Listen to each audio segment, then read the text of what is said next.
Subscribe now and press the bell icon. Never miss an update. Hey guys, welcome to this class. So in this lecture we are going to understand what is blockchain. So let's get started. So here's a definition of blockchain. So a blockchain is an open distributed ledger which consists of blocks. These blocks are linked and secured using cryptography. So blockchain is open, it's distributed, it consists of blocks which are linked and secured using cryptography. So let's understand this a bit in detail. So we'll start by understanding what exactly a block is. So blockchain consists of smallest unit which is known as block. Okay, now block will look something like this. Okay, so here are the components of the blocks. So every block over here has a hash. Okay, it has the data, and data is nothing but any data that is stored on this particular block, whether it's a transaction or anything. Okay, and it has one more component called hash of the previous block. So this is nothing but it's storing the hash of the previous block that is over here. Okay, and this is what a block will look like. Okay, now this hash is generated using advanced cryptography mechanism, and that is why it is called as secured. So whenever one transaction takes place, okay, a data is stored on a block and a hash is generated corresponding to that particular block. Okay, now so this is what it will look like. Okay, now whenever one more transaction takes place, another block is added over here, and now this hash points to the hash of the previous block. So this hash over here will point to this. Okay, and it will also have some data. Okay, now whatever transaction takes place, okay, they are linked using the same mechanism. Okay, they point to the previous block and data is stored, they point to the previous block and data is stored, and this forms a chain of blocks, and hence this is known as blockchain. Now in this chain of transactions, the first block will never have a hash of the previous block because it's the first block, and this block over here is known as genesis block. Now let's understand how blockchain is distributed. So imagine that there are 5 computers or 5 people who want to do transaction. Okay, and I'm referring a computer over here as a node. Okay, so here is computer 1, which we are referring to node 1, node 2, node 3, node 4 and node 5. Now in blockchain, these 5 computers are connected over a peer-to-peer network. Now what does a peer-to-peer network means? So node 1 is connected to every other computer over here. So node 1 is connected to node 5, node 4, like you can see node 3 and node 2. Now node 2 in a similar way is connected to node 1, node 5, node 4, node 3. And this is nothing but a peer-to-peer network wherein every computer or every node is connected to every other node in the network. Okay, and this chain of transactions, like the blockchain that we spoke in last slide, that chain is distributed across the network. Okay, so every node will have a copy of that particular transactions that is taking place over the network. So you can see like every node has their own copy of transaction over here, like I have demonstrated. Now this chain of transactions is nothing but a ledger. Okay, and it's distributed. What I mean by distributed is every node over here in the network has its own copy of this particular ledger of transactions, right? Now whenever a new transaction takes place, this new transaction is broadcasted over the network. So for example, if let's consider like these are 3 transactions. Okay, the first transaction in the first block, second transaction in the second block, and third transaction in the third block, and a 4th transaction took place. Okay, now this 4th transaction will be broadcasted over this network, and every node will be responsible for updating their copy of their ledger which they have with this 4th transaction. So node 1 will receive a broadcast saying that 4th transaction has happened, and node 1 will be responsible for updating its own copy of the ledger that it's maintaining, and it will add this 4th transaction over here at the end. And similarly, node 2 will do the same, node 3 will do the same, node 4, node 5, everyone will do the same. So this is what a blockchain is. Okay, so like we spoke in a definition, blockchain is open, it's distributed, it's secure, and it's a chain of transaction. So this is what a blockchain is, guys. That's all for this lecture. See you guys in the next class. Thank you. Hey guys, welcome back. So in this lecture we are going to talk about what is Bitcoin. So let's get started.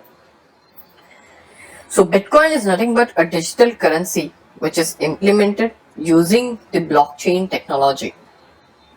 Bitcoin was created by a pseudonym called Satoshi Nakamoto. Now, no one knows who really Satoshi Nakamoto is, but it's said that he was Japanese, and it is also possible that Satoshi Nakamoto is not an individual but is a group of people. So no one knows whether Bitcoin was created by an individual or whether by a group of people, and no one knows who that is, who is the inventor of Bitcoin. So why was Bitcoin built? So Satoshi Nakamoto wanted to build a mechanism of exchange that was immutable, verifiable, transparent, and secure. Now, immutable means something that cannot be changed. So once a transaction is done, it can't be tampered or it can't be reversed. Verifiable means the transaction can be verified very easily. Transparent means everyone involved in doing the transaction have complete transparency. Now secure means the mechanism using which the transaction is to be done is completely secure and cannot be hacked by any hackers. Now let's understand how transactions takes place today. So today, if a person A wants to send money to person B, he has to go to a trusted institution. Now, what does a trusted institution mean? A trusted institution can be anything like a bank or a PayPal, which facilitates transactions between two people.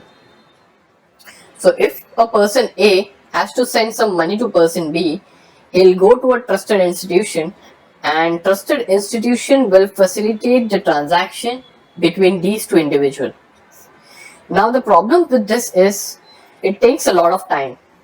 So if a person A is in some other country and person B is in some other country, and if person A wants to send money to person B and trusted institution is a bank in between, it will normally take easily around 3 to 4 working days for the money to go from person A's account to person B. Also, doing things this way is very costly. So person A will have to pay a transfer fee or transaction charges to the trusted institution, and it has a central authority. So this way of transaction has a central authority. So this is how transactions takes place today. Let's understand how it works for Bitcoin. So assume that this is a peer-to-peer network, okay, with 5 people, okay, wherein every person is a computer, and every computer is referred as node. Okay, so there is node 1, okay, node 2, node 3, node 4, and node 5. Okay, and let's assume that node 1 has $10 and node 2 has $0. Okay, and node 1 wants to send some money to node 2. Okay, so the person over here wants to send money to person over here. Okay, and he wants to send $5. So in blockchain or in using Bitcoin, if they are doing a transfer, so a transaction of $5 will be recorded between these two parties and will be stored on a block in a blockchain. So like we can see, like 1 arrow 2 colon $5. Okay, so it says that money is getting transferred from 1 to 2 and it's $5. Now let's assume that node 2 wants to transfer some money to node 3 and the amount is $2. Now this transaction will again be mentioned after this first transaction, and it will be linked to the previous transactions using cryptography and hash. Now everyone can see this ledger or record of transaction, okay, which are taking place in this particular network. Okay, But the problem over here is this is centralized. Okay, so everyone is doing a transaction and updating this ledger over here. So how do we overcome this problem? Okay, so in Bitcoin, this centralized ledger that we just saw, okay, is distributed on every node. Okay, like, so every node has their own copy of this ledger. Okay, and whenever a new transaction takes place, every node is updated with that new transaction. So what happens is, now if say a third transaction takes place between node 3 and node 4, that transaction will be broadcasted in this network, and every node will be responsible to update their own copy of this ledger. Now this distribution of ledger across the network is what makes Bitcoin really secure. So tomorrow, if a hacker wants to hack this ledger, or if they want to modify some transactions, they don't have a centralized place to hack it. Okay, instead the ledger is distributed, and since the ledger is distributed across the network, they have to hack the every copy of every node over here. Okay, so in this example we are just taking a look at 5 nodes. Okay, but in reality there are millions and trillions of nodes in a blockchain network. So if a hacker has to hack, he has to hack all the millions of nodes, and this is what makes Bitcoin very secure. This distributed ledger also gives every node the transparency. So let's say node 1 wants to transfer $10 to node 5. Every node in the network will know that this is an invalid transaction, because everyone knows the balance of node 1, and node 1 doesn't have $10 to send to node 5. So if node 1 tries to start a transaction of $10, it will be invalidated because it's an invalid transaction. Now this is what makes Bitcoin secure, transparent, verifiable, and immutable. Now there are some misconceptions about Bitcoin. Many people think that Bitcoin is blockchain, but this is actually not true. So blockchain is a technology, and Bitcoin is a virtual currency that is built on blockchain, and Bitcoin is not blockchain. So they are two different concepts. So blockchain is a technology and Bitcoin is an implementation of that particular technology. Some more points on Bitcoins that I would like to highlight over here is Bitcoin has an estimated supply of 21 million. Okay, it means that there can only be 21 million of Bitcoins that can be created. Okay, and this is very different from the traditional currencies. So in traditional currencies like USDs and euros that are controlled by governments, there's unlimited supply and governments can produce as many number of currencies they want. Okay, another point that I want to talk about is the smallest divisible unit of Bitcoin is Satoshi, wherein 1 Bitcoin is equal to these many Satoshis. Okay, so that's about Bitcoin, guys. See you guys in the next class. Thank you. Hey guys, welcome back. So we have already understood what is blockchain, what is Bitcoin, and how it works. So we already spoke about how Bitcoin removes the central authorities like we have today and facilitates transactions between two parties. But how do these transactions get validated and verified? Since there is no central authority in Bitcoin, who validates and verifies these transactions? Now this is where a concept of Bitcoin mining comes into picture. So in this lecture, we'll be understanding what is Bitcoin mining and who are Bitcoin miners. So let's get started. So Bitcoin miners are special nodes in a network that facilitate and validate transactions. So if you have a network of different computers connected, and if two parties want to do a transaction, this transaction is facilitated and validated by miners. Now miners are nothing but special nodes in the same network that will help this transaction take place, and they'll also validate this transaction. But why will miners do this? So miners will get a financial reward for facilitating and validating a transaction. So how it works is, if in a network there is a transaction which is supposed to take place, all the miners will compete to facilitate and validate that particular transaction.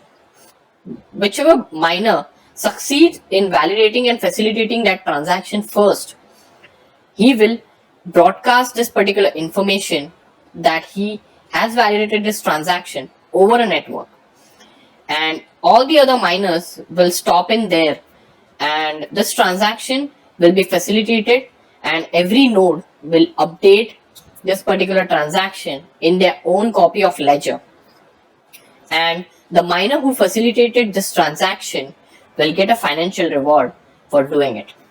So let's understand how it works. So let's assume that this is a network, okay, wherein there are 5 nodes, like node 1, node 2, node 3, node 4, and node 5. Now, node 1, node 2, node 3 have balances of $5, $3, and $2 respectively. And every node has a copy of their own ledger. So like you can see, node 1 has a copy, node 2 has a copy, node 3 has a copy, node 4 and node 5, okay. And there is already one transaction that has taken place in the network. Now let's say node 2 wants to transfer $2 to node 3. So a transaction will be created that 2 to 3, that node 2 wants to transfer $2 to node 3, but this transaction is marked in gray because it's not yet validated. Okay, now let's assume that node 5 and node 4 are miners in this particular network. Okay, so I would like to mention a point over here, like anyone in this particular network can become a miner. Okay, so there is no special case required for to become a miner. Okay, only to be a miner you need to have a computational power using which you can do mining. Okay, so let's assume that node 5 and node 4 have that computational power and they are miners in this particular network. Okay, so they are special nodes over here marked in red. Okay, now these two nodes will see this transaction which is not validated, and they will start working towards validating it. Okay, so they will use their own computational power to solve a complex hashing problem to validate this particular transaction. Okay, now this solving of complex problem requires guessing random numbers, for which they require a huge amount of computational power. Okay, out of both of them, whoever validates this transaction first will get a financial reward. Okay, and in this case it's a Bitcoin. So financial reward for Bitcoin miners is a Bitcoin. Okay, now let's say node 4 validates this particular transaction. Okay, now this transaction is validated, so I'll mark it as orange. Okay, now once this transaction is validated, node 4 will broadcast this information over this network, and everyone in this network will get to know, okay, now the transaction of $2 from node 2 to node 3 is validated. Okay, and node 5 will also get this information, and that is when node 5 will stop mining this particular transaction. Okay, because it makes no point validating it further because it has already been validated by node 4.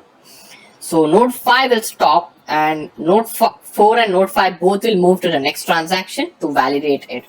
And after broadcasting this information, okay, of validation of this transaction from node 2 to node 3, every node will update their own copy of ledger. So node 1 will update their copy of ledger. Similarly, node 2 will update the copy of ledger with this transaction, node 3, node 4, and node 5. And hence, this transaction is replicated across the network and transaction is successfully completed, and the corresponding balances of node 2 and node 3 will also get updated. So this is how Bitcoin mining works. Okay, now to mine a Bitcoin, as I mentioned, node 4 and node 5 will require a computational power, okay, using which they will work to validate this particular transaction, and in return they will be getting a financial reward, which is nothing but a Bitcoin in this case. So This is how Bitcoin mining works. Okay. Now, a point that I would like to tell you over here is Bitcoin mining has a difficulty number which determines the difficulty level of Bitcoin mining. Okay. Bitcoin mining difficulty increases with time. Okay. So in 2008, 2010, when Bitcoin was invented, Bitcoin mining was very easy and it was really possible to mine Bitcoin using your personal computer. But today, it's not possible to mine Bitcoin using your personal computer. So there are special Bitcoin mining machines which have very high computational power and they consume a lot of electricity to mine Bitcoin. Okay, so this is a difficulty number which determines the difficulty of Bitcoin mining. Okay, and the value of this number keeps on increasing with time. So the more the difficult it is to mine Bitcoin, the higher the difficulty number. And so that's about Bitcoin mining, guys. See you guys in the next class. Thank you. Hello, guys. Welcome to this class. In this lecture, we are going to talk about Ethereum. At the end of this lecture, you will have a better understanding of what is Ethereum and why was it invented. You will also be able to talk about what is the difference between Ethereum and Bitcoin. You will also have a better understanding of what are Ethereum networks and what are different kinds of them. So let's get started, guys. So we all know that Bitcoin is a digital currency and it is an application of blockchain wherein you can transfer funds across two people. But Bitcoin is only limited to being a currency. After Bitcoin was invented, it started gaining popularity. And in 2013, there was a person called Vitalik Buterin who wanted to apply the concept of decentralization from just a currency to other applications in the world.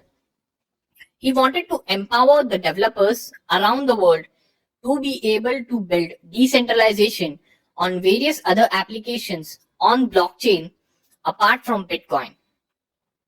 He proposed that Bitcoin needed a scripting language for developers to be able to build different kinds of apps, not just limited to a currency. This scripting language will enable developers to store data in various forms, which was missing in Bitcoin. He proposed this, but he failed to get the agreement with the Bitcoin community, and hence he introduced Ethereum. So Ethereum is an open source software which enables developers to build decentralized applications. These applications run on Ethereum blockchain. Since Ethereum runs on blockchain, it inherits all the properties of blockchain, like it's distributed, it's immutable, it's verifiable, and it's secure. Like in Bitcoin, miners work for a piece of Bitcoin, which helps them facilitate transaction. Similarly, in Ethereum, miners works for Ether, which is the currency that powers the Ethereum network. To talk a little bit about Ethereum, in 2014, the first white paper of Ethereum was published. In July 2015, they had an Ethereum crowd sale for 42 days. Now let's talk about what is Ethereum network. So this is a network of blockchain that we discussed and we spoke about, wherein every node is connected to each other. So let's go through some of the points of this Ethereum network. So Ethereum network is nothing but nodes that are connected to each other. So here you can see that every node is connected to each other, and node is any computer that is connected to a network. Now any computer can become a node in the network. In reality, there are multiple Ethereum networks. Now what does that mean? So there is one main network, okay, which is the main Ethereum network wherein all the real transactions happen. But there are few test networks, like to name a few, one is Robston and one is Rinkeby. So these two are the names of Ethereum test networks which are used by developers to deploy and test their Ethereum applications. So that's about Ethereum networks. Okay. Also, every node has a copy of entire blockchain. Okay. And every transaction that is executed in a Ethereum network is executed on every node. So you can think of Ethereum network as a really huge supercomputer that executes all the transactions. Also, Ethereum networks have no downtime. So these are some of the points of Ethereum networks. Okay. Just to summarize, like what we discussed in this lecture and what we learned, we spoke about what is Ethereum. We understood like why it was invented. We also understood the difference between Ethereum and Bitcoin. We also have a better understanding now of what are Ethereum networks. So I hope you guys enjoyed it. See you guys in the next class. Thank you. Hello guys, welcome to this class. In this lecture, we are going to talk about smart contracts. At the end of this lecture, you will have an understanding of what smart contract is and what are some of the examples of smart contract. So let's talk about smart contracts. So in real world, what is a contract? So a contract is an agreement or an understanding between two parties where certain things are bound to happen when certain conditions are met, and this is completely enforced by a law. So smart contract is nothing but a contract that is coded on Ethereum blockchain, which gets executed when certain conditions are met. So it's a self-operating computer program that is running on Ethereum blockchain and gets executed when certain conditions are met. But who is responsible for the enforcement over here? So like in our contract, law is responsible for enforcement. But who does the enforcement of a smart contract on Ethereum blockchain? So since smart contracts are written on blockchain, they are immutable and non-stoppable. They run exactly as programmed by the developers. And this is free from fraud, downtime, and is completely transparent. Let's talk about some of the applications of smart contracts. So using smart contracts, you can create a crowdfunding application. Now you can create a contract that will hold a contributor's money until any given date or until a goal is reached. Depending on the outcome, the funds will be released either to the project owners or will be safely returned back to the contributors. All of this is possible without requiring a centralized authority or a trusted institution. It's completely automated on Ethereum blockchain and it's immutable and verifiable. So to give you another example of a smart contract, it would be you could build an application that will give royalties to authors and musicians on every sale.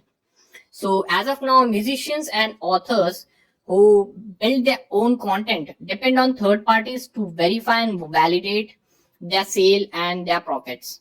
But this can be completely automated and can be completely transparent on Ethereum blockchain. Example number 3 or application number 3 of smart contract could be to build a voting application that could be used to host elections. So you could build a Ethereum smart contract on blockchain that could help people vote for their favorite candidates, and it could be time bound, and at the end of the elections the results could be automatically declared. Now this is very secure because it's on blockchain, and this is very transparent because it's on blockchain. Okay. And so these are some of the examples of smart contracts and their real world application. Obviously, there are many more applications, but these are some of them. So just to do a quick review of this lecture, we understood what are smart contracts, and we also understood what are some of the real world applications of smart contracts. I hope you guys enjoyed it. See you guys in the next class. Thank you. Hello guys, welcome to this class. In this lecture, we are going to discuss about Ether and Wave. At the end of this lecture, you will have a better understanding of what is Ether and what is Wave. You will also have an understanding of what is the relationship between Ether and Wave. So let's get started guys. So every blockchain has its own currency. In Bitcoin network, Bitcoin is the currency that is given as a reward for miners for facilitating and validating transactions. Similarly, there has to be a reward in Ethereum network which is given to miners, and Ether is that reward in Ethereum network. So miners on Ethereum network are paid in ethers for facilitating transactions, and Ether is the fuel and currency for Ethereum blockchain. So now we have understood what is Ether and what is the importance of Ether. Let's talk more about Ether. Just like every currency can be divisible into its smallest units, like dollar can be divisible into its smallest units, and $1 is equal to 100 cents. Similarly, we also have various denominations for US dollars, like 1 cent is equal to a penny, 5 cent is called a nickel, 10 cents is equal to a dime, and 25 cents is equal to a quarter. So these are the various denominations in US dollars, and cents is the smallest divisible unit of US dollar. Similarly, kilograms can be divided into grams, okay? And similarly, weight is the smallest denomination or smallest divisible unit of ether. So 1 ether is equal to these many weight. Okay, I can't read this number. This is like a really huge number. Okay, I don't know how to read it, but just to tell you, like, this is what 1 ether is equal to, and this is the relationship between ether and weight. Now to talk about the various other denominations in ether, we'll go to a website. Okay, you can just Google ether converter, and you will be you will be seeing this website over here. Okay, so it's etherconverter.online. Okay, I'll be leaving this link, okay, in the resources or description of this lecture. Okay, you can check it out. So this is what you're presented with on this website. Okay, it has the various denominations over here on the left hand side, and a text box which is the input field. So whenever you change any value over here, you get the corresponding conversions of the other denominations. So like if I convert like this one way, it is equal to these many ethers, and everything got converted over here. Okay, so on the left hand side we have various denominations, which is like way, this is kilo way, this is mega way, this is giga way. Okay, this is micro ether, milli ether, ether, then there is grand, then there is meter, then there is ether, and then there is tether. So these are like the various denominations here on the left hand side. Okay, and these are the various units, corresponding units. So if I convert this back to 1 ether, it is equal to these many way, and these many kilo way, and these many mega way, and these many gigaways. So you can use this website. I use it very often, like to convert ether to like various denominations. Okay, and this is the price of 1 ether over here. Okay, now what does this price mean? Okay, so whenever you have heard of Ethereum, you must have heard it in the form of a cryptocurrency. Okay, so I'll be going to a website called Coin Market Cap over here. Okay, which lists all the cryptocurrencies in the world. Okay, and Bitcoin being the top, and the second top is Ethereum. Okay, so this Ethereum is nothing but ether, and this is the price of 1 Ethereum. Okay, as I'm filming this video, this might change like whenever you are watching this video, and this is the corresponding price over here as well. Okay, so way is the smallest divisible unit of ether. Okay, so let's go back to our presentation over here. Okay, let's talk about how were ethers created. Okay, and how are they created as of now. So 60 million ethers were created via a crowdfunding campaign in 2014. Okay, and out of this 60 million ethers, 12 million ethers were issued to support the development of Ethereum. Okay. There are 5 ethers created every 12 seconds on Ethereum network. Okay. Ether supply is finite like Bitcoin. So there's a cap of Bitcoin, like there can be only 21 million Bitcoins created. Okay. Ether supply is also finite and it is capped to 18 million per year. So there can not be more than 18 million ethers created in a particular year. This is not similar to Bitcoin. Okay. So Bitcoin doesn't have a yearly cap. Okay. Let's talk about how can you get Ether. So to get Ether, you can either become a miner on Ethereum blockchain and you can start mining transactions. When you mine transaction, you will be get paid in Ether. Okay. You can also purchase Ether using the wallet. So you can purchase the Ethereum cryptocurrency using a wallet. And another way to get Ether is to convert another cryptocurrency to Ether. So there are various tools like coinswitch.co. Okay, I'll show you this website. This coinswitch.co, which is one of the website that is used to convert any cryptocurrency to Ether. Okay, you can like put in whatever cryptocurrency you have. It supports quite a few. Okay, you can enter the number and you can get the corresponding Ethereum over here. Okay, so we won't be going and we won't be going into depth of this on how you can convert, because that is not the purpose of this video. Okay, but this is how you can get Ether in your account or with you. Okay, now just to do a quick review of this lecture, we understood what is Ether. We also understood the difference between Wei and Ether.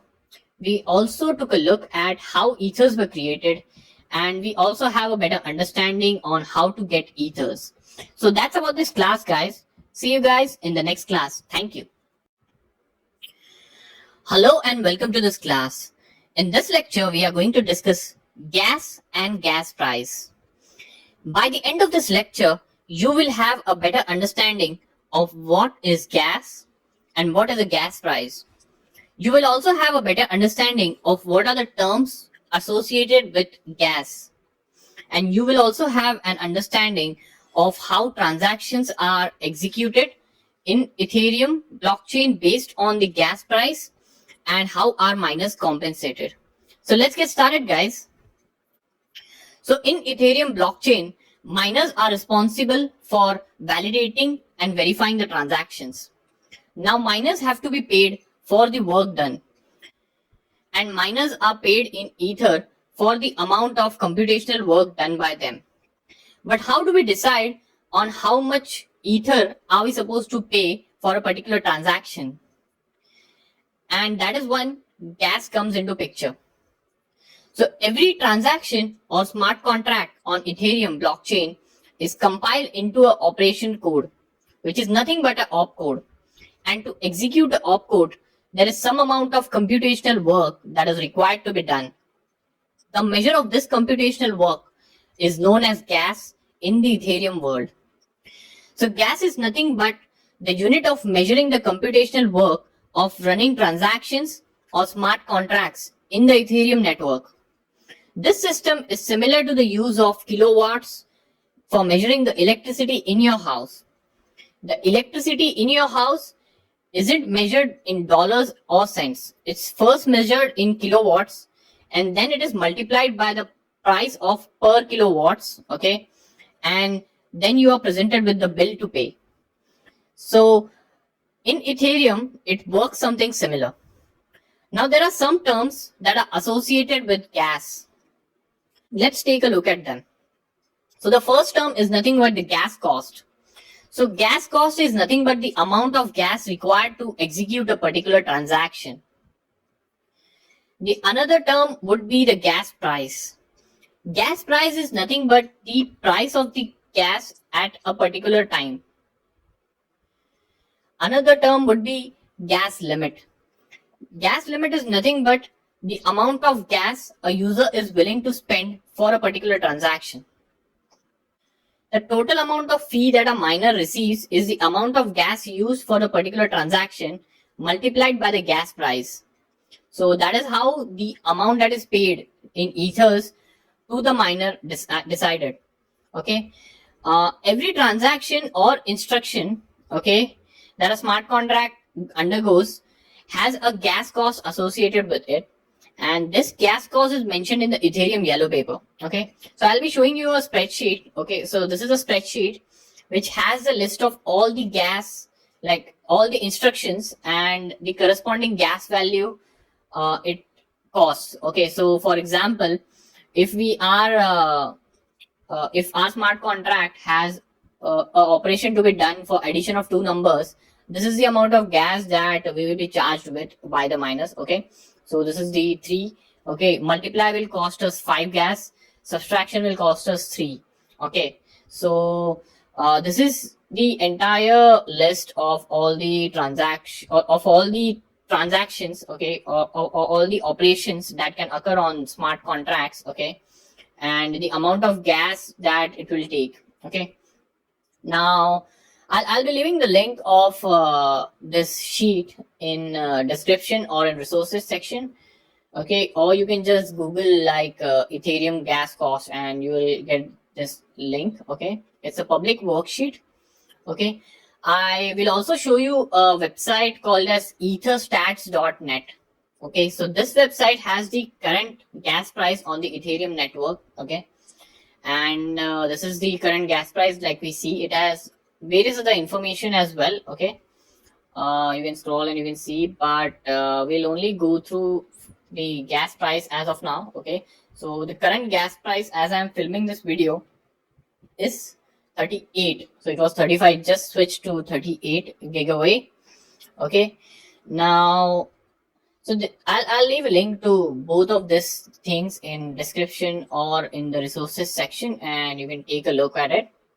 Okay, now so how miners are paid is, so if you are having a smart contract that does addition of two numbers, okay, so add costs 3. Okay, so the amount that you will have to pay is, amount of gas is 3, and the cost of gas as of now is 35. Oh, it was 35, it suddenly became 0. I don't know why. I'll refresh, maybe some bug or so.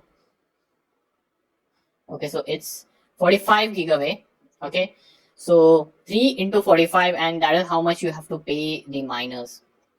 Now for users, it is impossible to know how much gas a transaction will acquire. Okay, so now for small smart contracts like addition of two numbers and multiplication of two numbers, it's very easy to judge like how much gas will be consumed. Okay, but if you are building like real world smart contracts, okay, it will be almost impossible for you to get a gist of how much gas this particular smart contract will have. And hence, when executing a smart contract, a user can specify the amount of gas it is willing to spend on that particular transaction. And this can be done in this gas limit field, which we just discussed. Okay, and so suppose like there are some scenarios. So if a transaction is executed, but the execution requires the higher gas amount than specified in the gas limit, which means that if the gas amount required exceeds the gas limit, all the changes would be reversed, but the user will have to still pay for the performed computation. Okay, so for example, if in a smart contract, if you have specified the gas limit as 3, but on execution the smart contract requires a gas of 5, then what will happen is till 3 it will get executed, but once the gas limit is exhausted, the transaction will be reversed. But still the miners have done work for executing a particular transaction for 3. Okay, so they will have to be compensated for that. Okay, then suppose like in another scenario, if a transaction is executed but it consumes lesser gas than the gas limit, okay, then the user will only pay for the actual gas that is used, and the rest of the gas is reversed to the user's account. So that is how it works. So when doing transactions or when running transactions on Ethereum network, it is not recommended to specify a very large gas limit, because if you have a bug in your contract, you will end up losing all your gas and you will end up paying a higher price for it. Okay, so that is about the Ethereum gas. Okay, now this gas price is not fixed, like as you are seeing in this video. As of now, it completely fluctuated from 38 to 45 to 44. Okay, so this price fluctuates like on network, and also like this user is allowed to specify his own gas price. Okay, so as of now the current gas price is 50. Okay, so it just switched to 50. I can specify 20 over here, and I can send I can deploy my transaction and wait for it to get mined. Okay, but miners prefer transactions with a higher fee, and transactions with a lower fee will take longer to be included in the block, since they will be less preferred. So miners always prefer transactions with higher gas price because they will be better compensated them. So transactions are sorted in the order of the gas price mentioned by the users, and that is the order in which they are picked. So that's about the gas price, guys. Yeah, so we'll go back to the presentation and we'll just do a quick review of what we discussed. So we spoke about what is gas and what is gas price. You have a better understanding of gas and gas price now. Okay, you also know like how to check out the latest gas price, okay, of the Ethereum main network. Okay, and you also know like gas is now the measure of the computational work done by the miners. We also took a look at some of the terms associated with gas, like gas limit, gas cost, gas price, etc., and we understood what it means. So I hope you enjoyed this lecture, guys, and see you guys in the next class. Thank you. Hello guys, welcome to this class. In this lecture we are going to talk about Ethereum architecture. After this lecture, you will have a better understanding of what is Ethereum architecture, and you will also be able to relate on how it is different from a typical architecture of a web app. So let's get started, guys. So this is a typical architecture of a web app. You have your front end, which is written either in HTML or CSS or JavaScript. You have your backend, which is written either in Node.js or Python. This front-end and backend scripts reside on a centralized server, which is typically AWS, Amazon, or DigitalOcean, or whatever server you use. And these scripts interact with the database, okay, which resides separately. Now, this application is accessed using a web browser or an API. Okay, a call is given to a front end, and using the backend, it interacts with the database, and the backend has all the logic which executes the app. So this is a typical architecture of a web app. Let's talk about Ethereum architecture.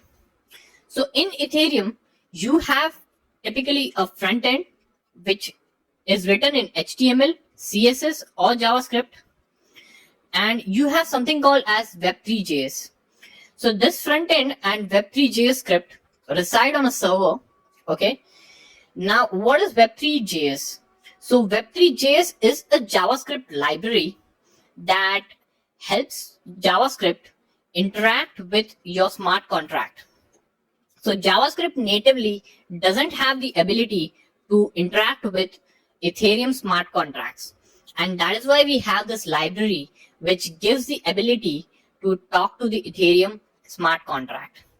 So whenever you write a Ethereum smart contract, it gets compiled and gets converted to a corresponding machine level code. Now this machine level code is deployed on Ethereum blockchain. So Ethereum blockchain has your code. It also stores the data that is associated with the smart contract, and it also stores the transactions that happened within your smart contract. So Ethereum blockchain, basically, which is over here in the diagram, it has the code for the smart contract. It also has the data associated with the smart contract. It also has the transactions of your smart contract. So these all three things are stored on Ethereum blockchain. Now, what is Ethereum virtual machine? Ethereum virtual machine provides an environment to run and execute your smart contract. Okay, and it typically lies above your blockchain. Okay, and Web3.js typically interacts with the smart contract. So this is how your smart contract works. Okay, and now there are some differences in Ethereum app and a normal web app. So whenever you write a web app, you deploy it on a centralized server, and you as a developer have to pay the charges for the hosting. So you are responsible for paying the charges for others executing your app. Okay. But in Ethereum, you as a developer of smart contract deploy the smart contract on Ethereum blockchain, and now whoever invokes the smart contract has to pay for the execution. So this is a difference in execution of a web app and a smart contract. In a normal web app, web hosting company collects the charges for execution. But in Ethereum, there are miners who validate and execute the transaction, collect the charges. So this is a typical difference between the Ethereum and a normal web app. So let's do a quick review of this lecture.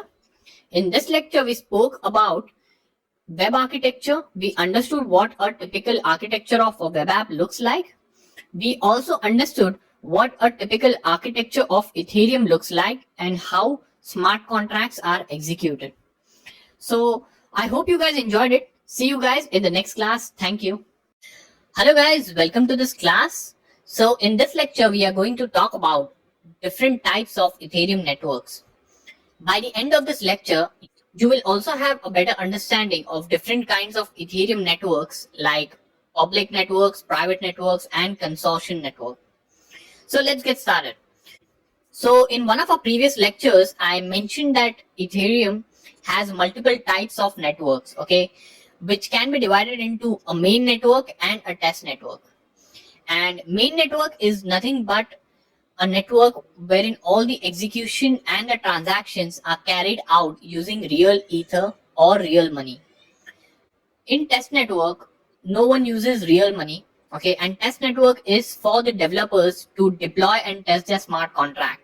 Because in real world, when you are building your smart contract, you might need a test environment to see if everything works as expected. And in that case, you might want to use testnet to test your smart contract and see whether everything is working fine. And in these kind of networks like test networks, every transaction has fake ethers. Okay, so the ethers that you use in test network are all fake. They don't have any real value. Whereas in main network, the ethers that you use has real value. Okay, now these are the different types of networks. Okay, so main network, which is the main net, okay, it is identified by the network ID 1. Okay, so every Ethereum network is identified by a network ID, okay, and that network ID is unique to that particular network. So main net or main network has a network ID of 1. Then we have Robston, which has network ID of 3. Then we have Coven, which is of network ID 4, and then Rinkeby of network ID 5. Okay, we also had one more network of network ID 2, but that is now retired. Okay, so Robston, Coven, and Rinkeby are test networks. Okay, and all the transactions in these network happen using fake ethers. Whereas in main network, which is the main net of the Ethereum, all the transactions are carried out using the real ether. Okay, now mainnet and testnet are of the public type. Okay, which means that anyone in the world can access and execute transactions on these two kind of network. Okay, and this brings us to like talking about the different types. Okay, which is like the first type is public network. Okay, so public network is nothing but a network wherein anyone can access, okay, and execute or deploy the transactions. Okay, so basically it's publicly available. That is what it means. Okay, and mainnet and testnet are of public network type.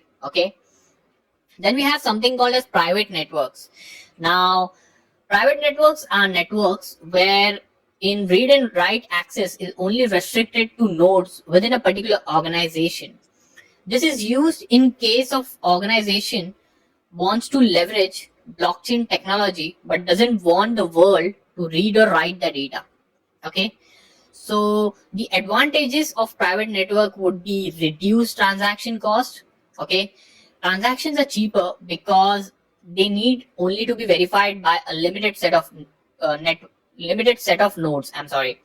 So in public networks, there are many nodes, okay, and there's a lot of congestion in the network. But in private networks, there are very few nodes, and these nodes only have to verify the transactions, and hence the transactions are cheaper, okay. Also, since read permissions are restricted, private blockchains or private network provide a better level of security, okay. So if organization doesn't want the world to read the data, I mean, they can opt for a private network. There is one more type called as consortium network. Okay, so in consortium network, some organizations can come together and form a consortium network wherein read and write access is only restricted to some pre-selected node within the organization. So that's consortium network. Okay, so these are the three types of Ethereum networks. Okay, public network is divided into two categories, which is the mainnet and the testnet. Okay, so let's do a quick review of this lecture. So in this lecture, we understood what are different types of Ethereum networks. Okay, one is public, private, and consortium. Public network can be divided into two categories, which is mainnet and testnet. Okay, and we also understood like what are the advantages and disadvantages of private network. Okay, we already know the advantages of a public network, and we also took a look at the scenarios wherein consortium network can come into picture. That's about this lecture, guys. See you guys in the next class. Thank you. Hello guys, till now in this course, we have understood what are Ethereum networks. We have also understood what are different types of Ethereum networks. Okay, now to deploy and use your smart contracts, you will have to know like how to interact with Ethereum networks, and that is what we are going to discuss in this lecture. So in this lecture, or by the end of this lecture, you will have a better understanding of how you can interact with Ethereum networks, and also you will have a better understanding of what are different tools of that you can use to interact with Ethereum networks. Okay, so let's get started. There are multiple ways to interact with Ethereum network, and one way is to use a tool called Get. So Get is nothing but a Go Ethereum. Okay, it's popularly known as Get. Okay, it's called Go Ethereum because this tool is written in Go language. Okay, and it's a command line interface. Okay, for Ethereum, which converts your computer to a Ethereum node. Okay, now I would like to give you a small recall of what we have discussed in one of our previous lectures. Okay, so in one of our previous lectures, we discussed that blockchain network is a network of nodes, okay, wherein every node is connected to each other over here. Okay, and every node has the copy of the entire ledger of transactions that has happened in that particular network. So basically, if this is a network, okay, node 1 will have the copy of all the transactions or all the blocks in this network. Node 5 will have all the transactions, all the ledger. Okay, and whenever a new transaction takes place, it is broadcasted, and a copy is kept on every node. So that is what we had discussed in one of our previous lecture, and what it means is if you are becoming a node using Go Ethereum, okay, your computer will be converted to a node. Okay, and which means that your computer will have a copy of all the transactions. What it means is Get will download the entire blockchain onto your machine. Okay, and that's how it will convert your machine to a node. Okay, now one problem with this is it consumes a lot of space. Okay, because Ethereum blockchain is really huge. There are lots of transactions, and also it will consume a little bit of time. Okay, also when you put off your computer and when you turn it on again. Okay, when you turn it on, it will take some time to sync up all the transaction that has taken place when your computer was off. Okay, So basically it will take some time to sync up with the network, okay, and then you can use it, okay. So that's about Get, okay. It's a free tool, okay. You can download it and configure it, okay. Another way is by using a Chrome extension called as MetaMask. So it is not always ideal to become a part of a network by becoming a node, okay. Since becoming a node will require you to download the entire blockchain, this will be time consuming and it will also consume a lot of space. So keeping those restrictions in mind, MetaMask has come up with a solution which is nothing but a Chrome extension. So what this Chrome extension does is, or I should tell you like what MetaMask does or how it operates. So basically what they do is they have a node which is a part of Ethereum network, okay. And I think probably they have configured that node using Get, okay. Now what they do is they give you a Chrome extension using which you talk to that node, and using that node you interact with Ethereum network, okay.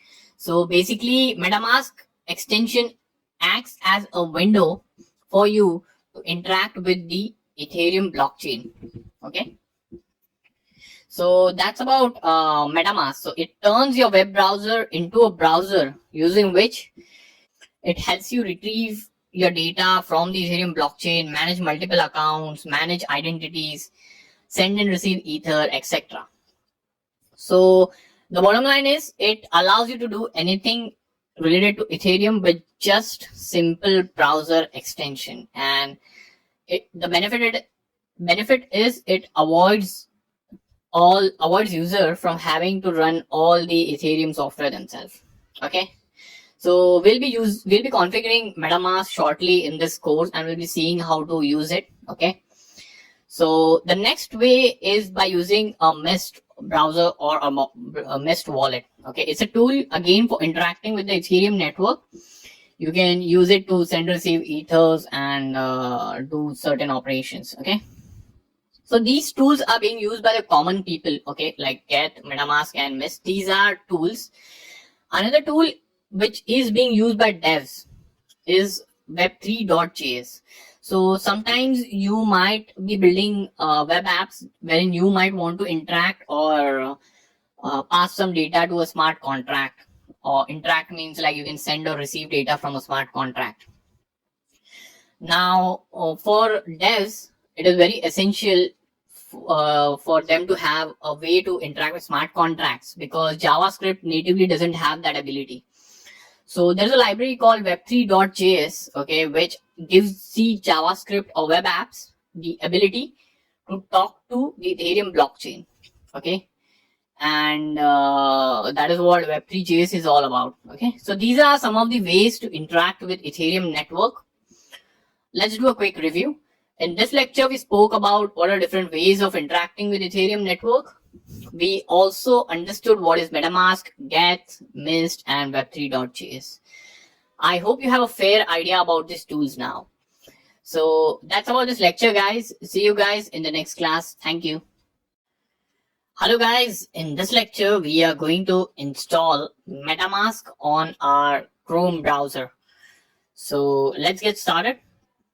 So to start with the process, you'll go to Google and type in MetaMask, okay.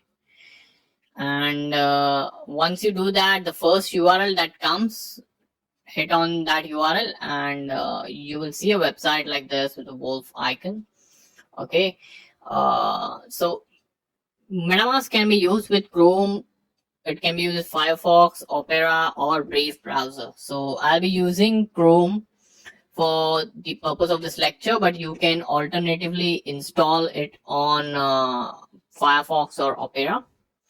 So when you click on this Get Chrome extension, you will be redirected to the Chrome web store, okay. And you'll see a MetaMask, okay, and click on Add to Chrome. You'll see this pop-up warning coming. Just click on Add Extension, okay. It will take a while, like a few seconds, and after that you'll see an icon appearing over here, okay. So MetaMask has been added to Chrome. Use this extension, okay, and it will automatically redirect you to this particular web page after the installation, okay, which tells you how MetaMask works. So you can watch this video, but it's optional. Like it's fine if you skip it. It just explains how MetaMask works. So you can click on this icon over here, the MetaMask icon, and you will be presented with the terms of use. You can read or just scroll through, and you can click on accept. Then there's a privacy notice that you'll be seeing, accept it as well. And then there's a phishing warning that they've put up since June 13. You can accept that, and you'll be prompted to set up a new password, okay, for your account. Okay, I'm going to set up a new password over here. Okay, you can confirm password and then click on create. Right now you will be presented with this secret code, okay, which you have to copy and save it somewhere. Okay, like once you copy and save it, just click on I have copied and saved it somewhere safe, or you can alternatively save this as a Word file. Okay, a Word file will get downloaded with seed. Okay, so this is basically used to restore your MetaMask accounts. Okay, it's like a passphrase. Okay, I've copied it somewhere safe. Okay, and that's it. This is the main dashboard, or you can say the main UI of MetaMask. So we'll be exploring this MetaMask UI in the next lecture. Okay, so I hope you guys enjoyed this lecture. See you guys in the next class. Thank you. Hello guys, welcome to this class. So in last lecture, we installed MetaMask onto our Chrome browser. Okay, we went through the entire installation process. So in this lecture, we are going to explore this dashboard a bit. Okay, so when you click on this MetaMask icon in your browser, this is something that you see. Okay, this is the main dashboard of MetaMask. You see an account over here, okay, and you can go over here and change the name of this account. So I'll just call it sender name, sender account. Okay, there is an address associated with this account. Okay, so I can click on this three buttons over here. Okay, and there is an option to copy the address to clipboard. Okay, I copied the address and I can just paste it over here. So this is the address that belongs to our account. Okay, now there are other options as well, which is like export the private key in case you want to do that, QR code, view account on Etherscan. Okay, also this account has an associated Ether balance and the corresponding USD value. Okay, we also see these two buttons over here, which is buy and send. Okay, using which you can buy ethers and you can send ether to someone. Okay, also at the top on the left hand side, you will see text over here, main network. Okay, with a small drop down. If you click on it, it will open the options. Okay, so this tells us like which network we are on as of now. Okay, so as of now we are on the main Ethereum network. We spoke about the different networks that we have in Ethereum, which is Robston test, Coven test, and Ringp test. So using this drop down, you can switch to any of the network. Okay, like you can switch to Robston, you can switch to Coven. Okay, but notice that the corresponding balance will change. Okay, when you switch networks, but as of now we have 0 ether balance, so it's not really changing. I'll keep this to main network. Okay, over here in this pane, you will see all your transaction history that you have done using this particular account. Okay, you can click over here, okay, on this option, and you have the ability to switch between accounts. Okay, so as of now we have only one account created. You can create multiple accounts. So I click on create account and account 2 got created. You can rename this account if you want to. Okay, you will see the corresponding Ether balance and the USD balance over here. Okay, for that particular account, you can switch the accounts. Okay, as and when using this particular switcher over here. Okay, and you'll see the Ether balance getting updated. Okay, but as of now it's 0, so it's not updating. Okay, these are like different settings and an option to log out over here. Okay, so this is the overview of the dashboard. Okay, I would like to touch upon something that we spoke already in our past lecture, like how MetaMask works. Okay, so we already touched on this topic in our previous lecture, but I would like to just demonstrate this with the help of a diagram. So this is the Ethereum network over here. Okay, and these are the different nodes in the Ethereum network. Okay, these are some of the nodes that are configured using Go Ethereum or Parity or Go Ethereum. Okay, Parity is also a software like Go Ethereum that converts your machine to an Ethereum node. Okay, so these are some of the nodes over here. Okay, and here you see some nodes that are configured by MetaMask. Okay, so these are the 3 nodes for the demonstration purpose. And anyone using the MetaMask plugin, browser plugin, if any transaction happens, if that particular person does any transaction, okay, that transaction is carried out using any of these pre-configured MetaMask node. So that is how MetaMask works in background. Okay, so whenever you try to send an Ether from here, okay, this request of sending the Ether is routed to a MetaMask node. Okay, any of the MetaMask node, in fact, and it is carried out by that particular node. Okay, so you have the liberty of interacting with the Ethereum network without converting your machine to a Ethereum node. Okay, so you are just using a Chrome extension or a browser extension. Okay, and you are interacting with an Ethereum network over here. So you can see like you are doing some transaction, someone else is doing some transaction, and all the transactions are mined and validated by the nodes over here. Okay, this is how MetaMask operates in background. Okay, so I'll pause this video over here. Okay, and we'll catch you guys in the next lecture. Okay, I hope you guys enjoyed. See you guys in the next class. Thank you. Hello guys, welcome to this class. In this lecture, we are going to talk about accounts in Ethereum. By the end of this lecture, you will have a better understanding of what are different types of account in Ethereum and what is the difference in each one of them. Okay. Now, when we installed MetaMask in one of our previous lectures, you saw that it already created an account for us. Okay. And you also saw that we had the ability to switch accounts, and we also had the ability to create different accounts. So let's understand what does accounts in Ethereum mean and what are the different types. Let's get started. So there are 2 types of accounts in Ethereum. The first one is externally owned accounts, and the second type is contract accounts. Let's talk about externally owned accounts first. So externally owned accounts have Ether balance, private keys, and public keys. So these are the components, or this is what the externally owned accounts consist of. Okay, these accounts are the accounts that are associated with the Ether wallet. Okay, so the accounts that you saw over here in our MetaMask, okay, these were externally owned accounts. Okay, externally owned accounts has Ether balance associated with them. They don't have any code associated with them. Okay, and externally owned accounts have the ability to send and invoke transactions onto the Ethereum network.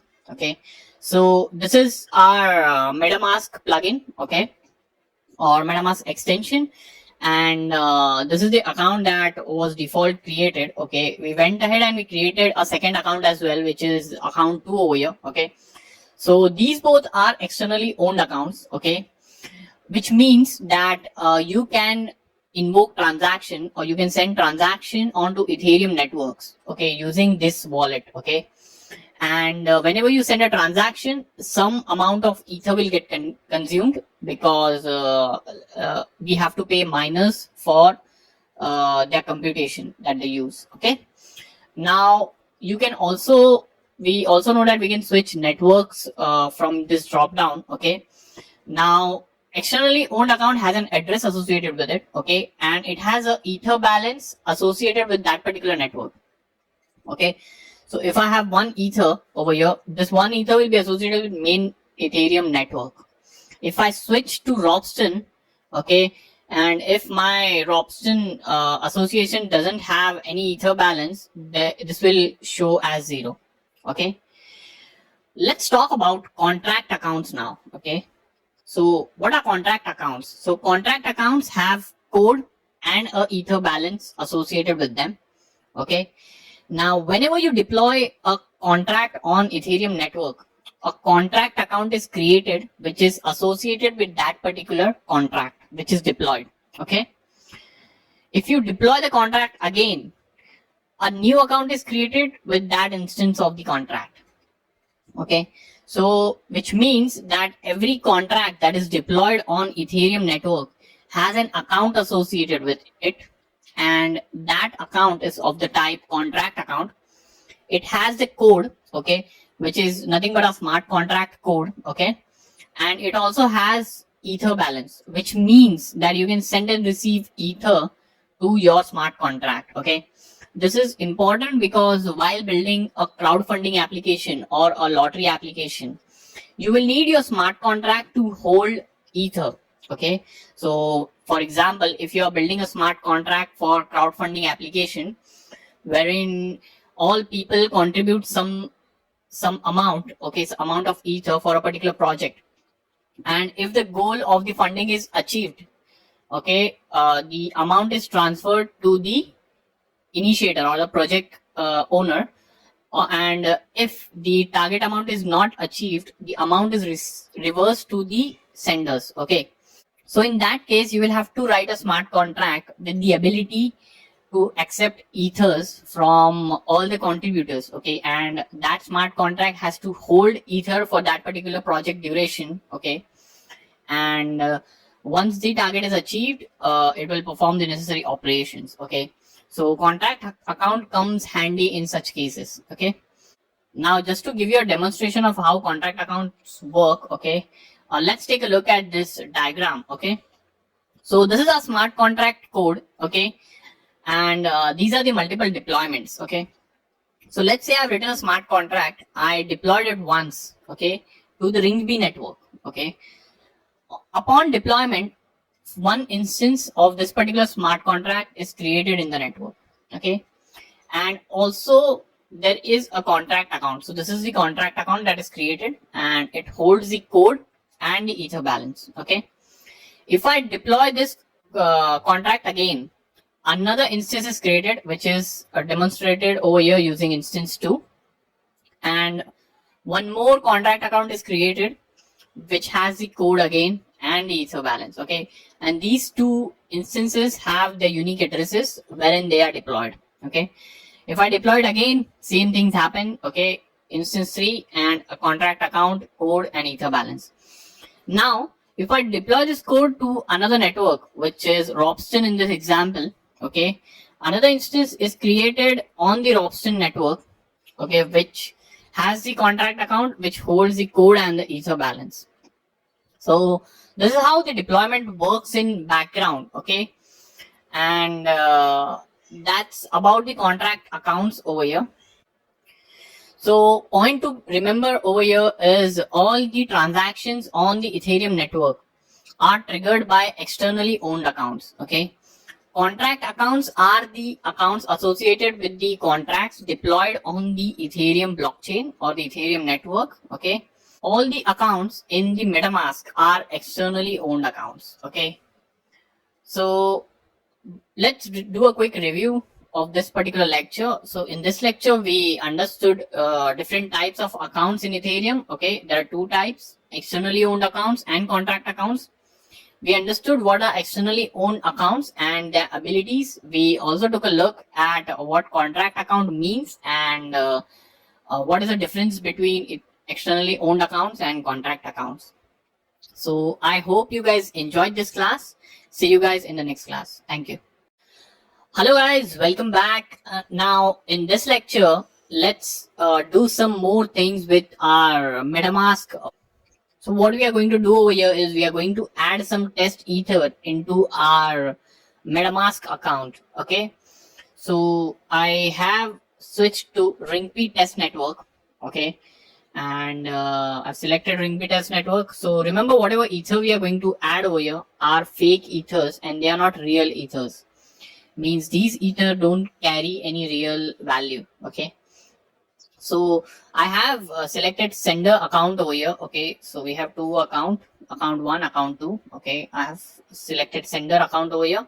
It has an address. Okay, I will click on buy button over here. Okay, and I will see a button over here called ringp test faucet. Okay, this account has 0 balance, so it says none. Okay, I'll click on ringp test faucet. Okay, this is where we'll get our fake ethers. Okay, so when I click on ringp test faucet, I am redirected to this website by MetaMask. Okay, this is the ringp stats website. Okay, and on the left hand side over here I'll see a button or a link called crypto faucet. So just click on this. Okay, you'll see this page. Okay, now after this page is loaded, okay, you can request a test ether into your MetaMask account. Okay, by pasting a social network URL containing your Ethereum address. Okay, now that's going to be weird. Okay, that sounds weird. Like, why do I have to paste my social network URL containing your Ethereum address? Okay, so I'll just zoom in over here. Okay, so that you guys can see. So the reason you have to paste your social network URL is because they've mentioned the reason, like to prevent malicious actors from exhausting all the available funds. Okay, so that this is a restriction that they have added over here just to make sure that there are genuine users or genuine developers who are requesting test ethers. Okay, otherwise they'll just get spammed. Okay, and that is the reason that they have done this. Okay, and now to request ethers, you have to either make a tweet, okay, with an Ethereum address pasted, and you have to copy the link to that tweet and paste it over here, or you can do it using Google Plus. You can create a public post having your Ethereum address. Okay, or you can create a Facebook post. Okay, and again you have to make a public post and paste that post over here. Okay, now you can see someone has requested ethers over here. Okay, so what I've done is I have already created a public post with my wallet address. Okay, so if you have to do the same, you have to go over here. Okay, you have to click on these 3 dots. Okay, you have to copy the address to clipboard. Okay, you'll see the address getting copied over here. Okay, now this is my address. Okay, and I just went to Google Plus and I just created a public post and pasted this address. Okay, so this is the exact address that you see over here. Okay, now what I'll do is I'll take the link of this post. Okay, I'll go to this website, I'll paste it over here. Okay, and when you click on give me ether, it shows you 3 options. Okay, so these are the limitations in which you can request ethers. So you can either request 3 ethers every 8 hours, or you can request 7.5 ethers for 24 hours, or you can request 18.75 ethers for 3 days. Okay, so what I'll do is I'll request 3 ethers over here. Okay, I select 3 ethers and so it started. Okay, so it's processing my request over here. Okay, now notice it's taking a little bit of time. Okay, my account balance is still 0. Okay, let me click and check. You're seeing that it's processing over here. Okay, and it's still 0 over here.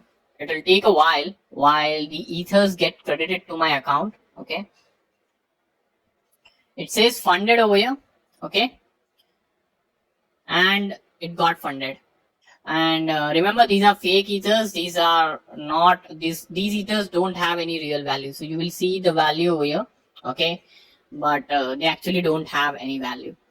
I can switch accounts and I can see, like, I can switch to Robston. Okay, the moment I switch to Robston network, I see my balance to 0. Okay, this is because I have 3 ethers on ring B test network. Okay, so I'll switch back to ring B and I see 3 ethers over here. Now let's do one more thing over here. Let's send some ethers from this account to the other account that we have in MetaMask. Okay, so I'll go to account number 2. I'll call this as receiving account. Okay, I'll press save. Okay, I will copy the address of this receiving account. Okay, I'll go to the sender account. Okay, and I'll click on send button over here. Okay, I will paste the recipient address. Okay, and I'll put in 1.01. Okay, and I'll click next. Okay, so 1.01 is the amount of ether that we are sending to this particular address, okay, out of our total balance. I click next. Okay, it asks for confirmation. Okay, it tells like this is the ether you are sending, this is the value. Okay, but since these are fake ethers, they don't have any value. It's telling me the gas limit. Okay, what gas limit I want to set, I can review it. Gas price. Okay, I'll click on submit. So guys, just ignore this second transaction. Okay, I tried to do one transaction and it failed. Okay, so this is our actual transaction. It's in process. It's saying pending. Okay, it says pending, and it will take a while for ethers to get credited. Okay, so what I'll do is I'll click on this over here, and it redirects us to etherscan.io. Okay, and it says the status as pending.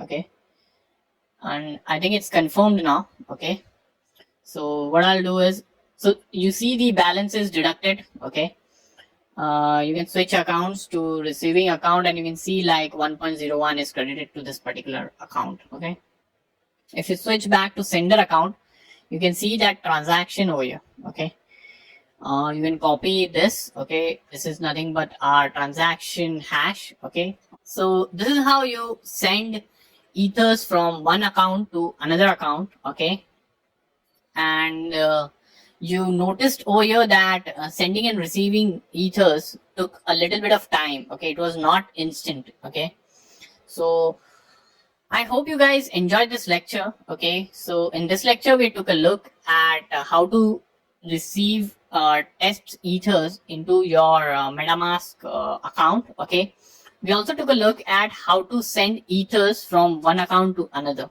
Okay, so I'll pause this video right now over here. Okay, I'll see you back in a minute. Thank you. Hello guys, welcome back. And till now in this course, we have seen like how you can send and receive ethers in your Ethereum account. Okay, and we also saw that while sending and receiving ethers, there was a little bit of wait time that we had experienced. Okay, now this wait time was pretty less because we were doing the transactions on the test network, and on test network there it usually happens quickly. Okay, but on Ethereum main network, if you do any transaction like sending or receiving ether, you have to wait a bit longer than you did on the test network.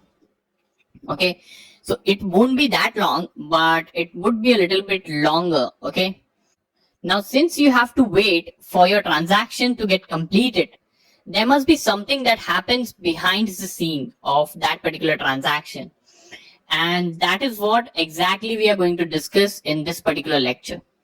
So in this particular lecture, we are going to talk about what happens behind the scenes of the sending and receiving of ether. Okay, and by the end of this lecture, you will have a clear picture of what happens. So let's get started. So when you first initiated the transaction like of sending ether from the sender's account, okay, the transaction object was created in the backend.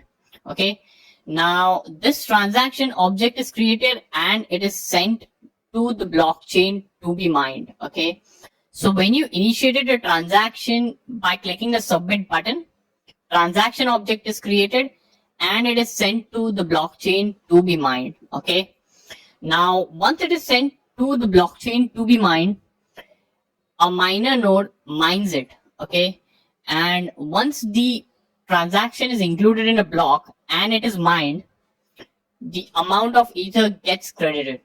Okay, and this is what happens behind the scenes. Okay, this is the step-by-step process in which ether gets credited to your wallet account. Okay, so I hope you have a better understanding now. Okay, so just to do a quick review of this lecture, in this lecture we saw behind the scenes of sending and receiving ethers. Okay, we understood step by step on what happens when you send ethers from one account to another account. Okay, so I hope you guys enjoyed this. I'll see you guys in a minute. Thank you. Hello guys, welcome back. And in last lecture we discussed the entire journey of our transaction and what happens in the background, okay, till the ether gets credited to our account. Okay, so in this lecture we will talk a little bit about this first step over here, like the transaction object is created. Okay, so we are going to dissect a little bit into what this transaction object is and what does it contain. Okay, so let's get started. So by the end of this lecture you will have a better understanding of what is a transaction object and what are the different fields that it has and what does each field mean. Okay, so this is what a transaction object consists of. Okay, so it consists of nonce. Okay, and nonce is nothing but an incremental value that is given to every transaction. Okay, this value is given to every transaction so that network can keep the track of the order of the transactions they are supposed to be executed in. Okay, so nonce is just an incremental value that is given to every transaction. To field has the to address. Okay, so address to which the transaction is supposed to be sent. Okay, this is the recipient address, okay, that is given to the transaction. Okay, next field is from, okay, which has the address of the wallet this transaction is getting sent from. Okay, so it has the, if you are initiating a transaction on Ethereum network, from field will have your wallet address. Okay, next is the value field. Okay, so this value fields consist of the total amount of ether you want to send along this transaction. So if the transaction is meant to transfer some amount of ether to some other address on Ethereum network, these field is set to that particular value. Okay, so if you are sending 3 ethers to someone, the value field will have 3. Okay, data is an optional field again. So it consists of bytecode of the transaction or the source code. So if you are deploying a smart contract, this data field will have the bytecode of your smart contract. Okay, next field is the gas price. So in one of our previous lectures we already discussed like what a gas price is, and just to give you a recall, this is the price per unit of gas that you as a transaction sender are willing to pay for this transaction. Okay, we are aware of gas price and how gas price affects the time taken to execute a particular transaction. Okay, but just to give you a recall, the higher gas price you set, the faster your transaction will be mined by the miners. Okay, because miners always prefer the transaction that gives them a better compensation. Okay, and transactions on miner node are sorted in the order of gas price. Okay, so if you're willing to pay the highest price, miners will execute a transaction first. But if you are setting the gas price to the lowest, like it will take a little bit of time to get executed. Okay, so that's the significance of the gas price field. Okay, and it tells the Ethereum network the gas price that you are willing to pay as the transaction sender. Next field is a gas limit. Okay, and this is nothing but the maximum gas you are willing to pay for this particular transaction. And this value ensures that in case of an issue executing your transaction, like an infinite loop or something, okay, your account is not drained of all the funds. Okay, so we have already discussed this in our previous videos or previous lecture, but I'm just giving you a recall. Okay, and once the transaction is executed, any remaining gas is sent back to your account. Okay, so that is what this gas limit field tells. Okay, so just to do a quick review of this particular lecture, in this lecture we spoke about the different fields that a transaction object has and what does every field mean in a transaction object. Okay, so I'll pause this video right now over here and I'll see you back in a minute. Thank you. Hello guys, welcome to this class. So in last lecture we understood like what is a transaction object. Okay, and we also took a look at the different fields within the transaction object. In this lecture we are going to take a look at different types of transactions and also we are going to explore them. By the end of this lecture you will have a better understanding of different types of transaction, and you will also know like what happens to the different fields. Okay, when each type of this transaction occurs. So this is what we took a look in our last lecture. We took a look at each of these fields as well, and we understood what is stored in each field. So let's take a look at what are the different types of transactions that are supported in Ethereum. So at a very broad level, there are three types of transactions that are supported in Ethereum. So the first type is transfer of Ether from one party to another. Second type is the creation of a smart contract. And the third type will be transacting with a smart contract. Now transacting with a smart contract simply means that doing a function call with that smart contract. Okay. So these are the three types of the transactions that are supported in Ethereum. Let's take a look at each one of them. Okay, so let's start with transfer of Ether. Okay, so this is the transaction object of transfer of Ether. Okay, and these are the various fields that we have already understood. Okay, now whenever a transfer of Ether occurs between the two wallets, okay, or two parties in Ethereum, the to field has the address of the destination wallet. Okay, the from field will have the address of the origin wallet or the sender.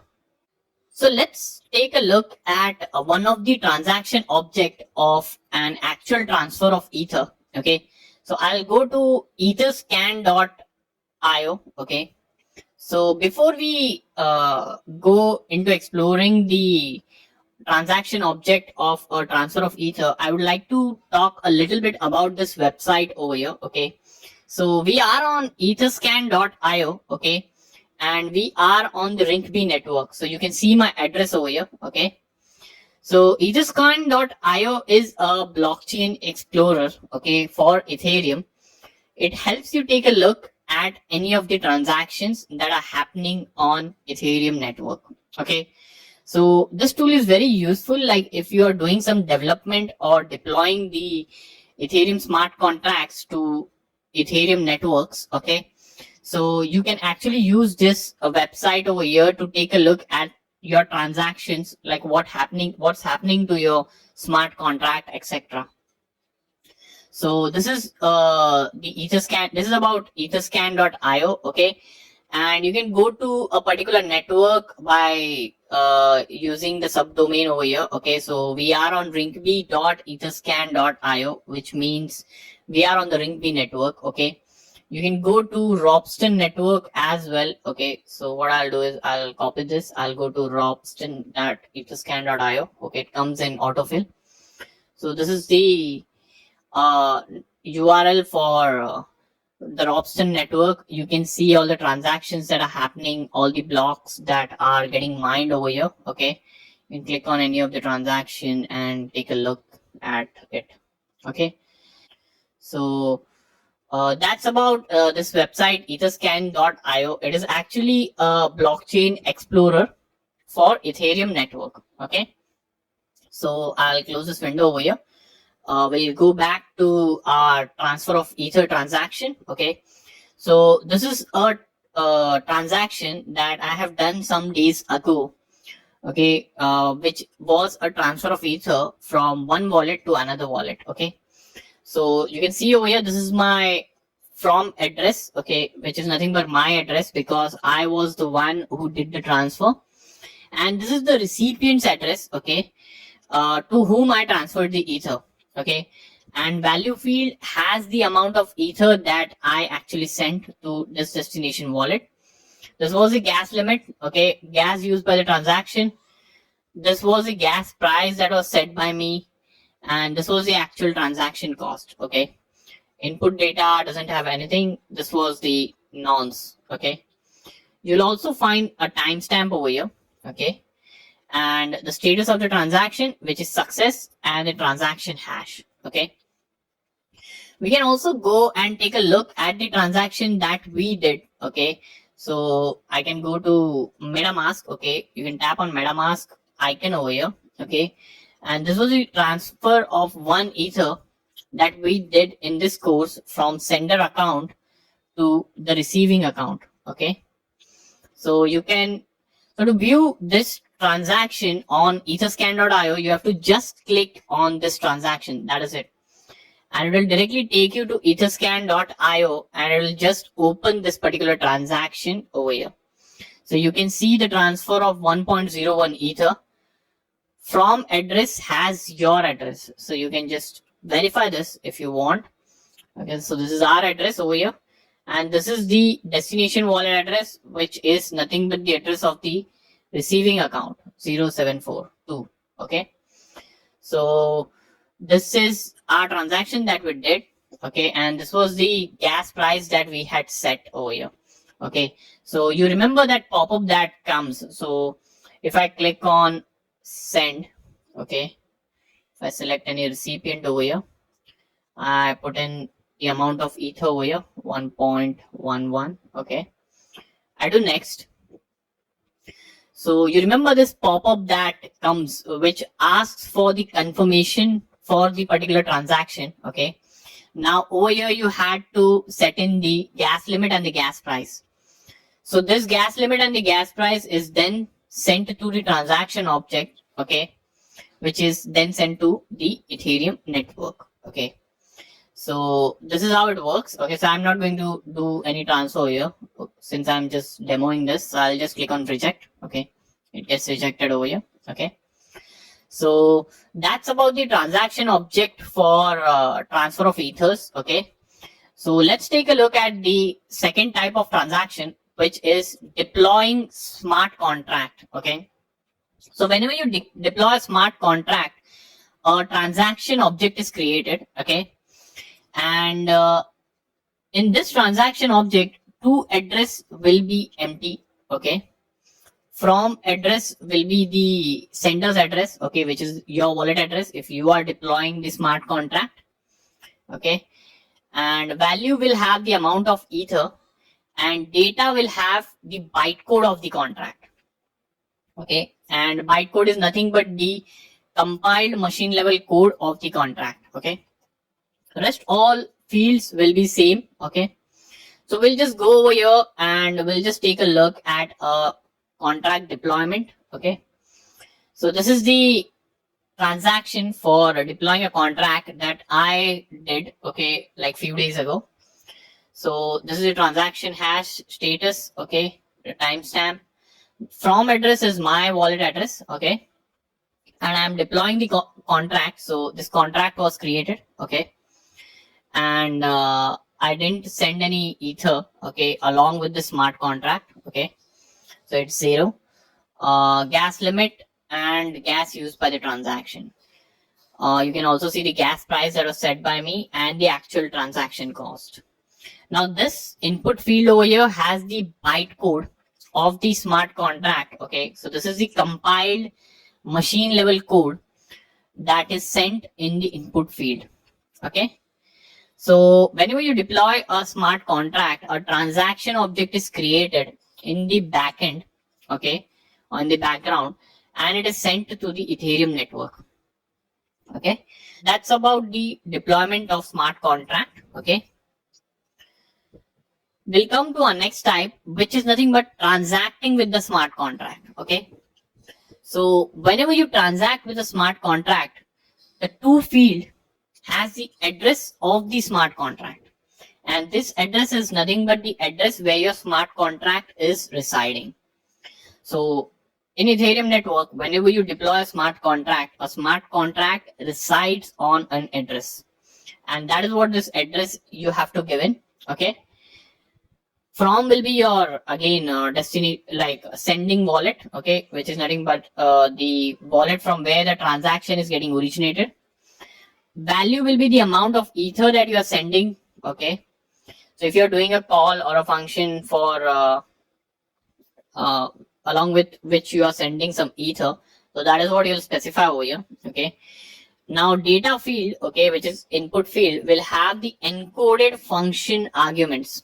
Okay, so let's take a look at one of the actual transaction object for a function call. So this is one of the transaction object, okay, which was done few days ago. So from is nothing but my wallet address.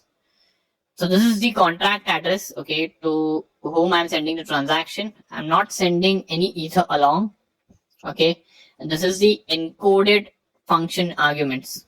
Okay, the gas price, the actual transaction cost. Okay, so that's about this transacting with smart contract object. Okay, so just to do a quick review, we took a look at different types of transactions that occur on Ethereum. Okay, so the first one was the transfer of ether from one party to another. The second one was the contract deployment transaction, and the third one was the function call or the interacting with a smart contract. Okay, so these were the three types of transactions that we took a look at. We also took a look at what happens to every field in the transaction object whenever you do any of these transactions. Okay, and we also learned about a new tool, okay, which is etherscan.io, which can be used for exploring and taking a look at any of the transactions on Ethereum network. So I hope you guys enjoyed this class and found it valuable.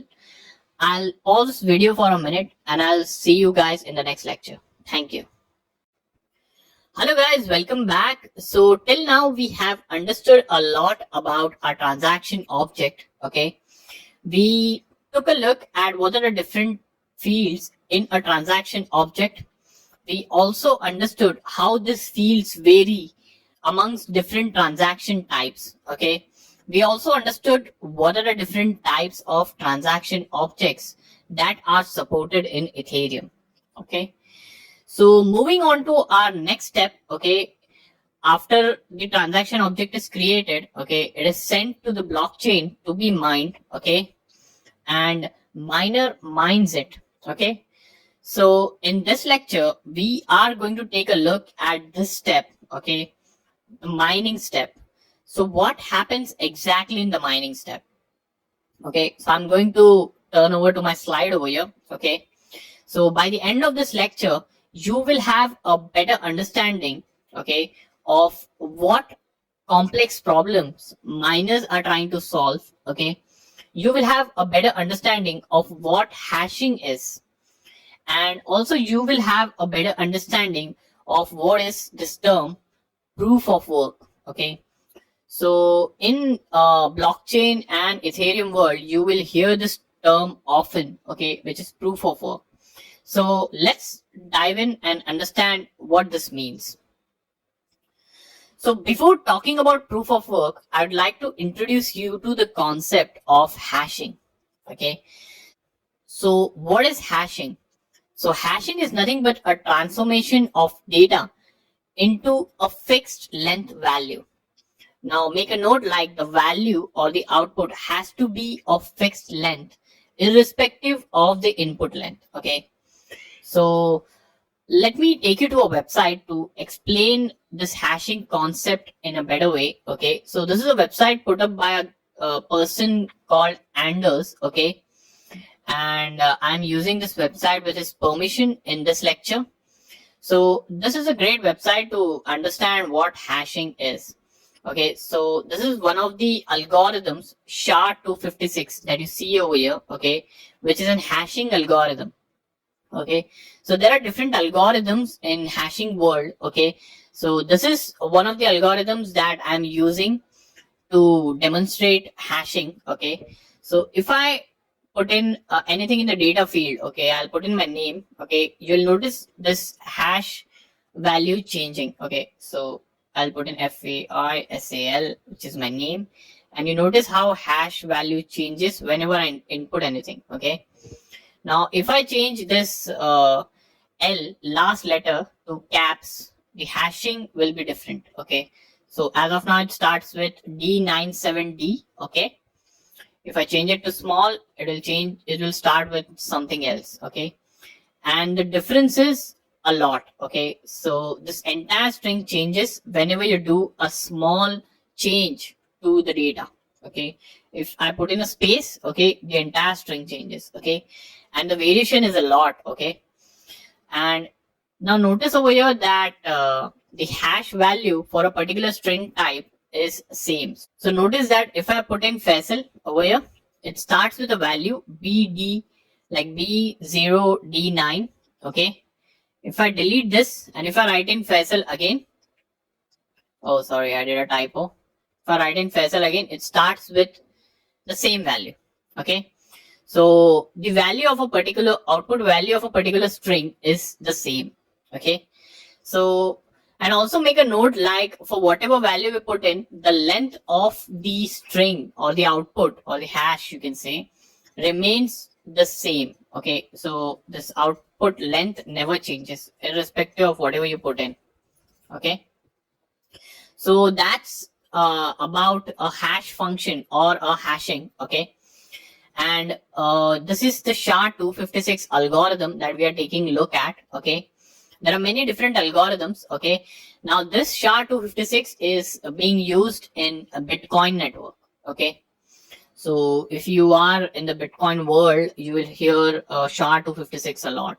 Okay, so this is what hashing is, guys. Okay, so I hope the term of hashing is now clear for you. Okay, let's move on to our next slide. So we understood in our Bitcoin mining class. Okay, so this is a slide from our Bitcoin mining class. Okay, that we took a look at previously. Okay, so we understood in our Bitcoin mining class that what Bitcoin mining is. Okay, and how it works. Okay, we also know that anyone in blockchain network can become a Bitcoin miner. Okay, so these are the two miner nodes. Okay, now anyone in blockchain network can become a Bitcoin miner provided he has a computational power. Okay, this computational power is used by miners to solve the complex problem. But we didn't spoke or went in depth on what these complex problems are and how they are solved. So let's understand on what do miners actually work on and how do they solve complex problem here.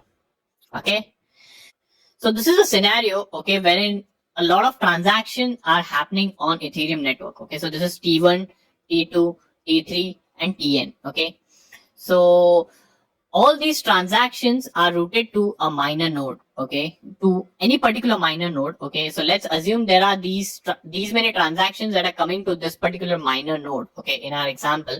Okay, so all these transactions that are received by this miner node are assembled by this miner node into a block. Okay, now block is nothing but the group of transactions. Okay, and a block is created by miners. Okay, so what this miner node did is, okay, it received some transactions. Okay, let's say 4 transactions it received at any particular given time, And these 4 transactions were assembled by these minor nodes, okay, in a block. And these transactions are sent from different people across the world, okay, to this minor node. Okay. Now this minor node will validate this particular block, okay, and to do that he'll solve a complex computational problem. Now let's take a look at what that problem is. Okay, so this is the problem that we are talking about. Okay, so what this problem says is, guess the value of x, okay, such that when it's given as an input along with the data, okay, to a hash function, gives an output with n number of leading zeros.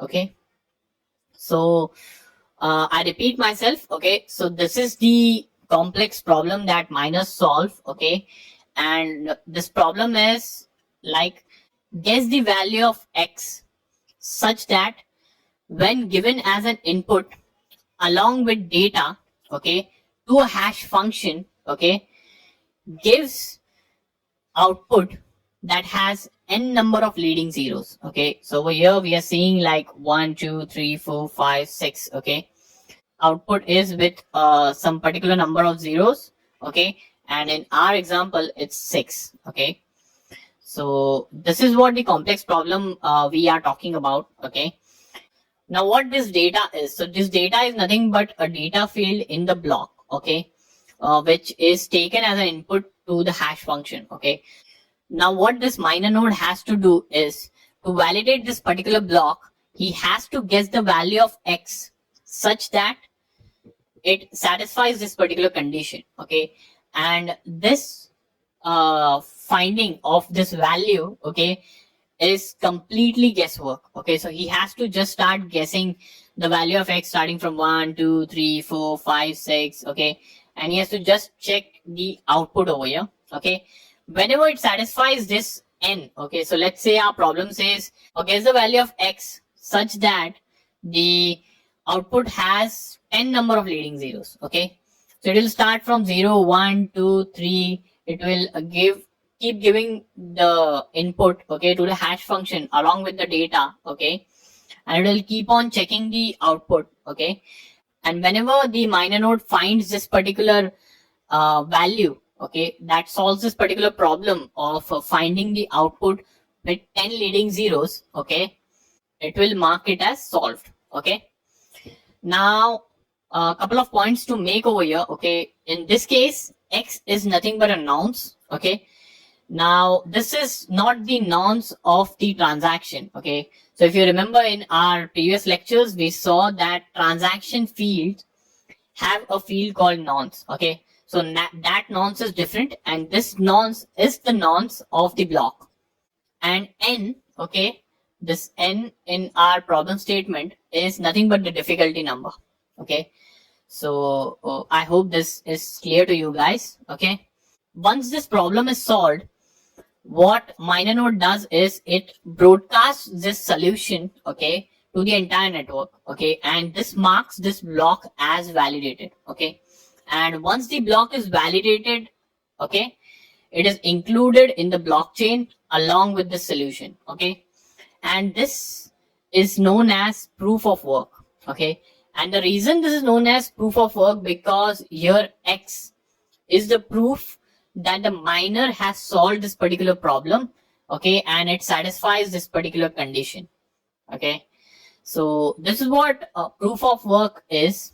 Okay, and what other minor nodes can do is, once they receive this particular solution by this minor node, they can just check whether the output is correct. So what they can do is, once they receive the x, they can take this data and the x, they can pass it to the hash function and see if they are getting the output with n number of leading zeros. Okay, so that marks the block as validated and the block is included in the blockchain. So I'll make a couple of points about this entire process over here. Okay, so the hash function that is being used by Ethereum network is known as ET hash. Okay, If the difficulty number increases, the time to mine also increases. So difficulty number is directly proportional to the time taken to mine a particular block. Okay. So higher the difficulty number, more is the time taken. Okay. Miners as of now on Ethereum network are paid approximately 5 ethers every block. Okay. So just to do a quick review of this particular lecture, okay, in this lecture we understood what is hashing, okay. So hashing takes place with the help of hash functions, okay, and hash functions take in any data as an input and give fixed length hash values as the output, okay. We also took a look at what problems miners are trying to solve, okay, and we also understood what is proof of work. So I hope you guys have a better understanding of these concepts now, okay? In case of any doubts or any issues, feel free to reach out to me via Q&A forum of this particular course, okay? I'll pause this video right now and I'll see you back in a minute. Thank you. Subscribe now and press the bell icon. Never miss an update. Hello guys, welcome to this class. So in this lecture, we are going to finally start writing our first smart contract. So sit tight, and we are going to write our smart contract in a language called Solidity. So Solidity is a language that is used to write smart contract. Okay, it's a statically typed language, which means that the type of each variable needs to be specified at the compile time. It's a high level language which when gets compiled gets converted to machine level code, which is known as opcode or a bytecode. This opcode and bytecodes are machine readable and are not human readable. Okay, and this bytecode is then deployed onto the Ethereum blockchain, which is then run by the Ethereum virtual machine.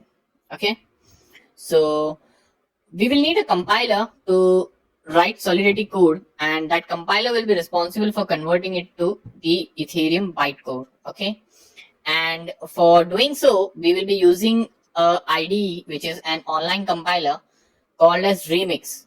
Okay, we also have an offline version of this compiler, but we will prefer using the online version so that it doesn't require any installations and all.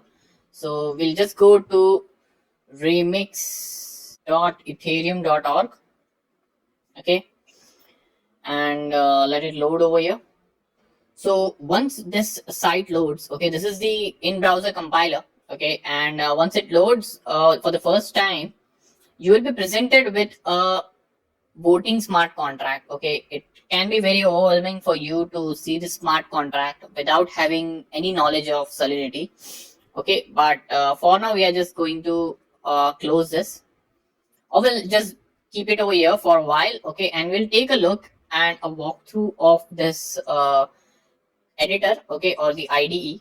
Okay, so on the leftmost side I have my file. Okay, here is where I'll see all the files. Okay, so this is the ballot.sol. okay, and all the files, Solidity files, like all the code files, okay, are represented with the extension .sol. Okay, so .sol is the file extension for Solidity. Okay, this is our code editor wherein we will be writing our code. Okay, here below is the debugger. Okay, here is where you'll see the debugging information and everything, and these are some of the tabs. So we'll be playing around with only 2 tabs as of now.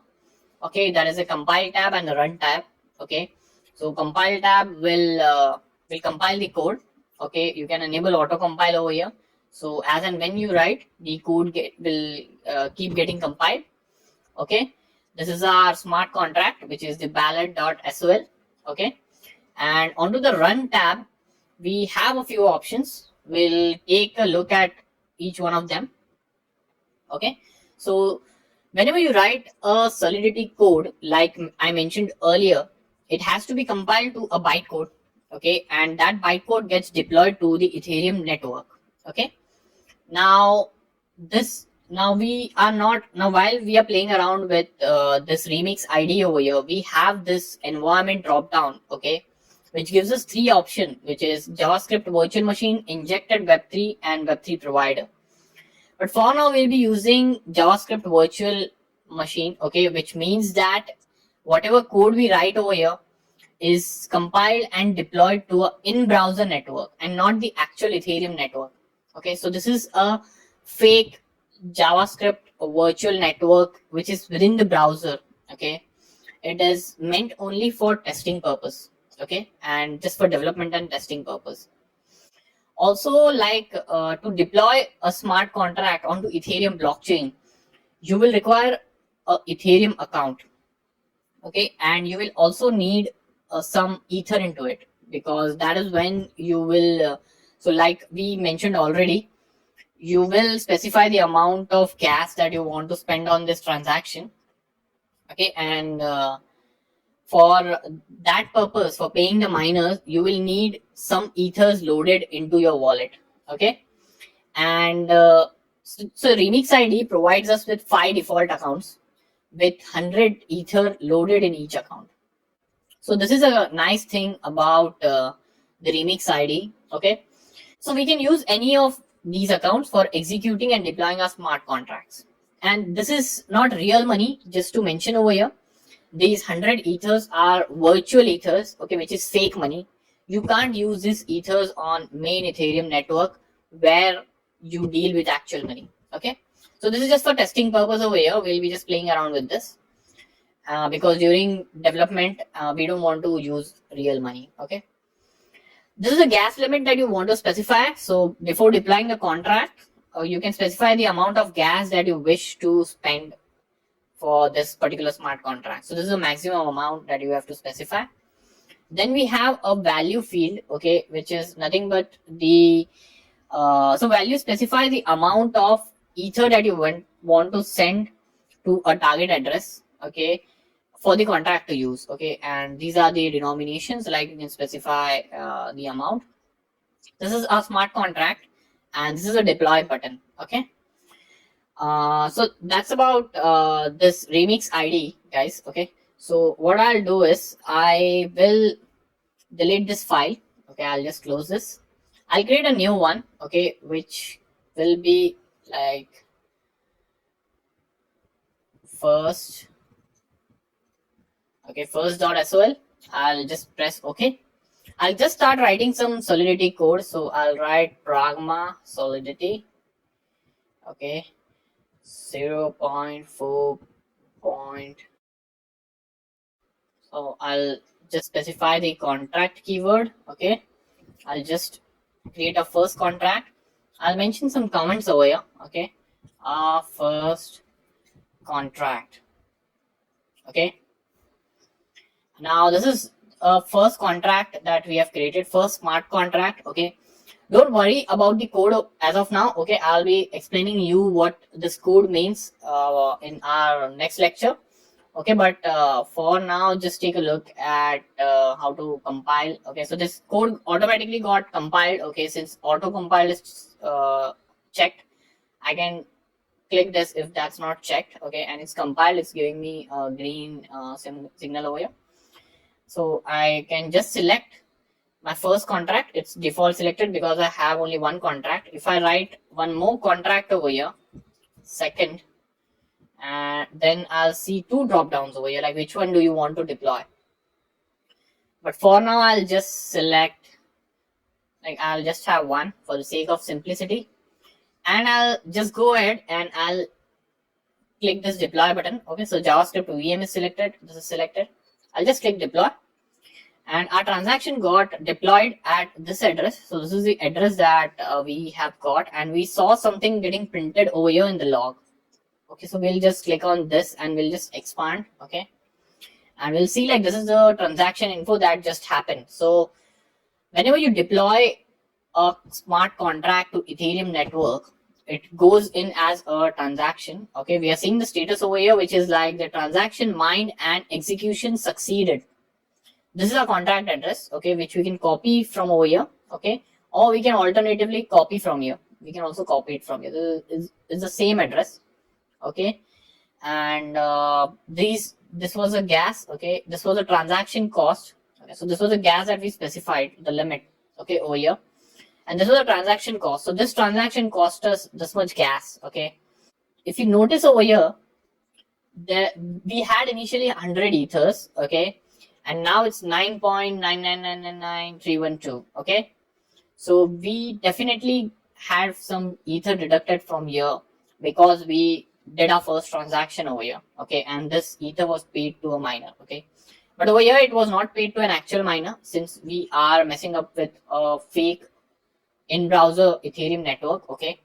So that is the thing over here, but this is how it works. So ether got deducted, okay.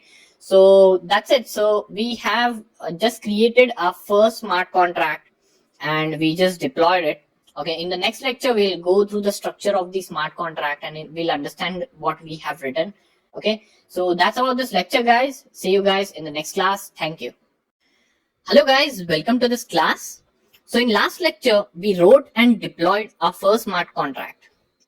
In this lecture, we are going to understand the structure of a smart contract. So we started by writing a line, pragma solidity, okay.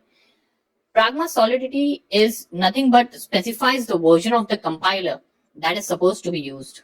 So like you have import in programming languages like Java, Solidity has pragma, okay. So this is what we wrote, pragma solidity 0.4.0, and 0.4.0 was a compiler version that we specified, okay.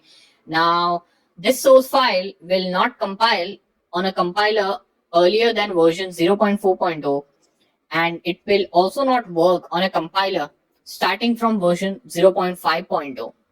So this second condition is added by this caret symbol, or I should say like upper caret symbol, okay.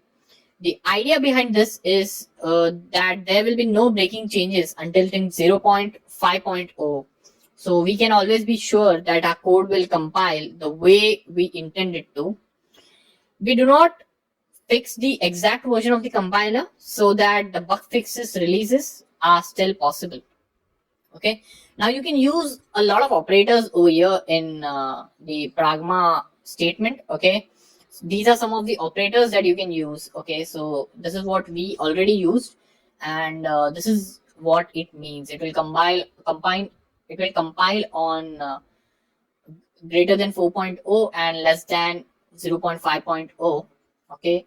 And this is also possible, like pragma solidity greater than equal to 0.4.3. So this code will compile on 0.4.3, 0.4.4, but not on 4.1 and 4.2, okay. You can also mention using OR operator over here, okay, 4.0 or 4.3 to 4.5, and this will compile on 4.0, 4.2, 4.3, 4.4, 4.5, but not on 4.6 and 4.7, okay. So these are like some of the operators that you can use in pragma, okay. We then wrote our first contract. So first contract was an empty contract, it did nothing.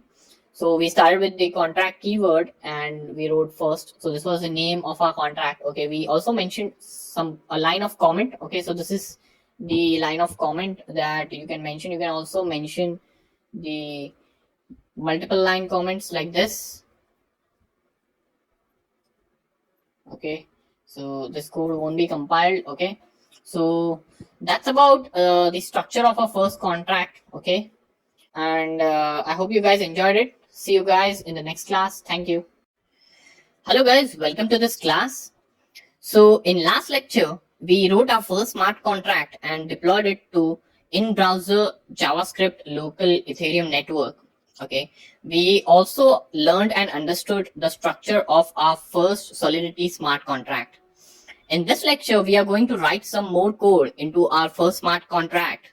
We will be creating a variable, okay, and we will be writing a getter and setter for that particular variable to initialize and fetch the value of that particular variable.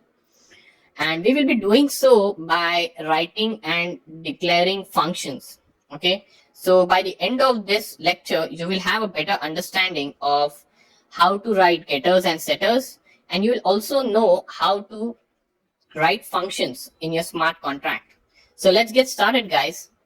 So we'll start by creating our first variable and we'll call it name. Okay, so we'll call string private name. Okay, so that's our first variable of the string type and it's private. So we'll start by creating a function to set the value of this particular variable name, and this function will accept a value from the user. Okay, so we'll type in the keyword function. Okay, set name. Okay, a pair of parentheses, and we'll accept a parameter. We'll call it underscore name. Okay, and we'll mention it as public over here. Okay, it's a public function, and a pair of curly braces. Okay, so and what we'll do is we'll set the value. Okay, we'll assign the value of underscore name to a variable name. So name is equal to underscore name. Okay, and I think we missed semicolon, so every line of Solidity code has to end with semicolon over here. So we just wrote our first function, and it sets the name. It accepts a parameter from a user and it assigns it to the variable name. We'll create a getter over here. Okay, we'll call in function get name. It doesn't accept any parameter. It's public. Okay, a pair of curly braces, and it returns the name. Okay, so it's throwing an error over here. It says, okay, so we forgot to mention the return type. Okay, so returns string. So this is what it is. It's again throwing a warning that it can be restricted to view. Okay, so we can call it a view. So Solidity was giving us a warning that this function just returns name and it doesn't modify any value. So it can be of view type. So this is nothing but a function type, and we'll talk about what are different kinds of function type and what each one means in Solidity. Okay, we'll do that shortly. So this is setter getter. Okay, and I'll go ahead and deploy this particular contract. Okay, and we'll see how it behaves, and I'll press the deploy button over here. So we deployed our contract. Okay, and we saw some ether getting detected from our account. Initially it was 100.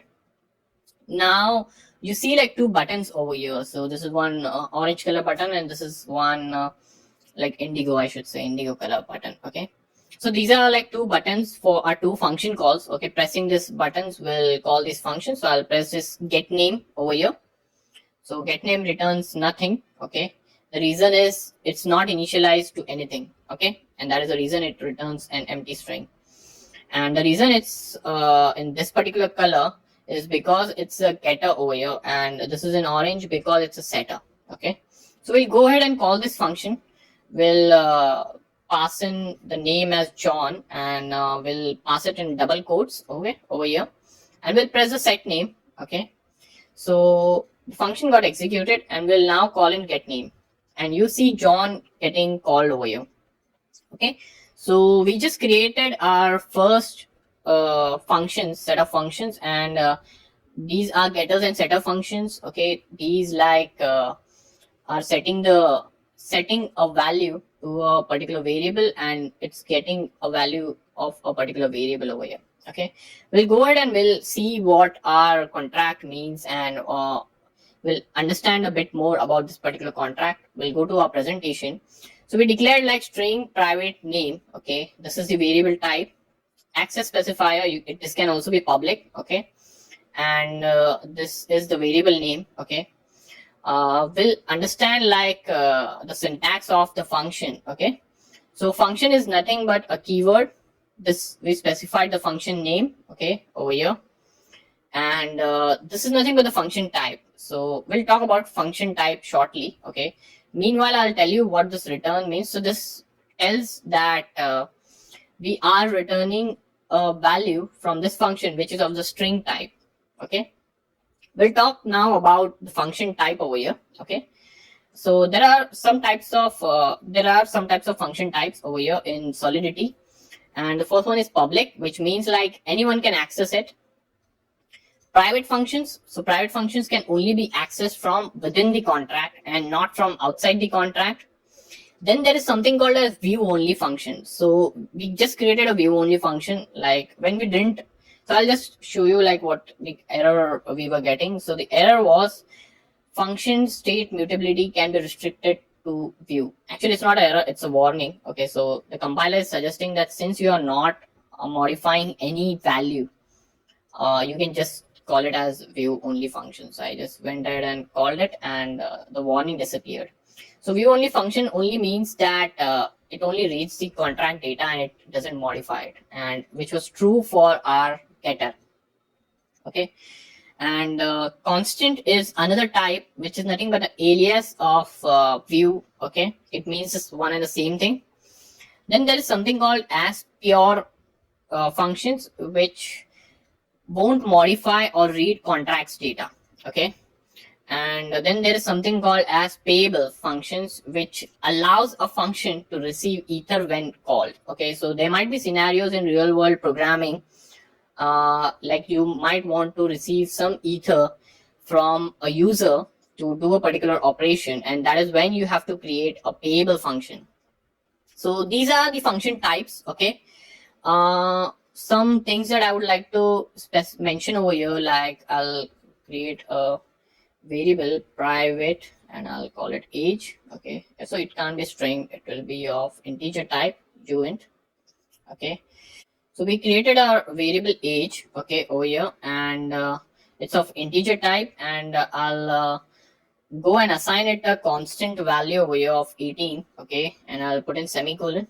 Okay, so in functions you can assign a variable a constant value, okay, which is not accepted as a parameter from the function arguments. Okay, and you can also return multiple values, okay, in getter over here. So I can call it uint, will be returning uint, and while returning I'll pass in age as well. Okay, and I'll put this in a pair of brackets. Okay, so this is how you return multiple values from a function over here.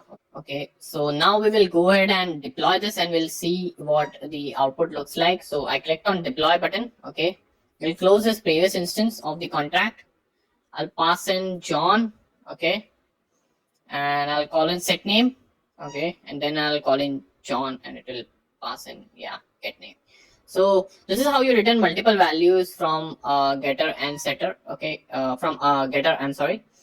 And this is how it works in Solidity. Okay, so one more thing I would like to mention over here is we created a getter over here by ourselves. Okay, so for a while I'll just comment this getter over here. Okay, and I'll change this type to public. Okay, so if there is a public variable, okay, the getter is automatically created by the remix ID over here. Okay, so I'll just deploy this contract. I'll just delete this old instance. Okay, and you can see like we have commented the getter, but still we are seeing this name over here. So that's because the getter is automatically created for a public variable over here. So name is public. If I change this to private, okay, and if I redeploy it again, it will just give us set name. So your getters are by default created for a public variable. Okay, so that's about this class, guys. In this lecture, we created our variable, we wrote getters and setters, we understood what function is, okay, in Solidity. We understood like some types of functions in Solidity and what each one does. Okay, and we have a better understanding of functions now. Okay, so I hope you guys enjoyed it. See you guys in the next class. Thank you. Hello guys, welcome to this class. So in this lecture, we are going to talk about the behind the scenes of our deployment. Okay, so we are going to understand how actually our smart contract is compiled and deployed to Ethereum virtual machine. Okay, so let's get started, guys. So whenever you compile and deploy your smart contract, okay, this is what happens. Okay, so you write your Solidity code, okay, which is a high level language, and it is understandable by humans. Okay, and this Solidity code is given as an input to Remix IDE. Okay, now what Remix does is it compiles this code, okay, into two things, which is bytecode and the ABI. So bytecode is nothing but the compiled machine level instructions, okay, of our smart contract, which is understood by Ethereum virtual machine. So we as human don't have the ability to, like, it would be very difficult if we start writing our code in bytecode, okay, and that is why we have IDE, which compiles it into the machine readable bytecode, which is then deployed on Ethereum network. Okay, so this bytecode is actually deployed and stored in Ethereum blockchain. Okay, and then we have another thing, which is ABI. So ABI stands for Application Binary Interface, and it is nothing but a code that gives you the ability, that gives the JavaScript the ability to interact with your smart contract.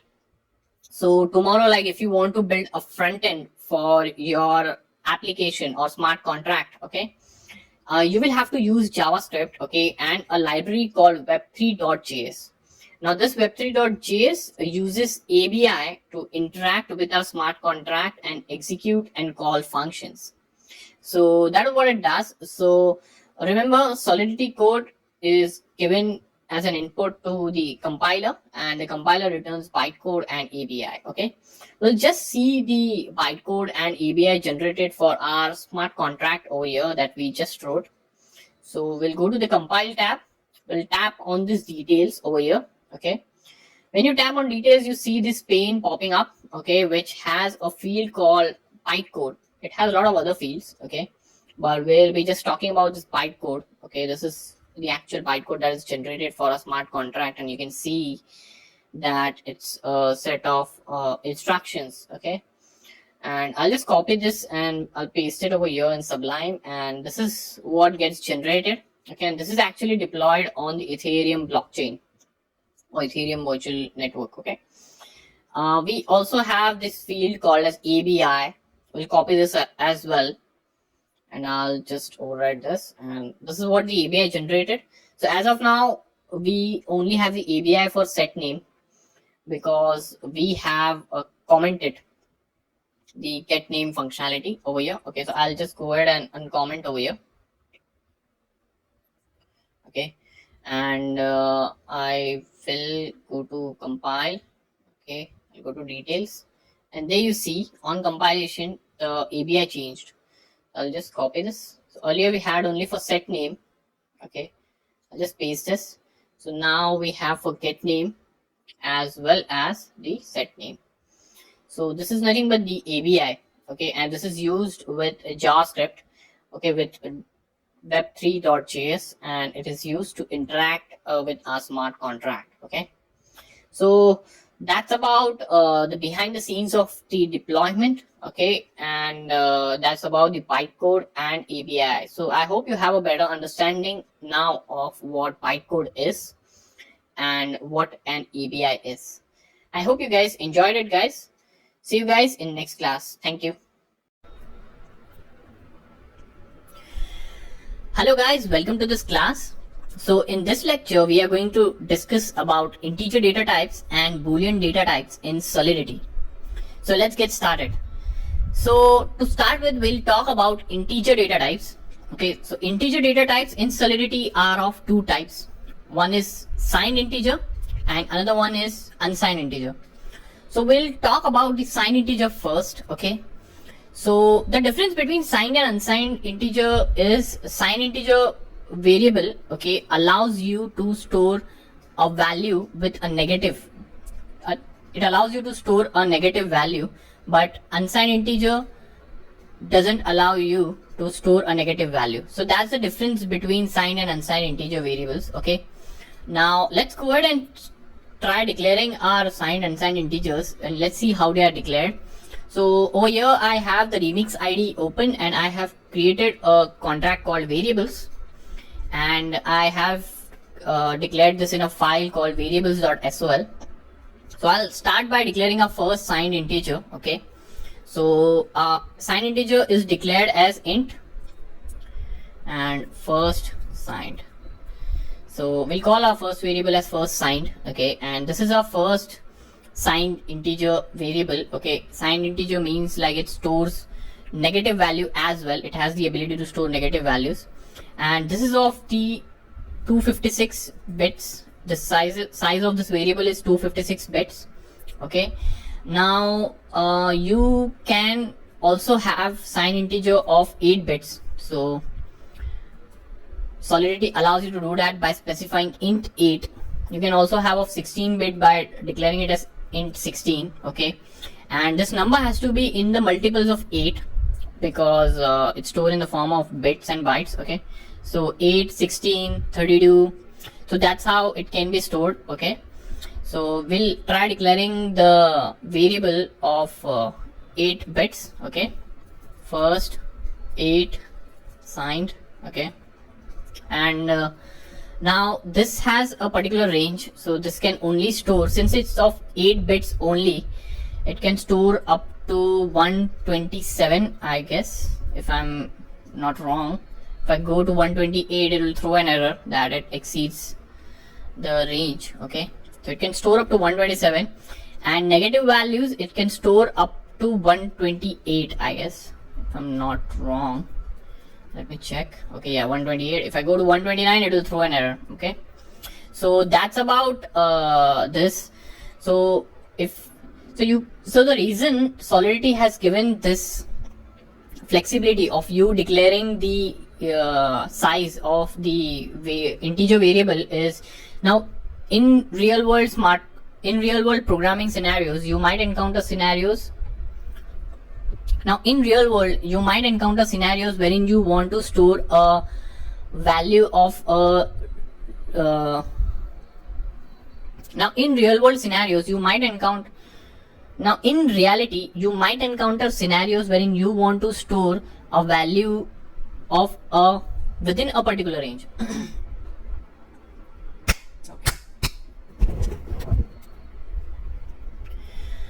So in real world programming, you might encounter scenarios wherein you know that the value that you are storing in a particular variable won't exceed a particular range.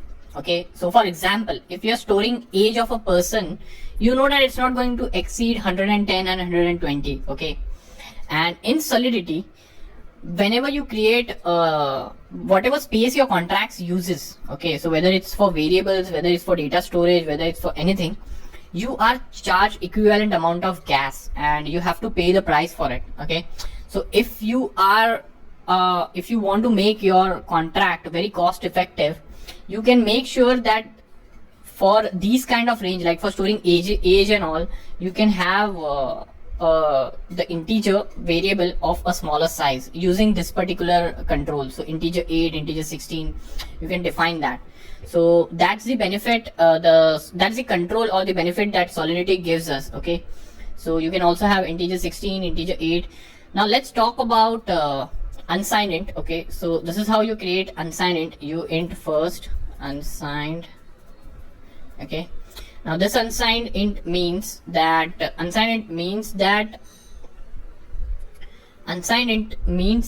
you can only store values that are positive. You can't store negative values. Okay, so if I try to give this negative value like -1, it will throw an error saying that it's not convertible. Okay, so I'll just remove this. Okay, in a similar way that you can declare like of 8 bits for signed. Okay, you can also have a way to do that similar thing over here. Okay, integer 8, integer 16, you can do integer 32. Okay, so I'll just create a 8-bit one. Okay, first 8 unsigned. Okay, now of 8 bits you can store from 0 to 255. So 0 to 255, it won't throw an error. If you go above 255, okay, it will throw an error. Okay, so 0 to 255, I'll keep it to 255 over here. Okay, now that's about unsigned integer. So unsigned integer of 8 bits is really ideal if you want to store age in your program, because age can't be negative, right? So you don't need a signed integer over here, and the smallest one that you can declare is of 8 bits, and obviously age can't go beyond 255. So to make your program like really cost effective, you can have unsigned integer 8 to store age. Okay, so that's about signed and unsigned integers. Okay,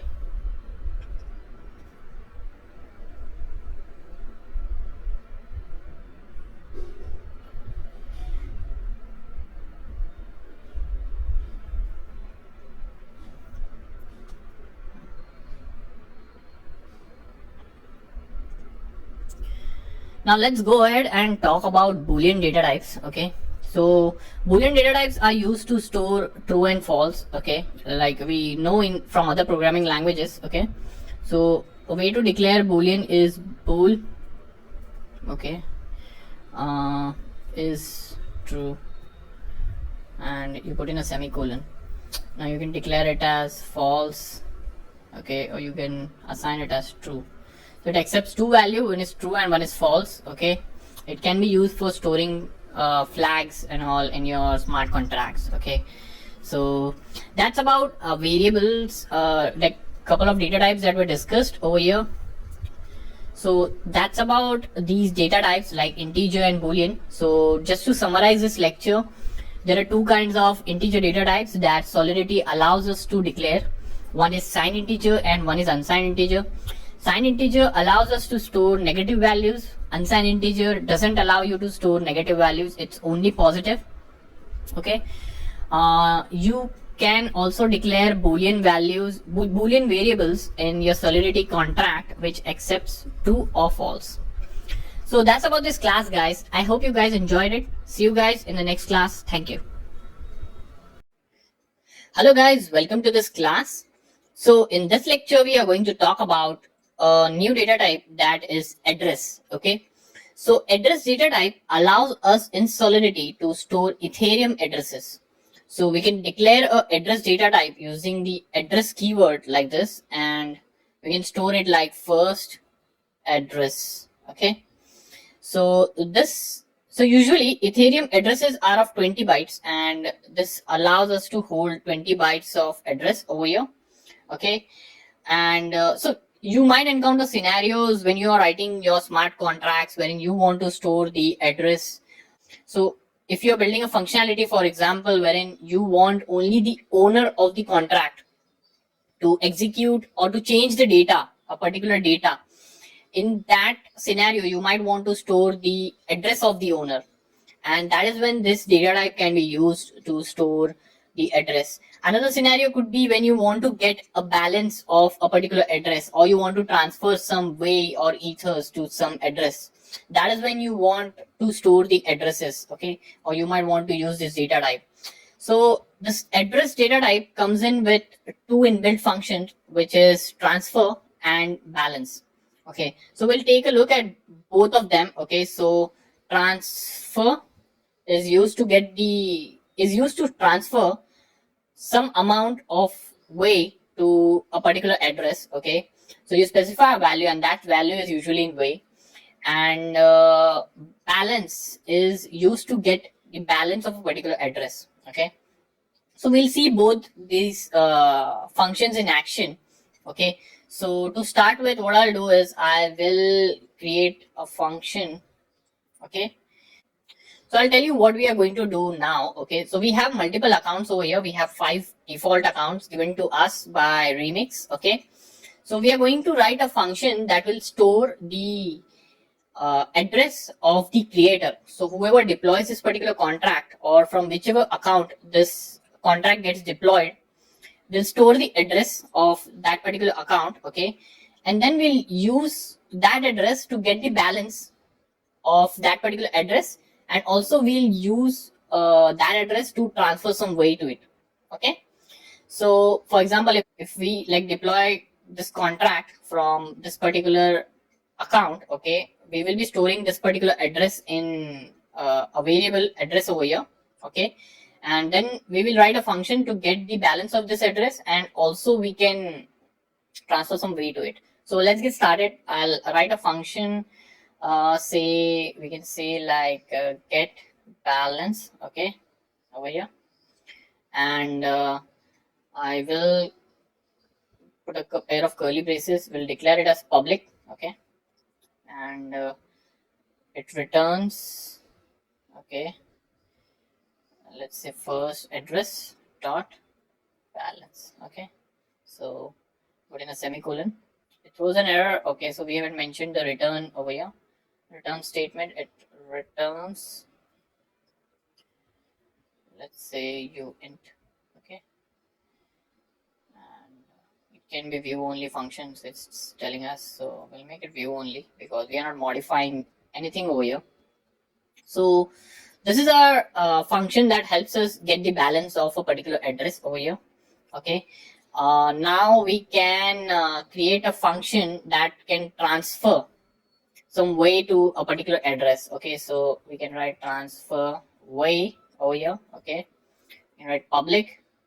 Okay, and oh, I forgot to mention the parameters over here, and we can accept the parameter of address type. Okay, address, pair of curly braces. Okay, now address dot transfer, and we'll specify let's say 1 ether, maybe. Let's go to ether converter online.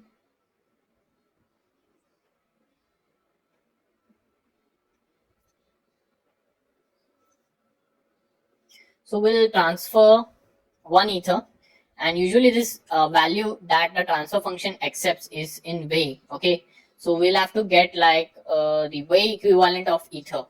So I'll copy this value over here and I'll put it over here. Okay, so we're transferring 1 ether to this particular address over here. Okay, and so it's throwing some error over here. Transfer cannot be visible. Okay, so it's first address. Okay, yes, unused function parameter, remove or remove it. Okay, it won't be first address, it will be underscore address over here. Okay, so this is what we have done over here. Okay, now in order to transfer way, okay, to this particular address, we have to make the constructor of the function as payable. Okay, so what I'll do is I'll type in function variables. We'll have to create a function, and it has to be like this. We'll declare it as payable. Okay, so we have created a function of the type payable. Okay, and now let's store the address of the creator in the first address. Okay, so we'll store like first address is equal to message dot sender. So I'll explain you what this is, guys. So message is a global variable or a public variable that is available to the contract, and dot sender is gives us the address of the sender. So what this means is whenever you deploy a contract, this constructor gets called. Okay, and the address of the one who deployed gets stored in the first address. Okay, so we know like every time like who the owner of this contract is. So if this contract is deployed from your address, so your account address will be stored in this variable, and we'll know like this contract is deployed by you. Okay, so let's go ahead and deploy this. Okay, so before deploying, since we are transferring some way, okay, to a particular address, we will want to send some way in this value field. Okay, so we'll send like these many gigaways, okay, to this particular contract, okay, while deploying. Okay, and we'll deploy it using the first account over here. Okay, so it ends with 733C. Okay, I'll go ahead and I'll deploy. Okay, so we deployed it. Okay, and what I can see over here is, oh, I think we may have to print the address as well of the account from which we deployed the contract. So never mind, I'll create one more function, get address. Okay, over here, public, and this just returns first address. Okay, and public, it returns address. Okay, so this function just returns the address of of this variable. So it just returns this variable in short, okay, and this is of view only, okay. So I'll delete this instance, okay, and we'll put in these many gigaway, okay. So we are not selecting way over here, we are selecting gigaway over here, okay, and this transfer is in way, okay, and we are selecting the first account, we are deploying it using first account. So we deployed it, okay, the contract got deployed successfully. We have 3 functions over here, okay. Now we can call get address, okay, it gives us this address of the one who deployed, okay. I'll copy this address, okay, I'll change the account, okay, I'll change it to the second account like 160C, okay, and I will transfer. I'll call this transfer function, okay. First I'll call this get balance over here, okay. So the get balance tells us the address, okay, of this caller account, okay. So we have these many ethers, okay. It tells us like there are these many ethers in our calling account, okay, the owner's account, and then we transferred these many way from this second account to first account, and I'll click on transfer way, okay. You see like these many way got deducted and it will get added to this account. So you see the balance got updated over here a little bit, okay. You can see like it was 9999 point something, and it is something. We'll transfer one more time, okay. We'll call this one more once again, and you see like it's now 0.002, okay. It was 1, okay. I can transfer it once again, okay. So it's the value is 2 over here. You press transfer, you go over here, you see like it's 3 now over here. So the balance is definitely getting updated and this is working. So this is the significance, and this is how its balance and transfer is used with address data type. So I hope you guys enjoyed this class. See you guys in the next class. Thank you. Hello guys, welcome to this class. So in this lecture we are going to talk about struct data type in Solidity, okay. So we know like different kinds of basic data types, primitive data types that Solidity provides: integers, strings, addresses. But there might be scenarios wherein like you want to store a complex data types, like you want to store car object, okay. You want to store instructor's profile in your contract, you want to store student's profile in your contract. So in these scenarios, struct data type or user defined data types become very handy, okay. So we'll start by an example. So let's say if I want to store properties of a car, okay. So I can go ahead and I can create a struct car, okay, and I can define its property like uint 8, which is seats, okay, string model, okay. So these are like 2 properties of my car, okay. This is our user defined data type. So if I want to store car 1, car 2, car 3, I can just create objects of these and I can store or initialize the variables, okay. So that is how it works. So this is similar to classes and objects concept in Java, okay. So you can start by declaring car, okay, first car, okay, and we can like call a function, okay, set car, okay, and we can accept like string name or underscore name, and we won't accept a second parameter, we'll initialize it by ourselves, okay. We'll call it public, and pay attention to how you can access the member variables over here. So you can call the object name first car dot seats, okay, is equal to 4, okay. Now to access the second variable, it's first car dot model, okay, is equal to the variable name underscore car name, okay. So this is how you initialize the variables within the struct data type, okay. Now you will write a getter over here, okay. So function get car over here, public view returns. Now we'll be returning 2 value over here, one is string and one is of the uint, okay. So this will be string, another one will be uint 8, okay, pair of curly braces, returns first car dot seats, comma, first car dot model. Okay, and we'll put this in a pair of parentheses and with a semicolon. Okay, it's throwing some error. Okay, so it's not returns, it return. Okay, I think the error should go now. It's not. Okay, so we have mentioned string first and uint later, but over here we have mentioned uint first and string later. So it's throwing an error. So we'll change this to model. Okay, and seats will be the second variable. Okay, so we'll go ahead and we'll deploy this contract. So what we have just written is we've created a custom user defined data type called car, which stores two properties of a car, which is seats and model. We have created a first object of the car, which is first car. You can create as many as you like, and you can initialize it this way, and you can get the values this way. Okay, you can refer to the member variables using object name dot the variable name. Okay, so we'll just deploy it. Okay, we see like two buttons over here. You can click on get car, so it returns empty. We'll pass in a string like, let's say, Ferrari. Okay, and we'll set the car, and we'll now get again.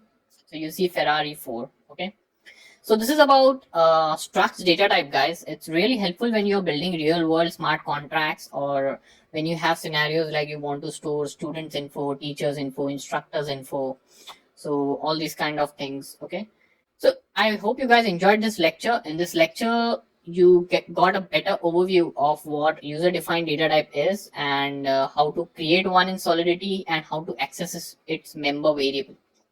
I hope you guys enjoyed this. See you guys in the next class. Thank you. Hello guys, welcome to this class. So in this lecture we are going to talk about arrays in Solidity. So let's get started. So by the end of this lecture you will have a better understanding of what are arrays in Solidity and how to use them. You will also get a better grasp of what are different kinds of arrays in Solidity and what are the major differences between them. So let's get started. So till now we have made a use of variables in our smart contracts. Okay, and you are very well aware that variable is used to store a single value. But imagine you are building a smart contract wherein you want to store names of 5 employees. Now in that case, you will have to create 5 variables, and you'll have to store 5 names of employees. But we have a better solution. This is where arrays come into picture. So arrays are nothing but a data structure that allow users to store value of a same type. Okay, now what does it mean? So basically, if you want to store the 5 values or 5 names of an employee, you can create an array of string type, and you can store 5 employee names in that single array, and you can refer it with a common name. So like in JavaScript, we have a property which allows us to get the length of an array, and you can use it by specifying array name dot length. You can also get the value at a particular position in an array by using array name, and in square brackets you can mention the position or the index. So if you want to get the employee name at the 3rd position, you have to specify the array name in bracket, you have to specify 2. Now make a note over here that to get the 3rd position you have to specify 2, and the reason for that is the array index starts from 0. So the first position of an element is not at the first, it's actually at 0, and the index starts from the 0th position. This is similar to the major other programming languages. Okay, if you want to add an element or a value in an array, you can do it using push. So you can specify array name dot push, and in the bracket you can specify the value. Now, like we discussed, every element in the array has to be of the same type. So if you are declaring an array of a string type of the size 10, all the 10 values have to be of the type string, and you can't store any other type in that array. If you want to store any other type, you have to create a separate array or a variable. Now there are two different kinds of arrays in Solidity. One is static and other one is dynamic. Let's understand like how they are different from each other. So static arrays are nothing but arrays of fixed size, and dynamic arrays are arrays of the dynamic size. It means that the length of the static arrays cannot be changed and they are of the fixed size. Whereas on the other hand, for dynamic arrays, you can keep changing the length of the dynamic array. So if you're building a smart contract when you know way ahead of time while development that you are not going to store more than 5 values in this particular array, you can obviously declare it as a static array of fixed size, which is of the 5. But if you are not aware of how many values you are going to store in an array, you can go ahead and declare it as dynamic arrays, and it will give you a flexibility of resizing on the fly. Now, this is something not similar to other programming languages, but in Solidity, you can change the length of a dynamic array by using array name dot length and assigning it a value. Okay. So if you created this array of the length 2, you can go ahead and change it as 5. Okay. And you can do that in your smart contract, but you can't do this for static arrays. So if you try to do this for a static array, your compiler will throw an error because this goes against the definition of static arrays. So static arrays are of fixed size and the size is defined and declared at the time of creation. Later on it can't be altered. Okay. But this is not same for dynamic arrays. For dynamic arrays, you can change size on the fly. You can declare a static array by using this syntax. You can specify the type of the data type of the values that you are going to store in the array. You can mention the length in the square brackets, and you can mention the array name. For dynamic arrays, you can use a similar syntax, but you can skip the length part because there's no point of mentioning length because it's a dynamic array, and you can define the length later using array name dot length. Here is an example of a static and a dynamic array. Okay, so you can use this syntax, and you can use this syntax for static and dynamic arrays respectively. Okay, now make a note over here, like you have created an array of 10 size. Now the number of values that you are going to store in a array won't exceed 10. Okay, you can't go beyond 10. If you have to go beyond 10, you have to create another array or a variable. But this is not true for the dynamic array. Okay, now the array that you have declared over here, you can keep changing the length on the fly. So here's a quick overview of this lecture. In this lecture, we understood how to use arrays in Solidity, and we also took a look at what are different kinds of arrays in Solidity, which is static and dynamic arrays. We understood the major differences between them. I hope you guys enjoyed this lecture. See you guys in the next class. Thank you. Hello guys, welcome to this class. So in last lecture, we took a look at the conceptual side of arrays. We understood how Solidity offers us two different kinds of arrays, which is static arrays and dynamic arrays. And we also took a look at some of the key differences between these two kinds. So in this lecture, we'll do some hands-on on the two different kinds of arrays, and we'll understand some more about them. Okay. So to start with, I have already created a sample contract over here in the file name array_contract.sol, and we are calling this contract as arrays example. Okay, so I'll go ahead and start declaring my first array, and we'll declare a dynamic array first. Okay, now this is first array. Okay, and I'll make it as public. Okay, and I'll create another array which is of the fixed size, which is static array, and I'll call it second array. Okay, So first array is our dynamic array, since we haven't mentioned the size of the first array, okay? And we have a second array, which is the static array. Now we'll write a constructor function that will accept some parameters, or we won't accept some parameters from the user. We will just assign them on our own, okay? So what our constructor function does is it will initialize these both arrays, okay? Write constructor public, okay? And now over here I will in first array dot push, I'll put in 0 first array, or I'll just copy paste this. I'll make it as 1, okay? This will be 2, okay? So the first three elements of first array are initialized to 0, 1, 2, okay? I will go ahead and initialize the second array, okay? Now you can't use a push with static arrays, okay? If you try to use push with static arrays, compiler is just going to throw an error, okay? Now, how do you initialize these static arrays? So you can initialize static arrays by using brackets, and we can mention it as 10, 11, 12, 13, okay? And like this, and we can mention a semicolon at the end, okay? Now, whenever we create a static array of a fixed size, so here we have created a static array of size 10, okay? All its elements are initialized to 0 by default. 0 because it's of UN type, okay? If it's a string, it will be an empty string, okay?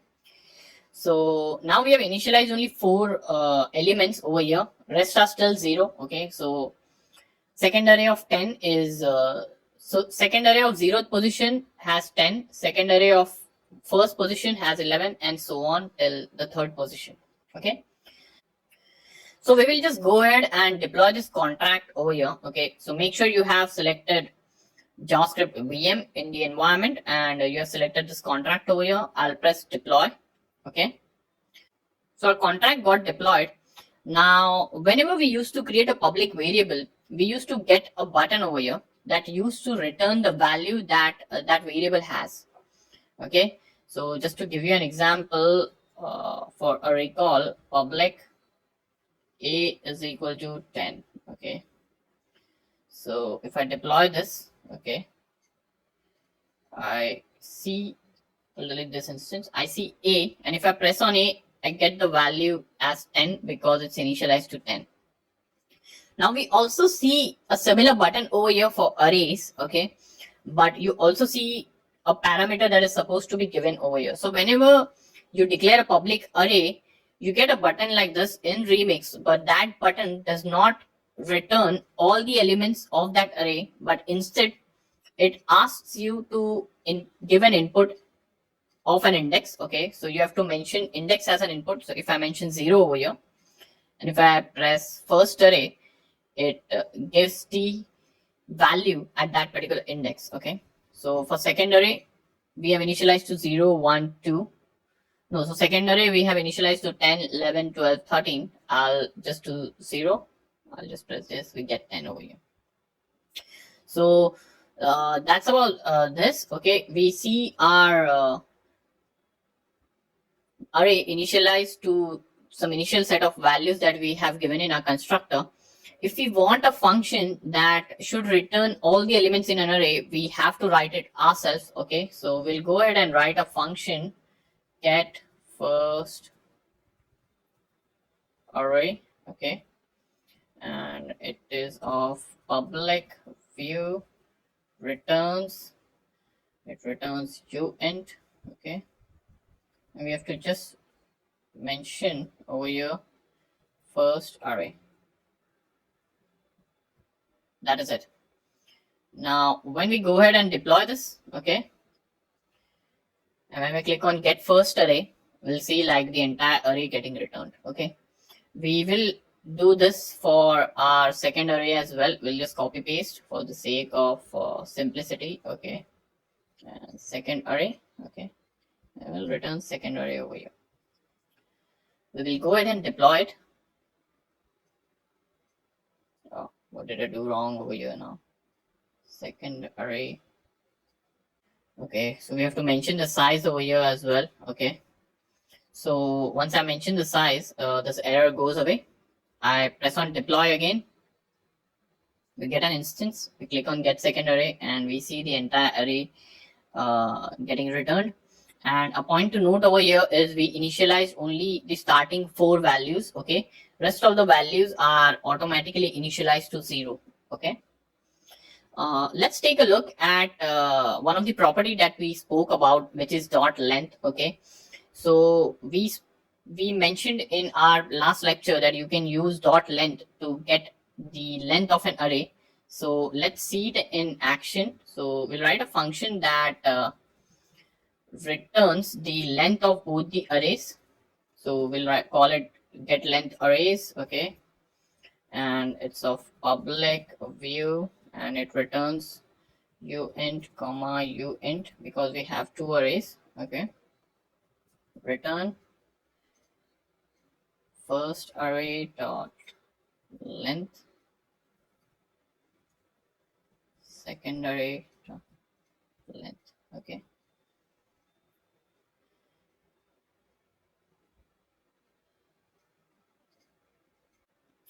so once we deploy this contract, okay, you can click on get length arrays and get the length of both the arrays. So our dynamic array has a length of 3 because we have only added 3 values to it. Okay, whereas our static array has a length of 10. Okay, we'll create another function that lets us change the value at a particular index within our arrays. Okay, so set array, we'll call it, we'll accept a parameter and we'll call it temp. Okay, it is a public function, and what we'll do is we'll just go to first array, and the first index will set it to 10. Okay, so this is how you change the value at a particular index. So here over here, one has first index has 1. Now we just change it to 10. Okay, now let's use this temp parameter to change the length of our first array. Okay, so our first array is dynamic. Okay, we'll change it to temp. Okay, now we'll also try changing the length of our static array, but remember, length of static arrays cannot be changed, and hence it's throwing an error. So we'll just comment this out. Okay, I'll close this instance. I'll clear the console log. I'll click on deploy. Okay, the contract got deployed. Okay, so I'll click on get length. You see, like, we have a length of 3 for our dynamic array and a length of 10 for our static array. Okay, now our dynamic array has elements of like 1, 0, 1, 2. Okay, so what I'll do is I'll just call this set array function over here, and I'll assign it 20. Okay, so 20 is the length, okay, that we are passing over here, and passing 20 will change the length of our first array to 20, and it should also change the value at the index 1 to 10. Okay, so currently the index at 1 has 1 value in it. Okay, so I'll just press set array. Okay, it got executed. I'll just press get length first. Okay, so you see, like, the length of our dynamic array has changed to 20 now. Okay, I'll press now get first array. Okay, you see, like, the length has increased, and also the value at the first position has changed to 10. So that's about arrays, guys. So in this lecture, we created 2 arrays, which are static and dynamic. We also assigned them values. We saw, like, how you can change the length of a dynamic array and how you cannot change the length of a static array. We also used their length properties to get the length of static and dynamic arrays. So that's about this lecture, guys. I hope you guys enjoyed this. See you guys in the next class. Thank you. Hello guys, welcome to this class. In this lecture, we are going to talk about what are mappings in Solidity. So let's get started. By the end of this lecture, you will have a better understanding of what mappings are, how they are used. We will also take a look at some of the rules that we need to keep in mind while we use mappings. So let's get started. So mappings are nothing but they're used to store key value pair of a particular information. They are similar to hash tables in Java. This is how you create a mapping in Solidity. So to create a mapping, you have to use a mapping keyword. You have to specify the key type over here. You have to specify the value type, okay? And then you specify the mapping name. So this is the key and this is the value, okay? Now, an example of mapping would be like, so here we have created a mapping, okay, using the mapping keyword, and we are storing balance, which is in our integer data type, like unsigned integer, and we are storing that of every address. And to access the balance of any address, you will have to access it in this way. So you can use balance and braces like address is equal to 100. So this is how you access and create a mapping, okay? So let's take a look at how hash tables work. So let's assume that we are storing phone numbers against the names, okay? So your name is nothing but the key and phone number is nothing but the value, okay? Now let's go through the process of how they are stored in a hash table.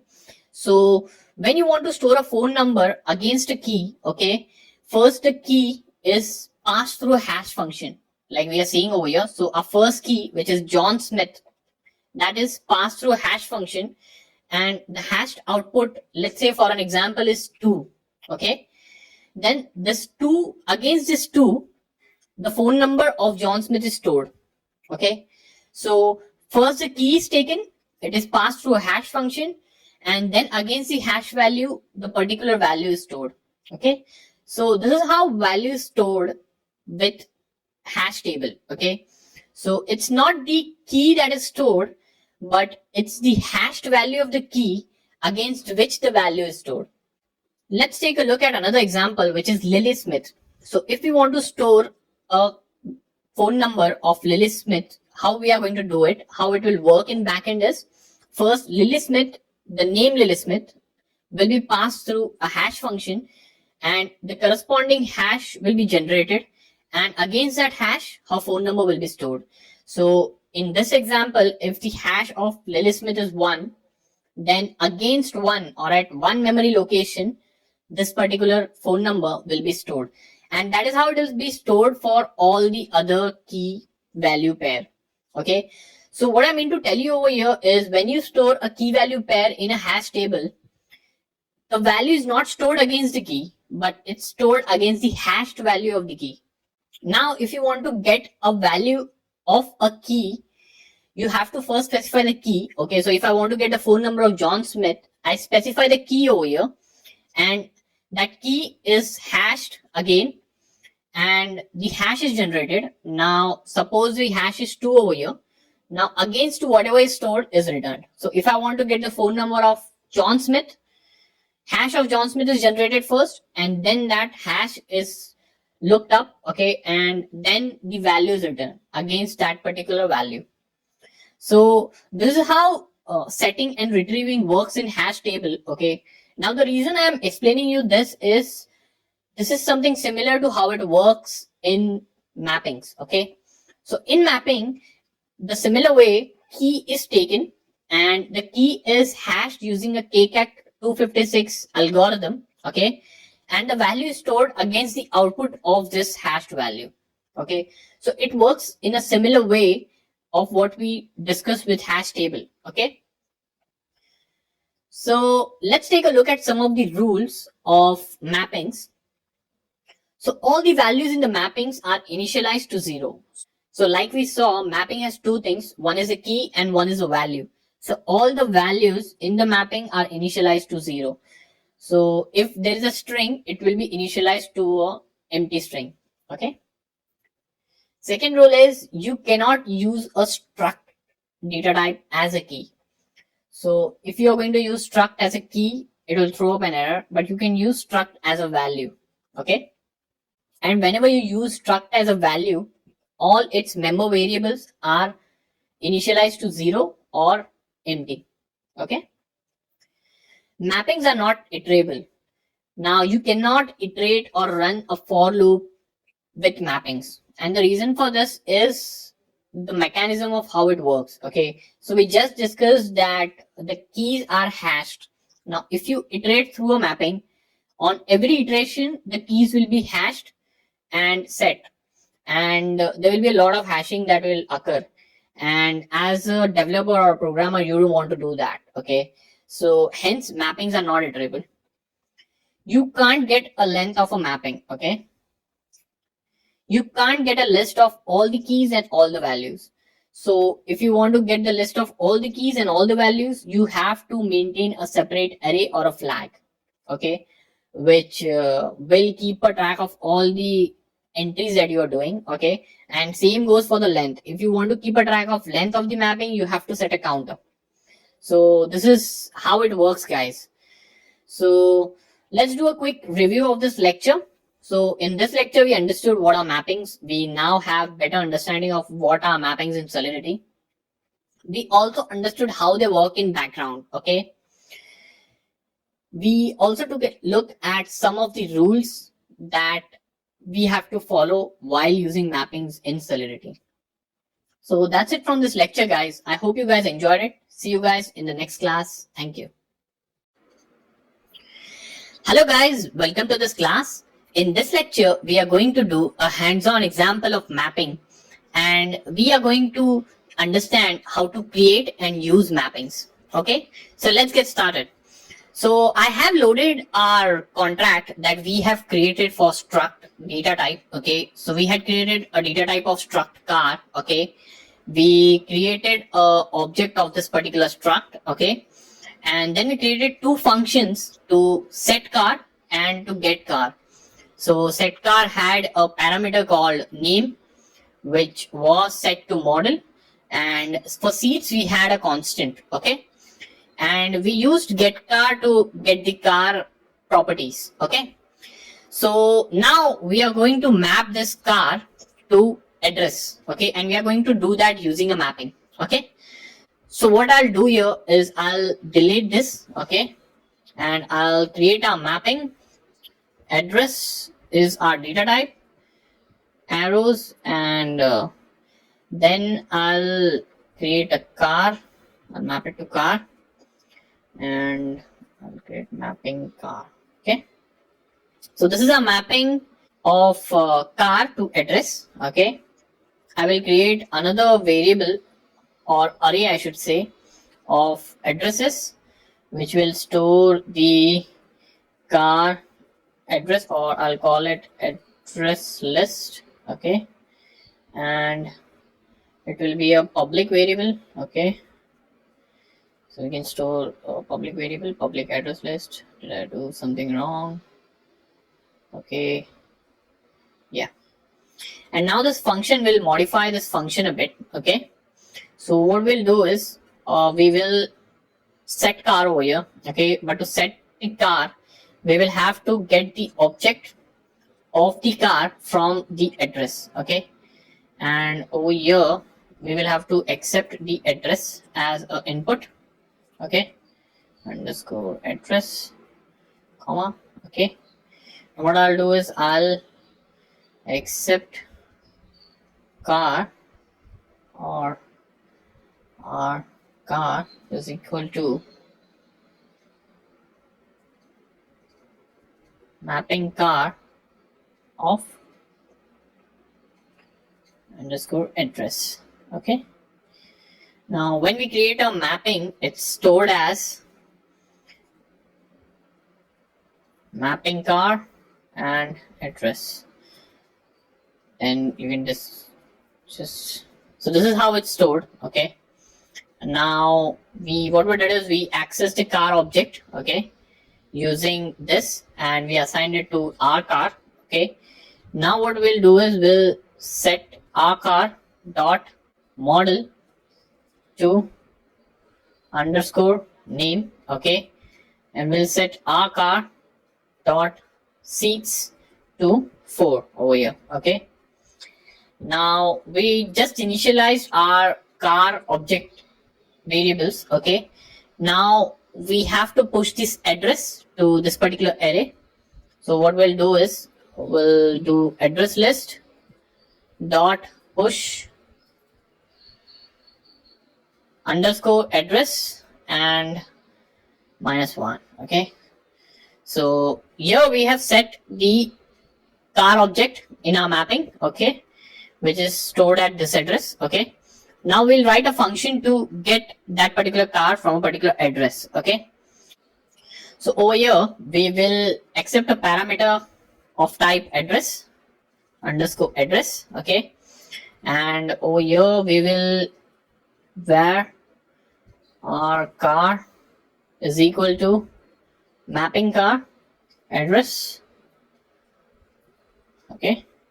So we got the car object, and then over here we'll replace this first car with our car dot model and our car dot seats, okay. Now we will also write one more function to get the list of all the addresses that we have.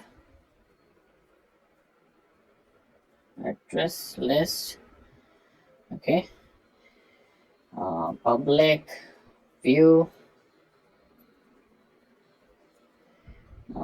returns address,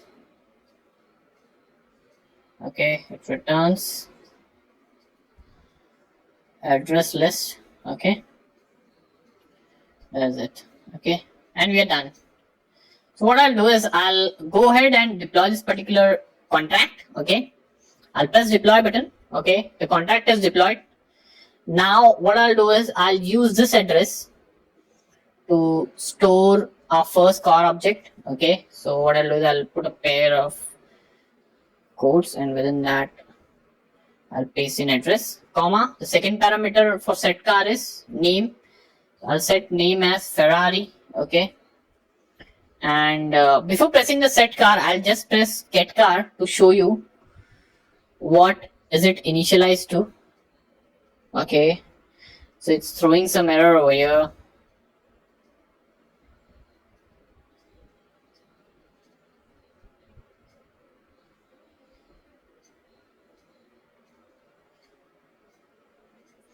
Oh, so it's throwing because we didn't pass an argument, okay. So what I'll do is I'll pass in the address in quotes, okay. I'll pass in get car. Now you see like the string value is initialized to nothing and uint8 is initialized to 0, okay. So these are the default initializations, okay, which we discussed over here. So all the values in mapping are initialized to 0 by default, and strings are initialized to empty, like blank string, okay.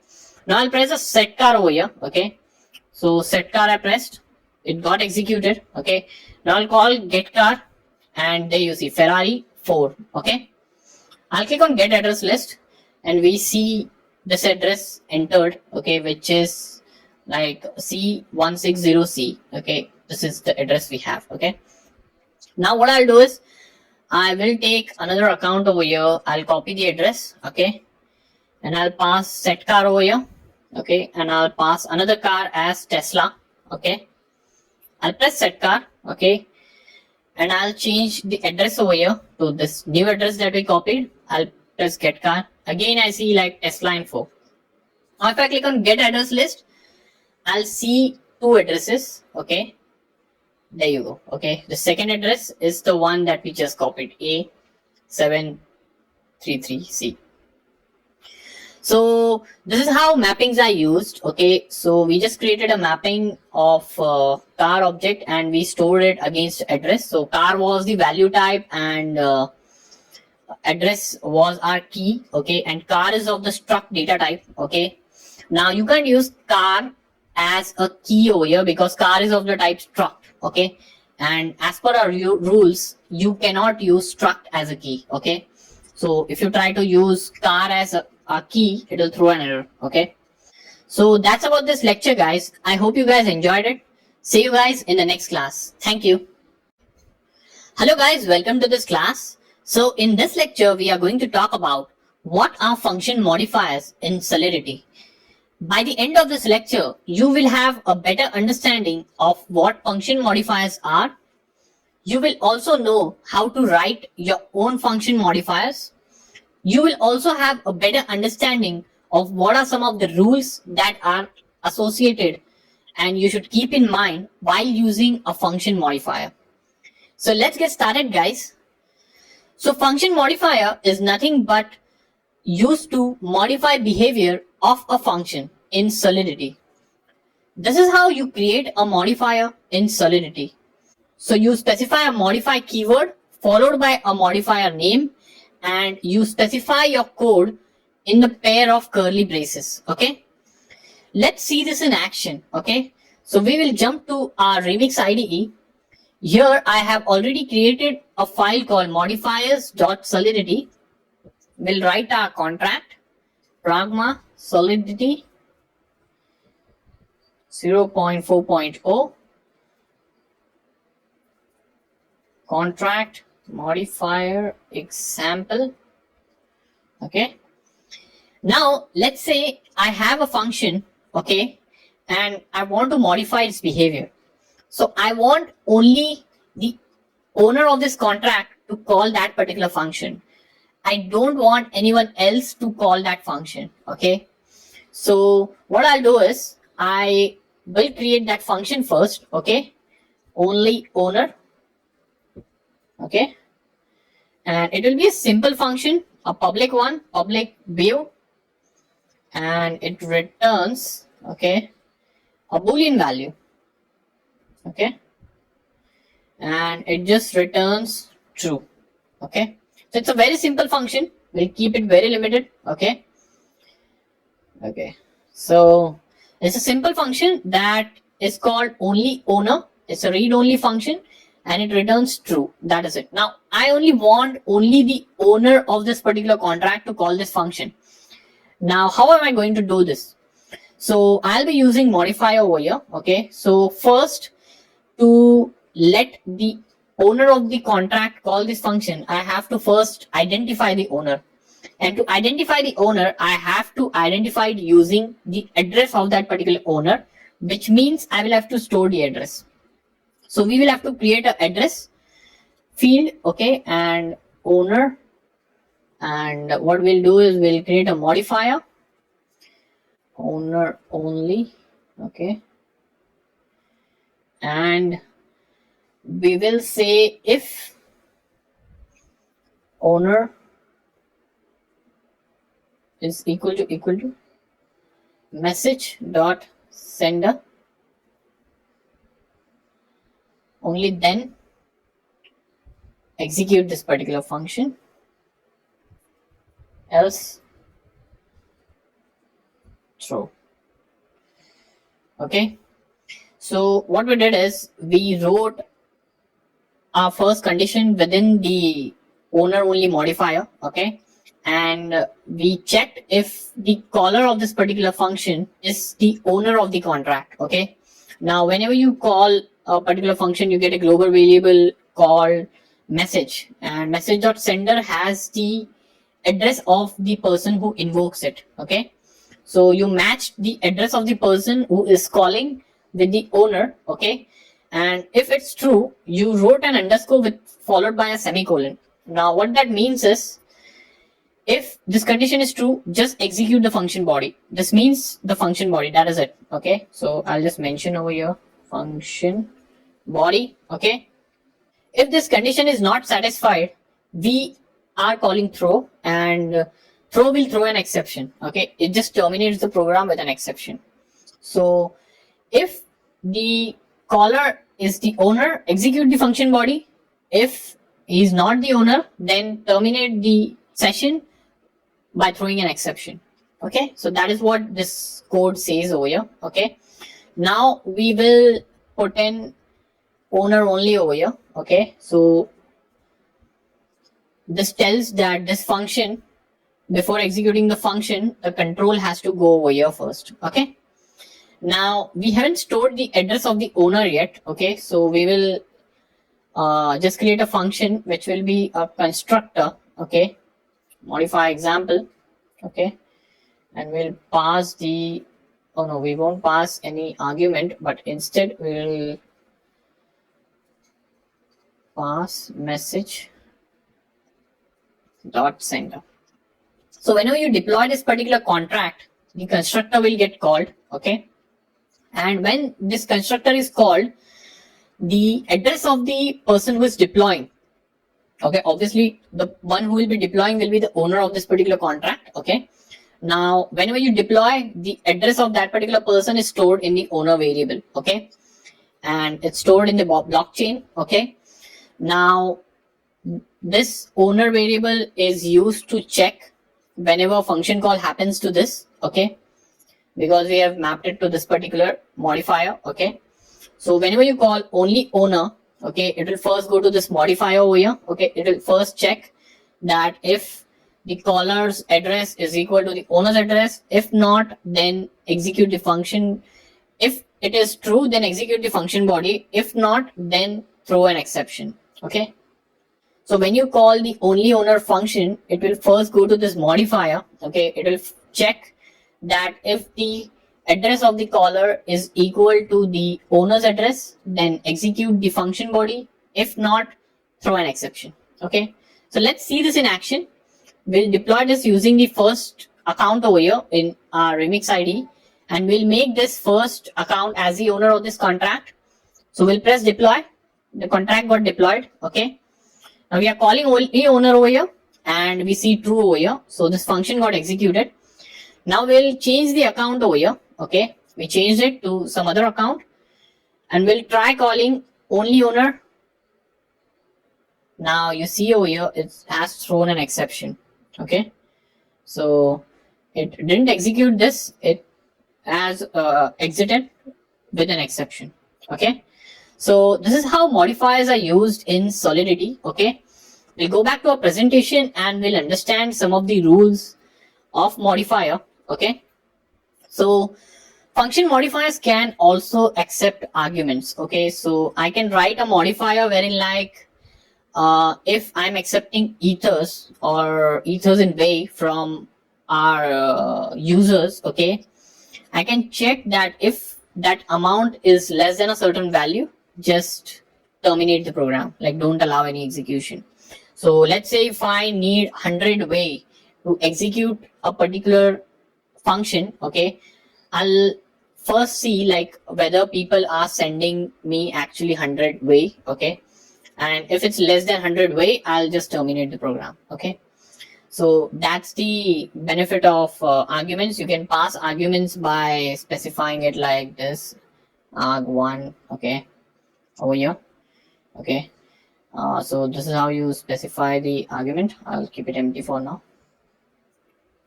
Okay, another rule is local variables and function modifiers cannot be accessed in function.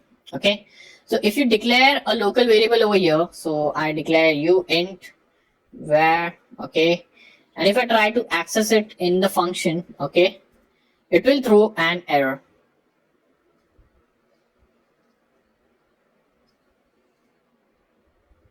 Oh, sorry, where is the keyword? So I'll put var1, var1. Okay, so it's throwing an error. It says undeclared identifier. Okay, so you can't access the variables that are declared in a modifier. Okay, but you can only access it within the modifier. Okay, you can specify multiple modifiers for a function.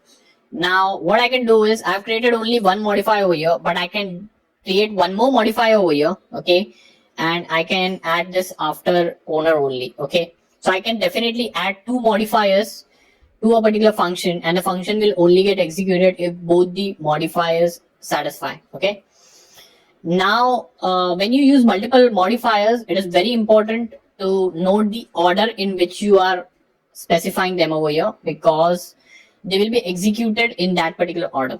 Okay, Another rule says that modifiers can be inherited and overridden. Okay, so if you inherit this particular contract to some other contract, you can definitely use this modifier in that particular contract. Okay, and also you can override it. It means you can rewrite that modifier in that particular contract. So if I inherit this particular contract modifier example, okay, this modifier will be available in the child contract, and also I can override it in that particular contract. It means I can rewrite it with a new definition in that particular contract. Okay, so that's about modifiers, guys. Okay, these were some of the rules. Okay, I hope you guys have a better understanding of what modifiers are. Let's do a quick review. In this lecture, we understood what function modifiers are, how they are used. We also saw an example wherein we wrote a contract and we used a modifier and we saw its usage. Okay. We also took a look at some of the rules that you should keep in mind while using modifiers. So that's about function modifiers in Solidity, guys. I hope you guys enjoyed it. See you guys in the next class. Thank you. Subscribe now and press the bell icon. Never miss an update. Hello guys, welcome to this class. So in this lecture, we are going to start building our first real world smart contract, okay, which is the voting smart contract. So this smart contract will be a decentralized app that will accept a list of candidates that will participate in election, okay, and it will allow the voters to cast their vote against these candidates, okay, and we will have the ability to go and check like who is leading the elections. So that is what the smart contract will enable us to do. We'll also talk about a few other things that the smart contract will enable us to do. So a voting smart contract will accept and initialize the list of candidates. So obviously, if we are building a voting smart contract for elections, we will need a list of candidates whom users can vote, and our smart contract should enable us to do that. So that is one thing that our smart contract will enable us to do. Another thing is it will allow users, that is voters, to vote for any candidate. So out of the list that we accepted in the step number 1 over here, we will allow voters to vote against any of these candidates, okay. And the next step, we will be also able to get the count of vote for every candidate. So during the course of election, we can go and check like who is having how many counts of vote, like which candidates has got essentially how many votes. And we will also authorize voters to cast their vote. So we don't want any random person on the internet to come to our app and vote for any candidate, okay. We will authorize users or voters to become eligible to cast their vote, okay, and this authorization will be done by the owner of the contract or who will deploy it, okay, and he will be responsible for maintaining the integrity, that is making sure that only right people vote against the candidate, okay. So that's about this smart contract that we are going to build, okay. In this smart contract, we'll incorporate everything that we have learned about Ethereum till now, okay, and it will give us a better gist of how we can use all these concepts, whatever we have learned, together in a real world project, okay. So I'm so excited, guys. I hope it's not boring for you. See you guys in the next class. Thank you. Okay, so in last lecture, we got an overview of the decentralized app or the smart contract that we are going to write, okay. Now let's take a look at some of the things that we need to keep in mind while building this smart contract. So in this smart contract, we won't allow users to vote multiple times, okay.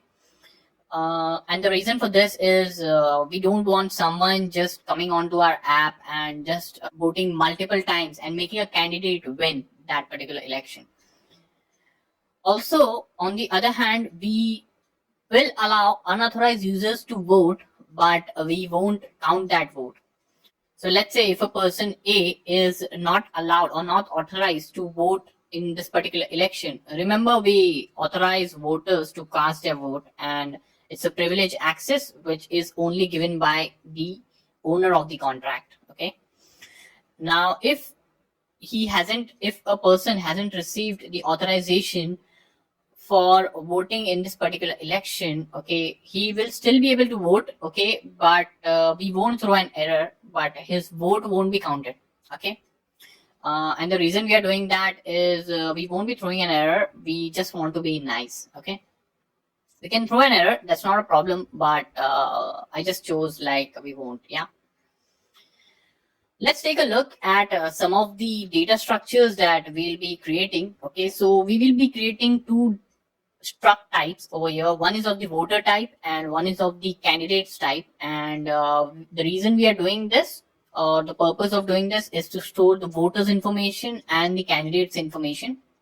So voters struct will enable us to store wait and has voted. It has two fields. Okay, so in wait field, we will keep a track of whether or not the user is authorized to cast a vote. Okay. Whenever the owner of the contract authorizes any voter to cast a vote in the election, we will modify this wait field. Okay. And using this wait field, we will identify whether the voter is eligible to cast the vote.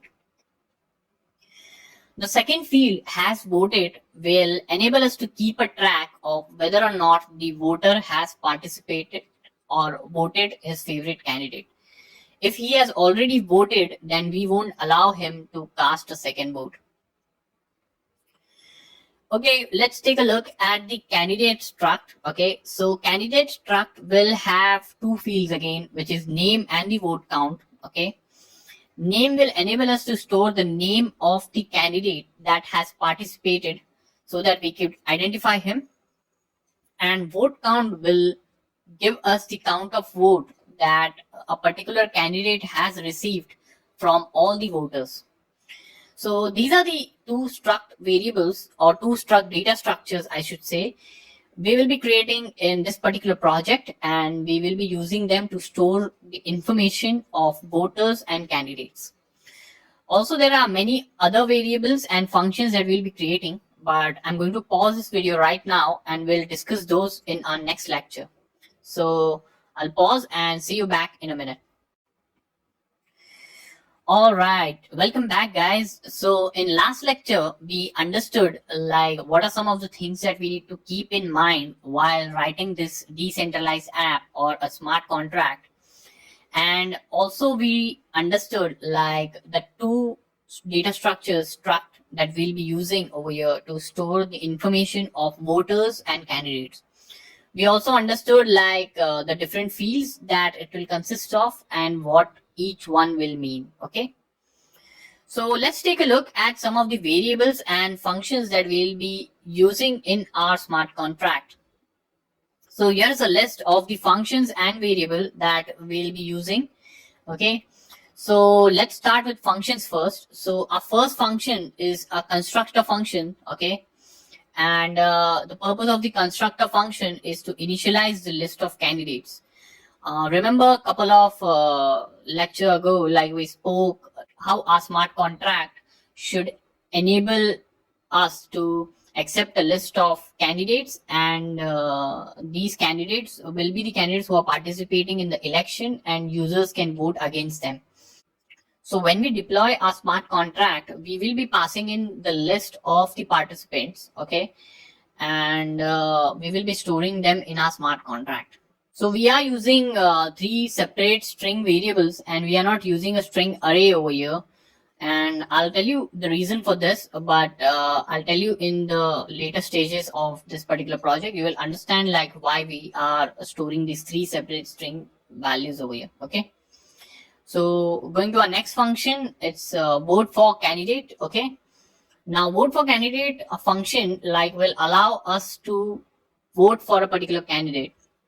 So whoever our voter is, it will enable that voter to vote for a candidate, and it will accept one parameter, which is the index. So this index is nothing but the candidate. Okay, so if you are voting for the first candidate, we'll be accepting 1 over here. If you are voting for the second candidate, you will be accepting 2 over here, and so on. So this is what vote for candidate function will do.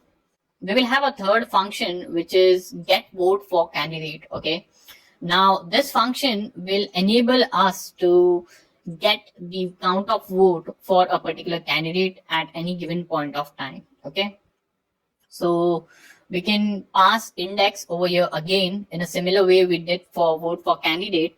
Okay, and it will return with the count of votes. Another function that we will be using in this particular project is authorized voter. So authorized voter will enable us to authorize a particular voter. So, and this is a privileged access function. Okay, so no one else apart from the owner of the contract can access this particular function. Okay, if anyone else tries to access this, he'll get an error. Okay, so this is an only owner function. Okay, and this function will have the logic that will give authorization to any voter. Okay, so that he can cast his vote. Now let's take a look at some of the variables that we'll be using in our contract. So our first one is mapping. Okay, we'll be using a mapping called voters. Okay, this is actually not a variable, it's of a reference type, but these are, like, I should say, fields that we'll be using in a smart contract. Okay, so this mapping is from address to voter. Okay, it will allow us to store a voter object against his address. Okay, and now let's say, like, if I am casting my vote, okay, then using this mapping, our smart contract against my address will store my voter object. Okay, so it will create my voter object, okay, an object for me, okay, which will have my information, and it will store against my address in this mapping. Okay, we will also have one more field, which is of address type, and it helps us to keep the track of the owner's address. Okay, and this we are storing because we have a function with a privileged access. Okay, and that is authorized voter.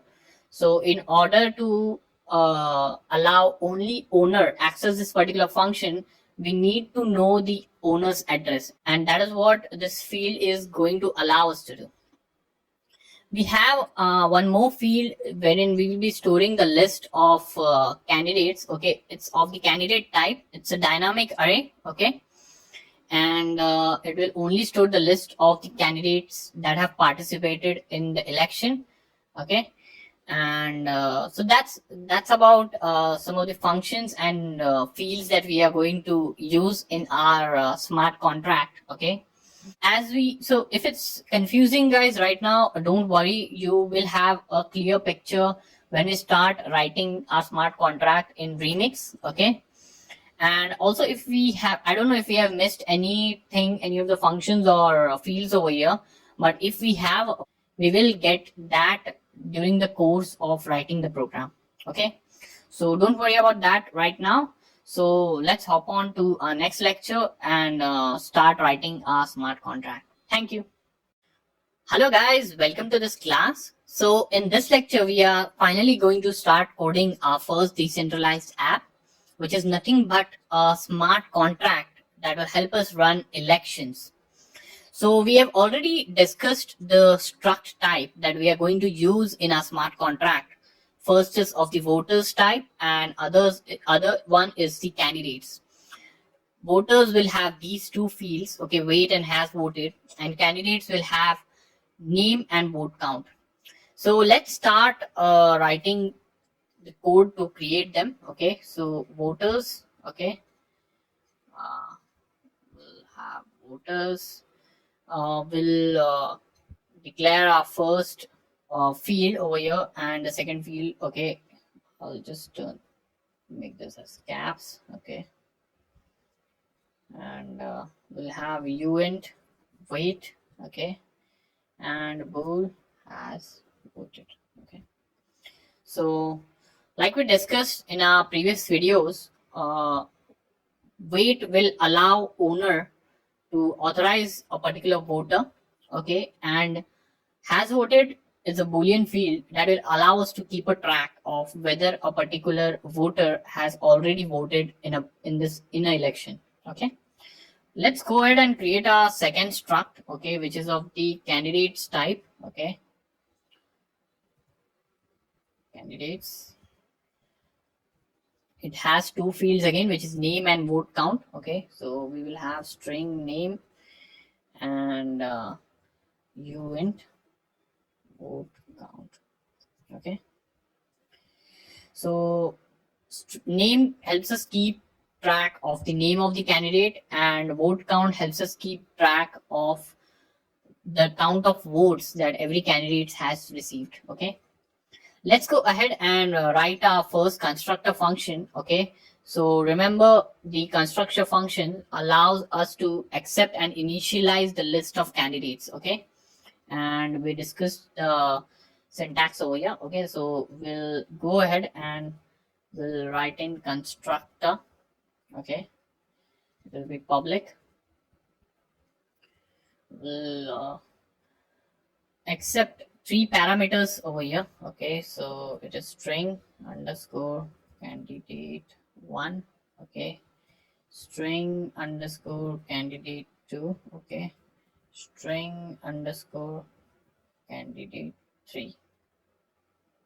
Okay, now we'll add this. So this is what we've done as of now. Okay, we'll need to add like these candidates that we have accepted from the owner, and we'll have to assign them to this particular list over here, so that this list is meant to keep the track of all the candidates. Let's do that. Okay, so what we'll do is we'll create candidates array, which is a dynamic array. Okay, public candidates list. Okay, so now let's start adding candidates to this particular array over here of the candidates list. Okay, so we will receive three participants from this particular constructor, and we'll go ahead and create the candidate object first, and then we'll assign them or add them to this candidate list object. Okay, so candidate list dot add.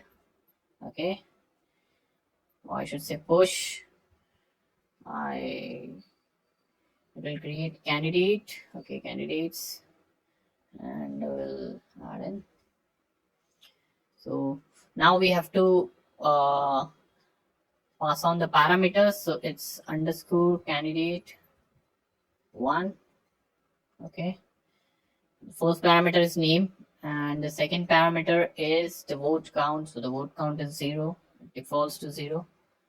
Okay, and we'll press in semicolon. Oh, we forgot to mention the labels over here. So name is of this type, and vote count is of 0. Okay, so what we have done is we first created the candidate object. Okay, so this is a struct object over here, this highlighted line of code.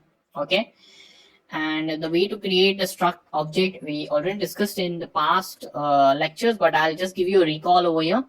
So we created the object as the candidate's name, and in the pair of brackets we passed in the name, okay, which is the candidate underscore 1, and we mentioned it against the name label. Okay, and the default vote for a candidate is 0 initially, so we passed in 0 over here.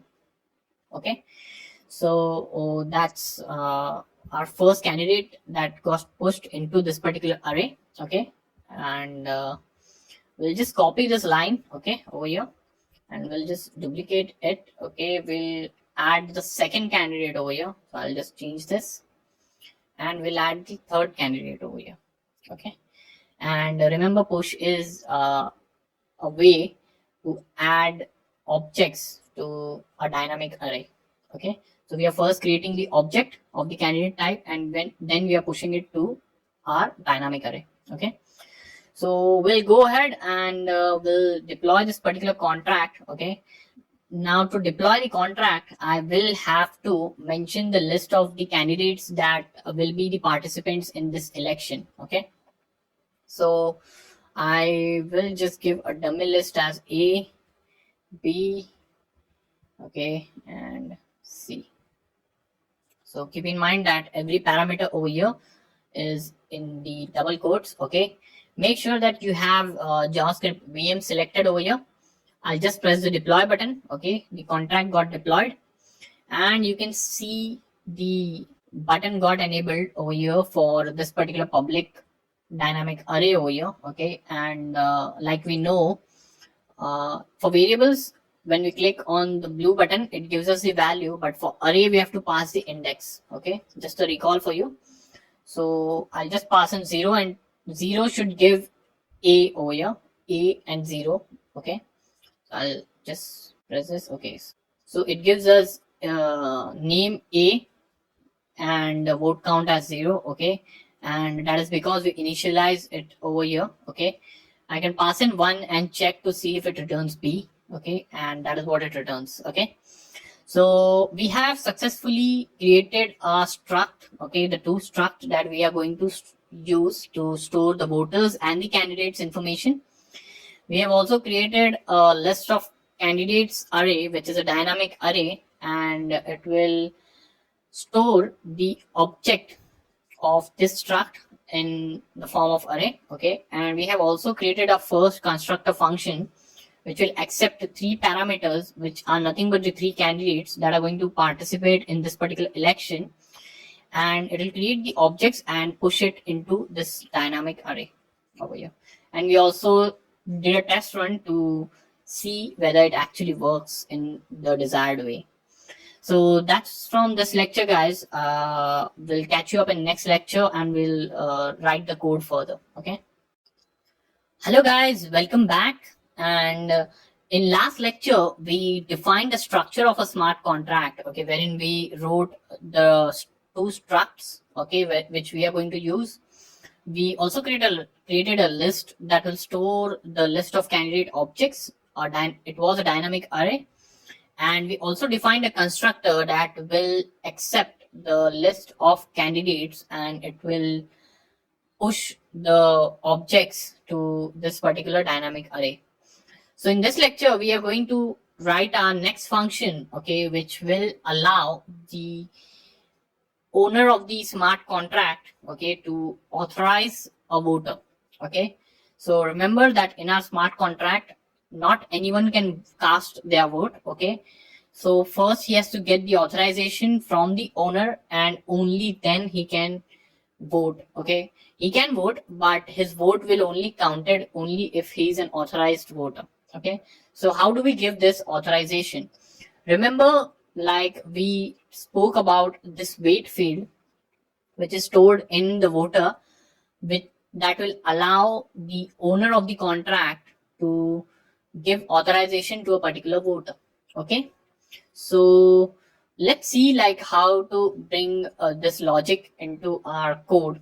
Okay, so to start with, first we will have to have a reference. Okay, or we need to identify an individual voter, and for that we will be creating a mapping, okay, which will be of the address to voter. Okay, so we will be storing the voters information against a particular address. Okay, and we have discussed this something in our past lecture, but I'm just giving you a recall. Okay, so using this we will use this mapping, and we will give the authorization to a voter. Okay, so let's see how we are doing that. Okay, so we are creating a mapping address to voter. Okay, and we will call it, the name of the mapping was voters. Okay, and now we will go ahead. I'll just indent this. We'll go ahead and we'll type in a function which is authorize voters. Okay, yeah, authorize voter. So function authorize voter. Okay, it's a public function, okay, which anyone can access. but only owner can execute this. Okay. So what we are going to do over here is we are going to accept a parameter, okay, from the owner, whoever is calling this particular function, authorized voter, okay, and that parameter will be the address. So the owner who is giving the authorization to a particular voter, the owner should have the address of that particular voter whom he wants to authorize. Okay. So if I'm the owner, if I want to give an authorization or voting right to you, I will need to know your address. Okay. And the way we are giving the authorization is by using this mapping. So in, like in mapping, this will be stored as voter and address. Okay. And you can access the voters object, okay, which is of the struct type, using address as the index. Okay. So the benefit of using mapping over here is any address on the Ethereum can be mapped to a voter. Okay. So anyone on the Ethereum network can become a voter over here. Okay. So what we'll do is we will access the voters object of the voter.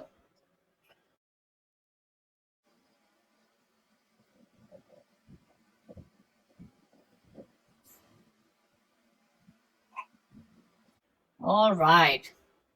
So I'll explain you this line of code. So what we are doing is we are accepting the address of the voter from the owner. Okay. And this is the voter who wants the authorization access. Okay. And then using this address, we are accessing the voters object. Okay. Which is in this mapping. Okay.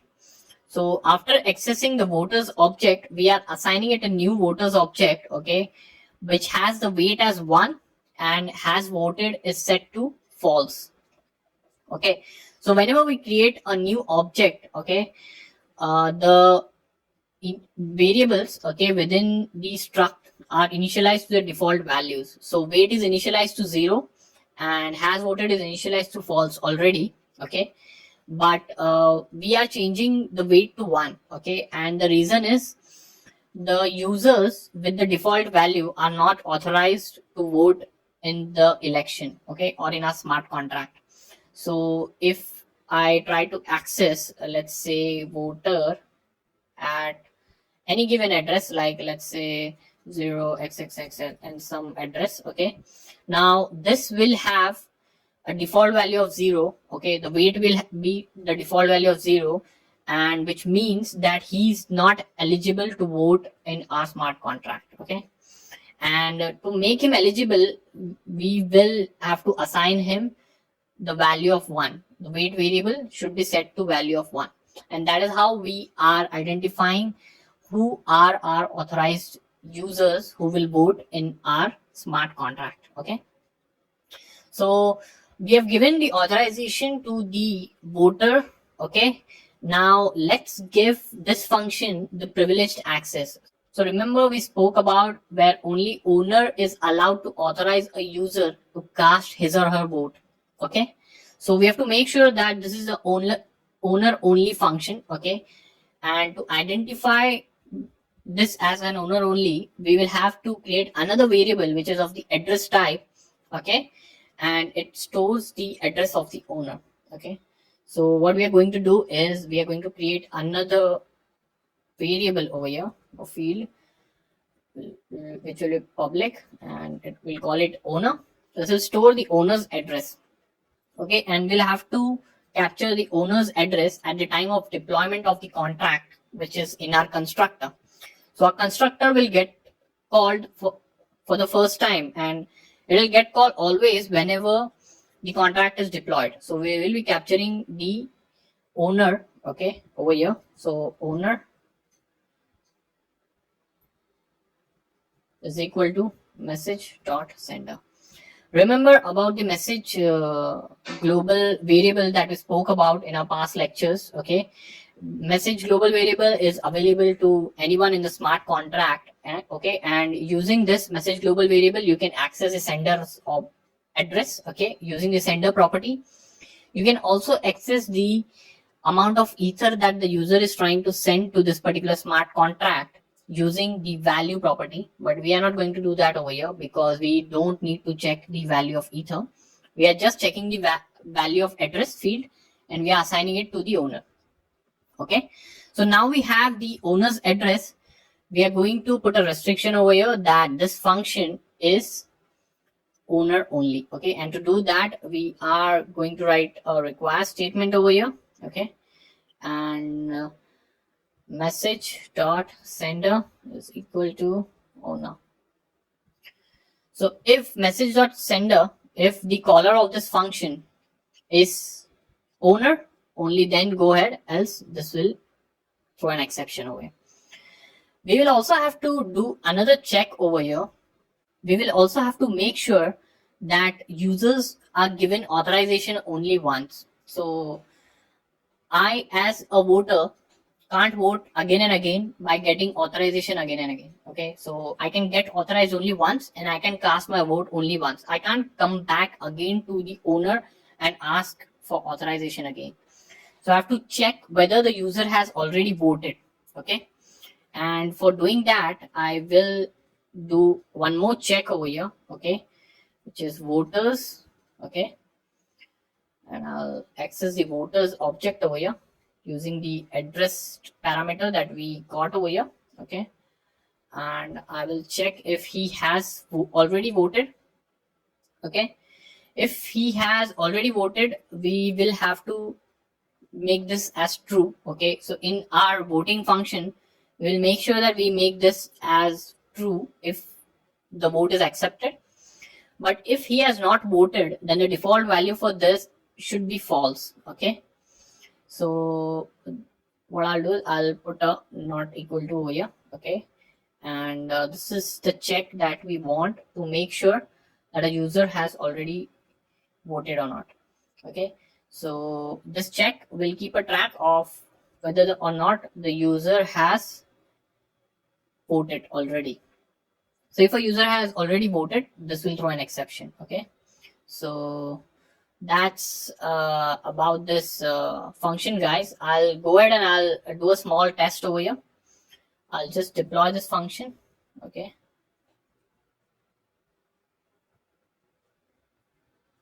just make sure you have the JavaScript VM selected over here. Okay, and I'll press deploy button. Okay, our smart contract got deployed over here. Okay, I'll just close this instance. Okay, and we'll copy my address. Okay, I'll try to authorize a particular voter. Okay, I'll give him the authorization. I'll switch the account to some other account, okay, which is not of the owner. So the owner account ends with 733C, okay, and we can check that over here. Okay, 733C. Now I switch to another account and I will try to authorize a particular user. Okay, and we should see some error appearing over here. We just checked. Okay, and there's the error. So it's owner only function as of now. Okay, so that's about this lecture, guys. I'll pause this video right now and we'll continue in the next lecture. Thank you. Hello guys, welcome back. And in last lecture we wrote a way that will allow our owner to give authorization to a voter. Okay, so we wrote that particular function and we tested it. Okay, in this lecture we are going to start writing our actual vote function. Okay, so we'll write our vote for candidate function, which will allow users to vote for a particular candidate. Okay, now let's get started by writing in the function. So the function will be like function vote for candidate.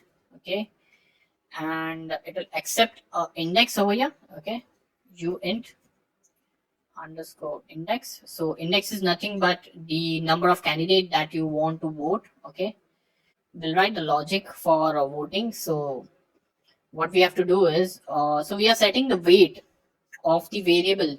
Okay, we are setting the weight of the weight variable to 1 when we are giving the authorization. Okay, and when he votes, we have to increment the counter by 1.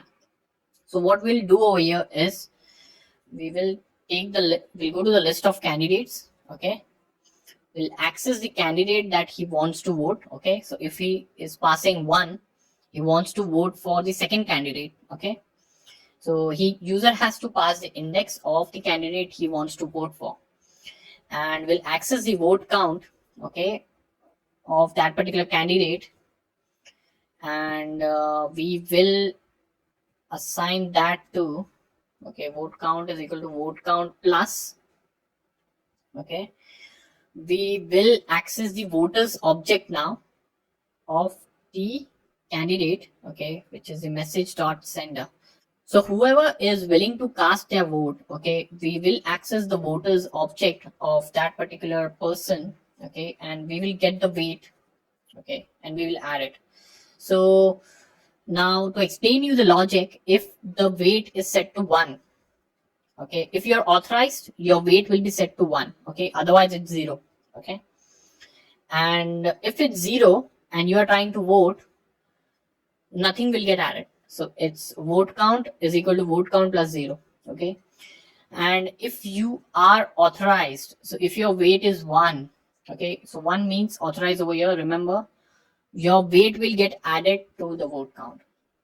So in this way, we are allowing non-authorized users to vote, but we are not counting their vote. And we are also allowing authorized users to vote, but we are counting their vote, okay, using this weight field, okay.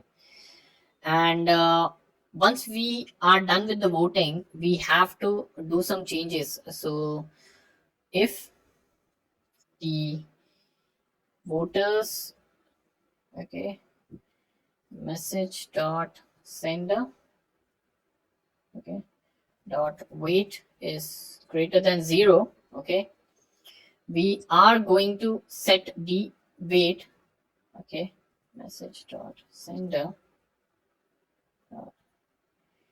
to 0, okay, and we'll set the, I'll just copy this,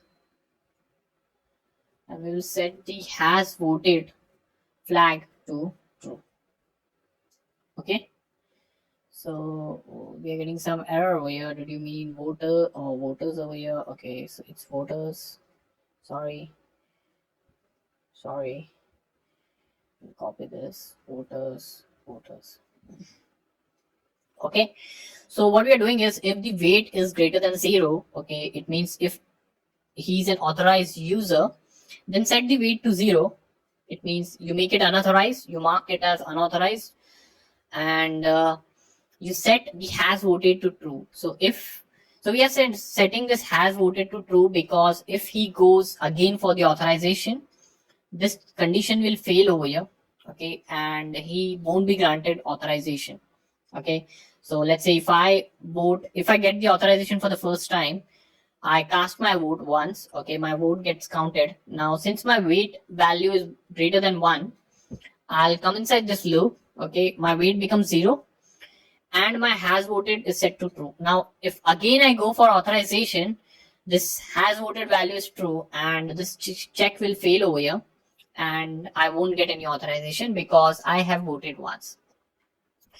Now we are setting this weight value also to 0, because if you try to vote again, my weight will be 0 and nothing will get counted. So that's about this vote for candidate function, guys. It's a simple logic, okay.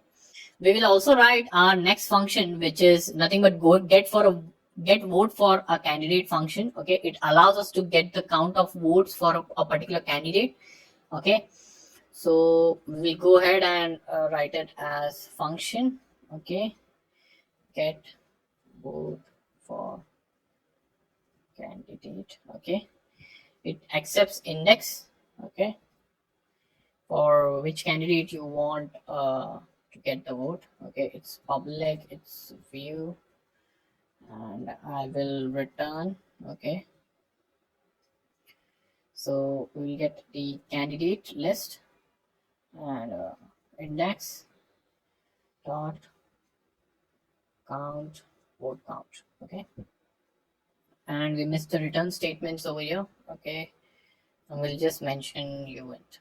Okay, so this will give us the vote of a count of vote for a particular candidate. Okay, so I think we have mostly written all our functions and all our variables. Everything is defined. This contract is set to be deployed. I'll pause this video right now, and in next lecture we will run a test of this particular contract and we'll see if everything is working as expected. Okay, so that's about this class, guys. See you guys in the next class. Thank you.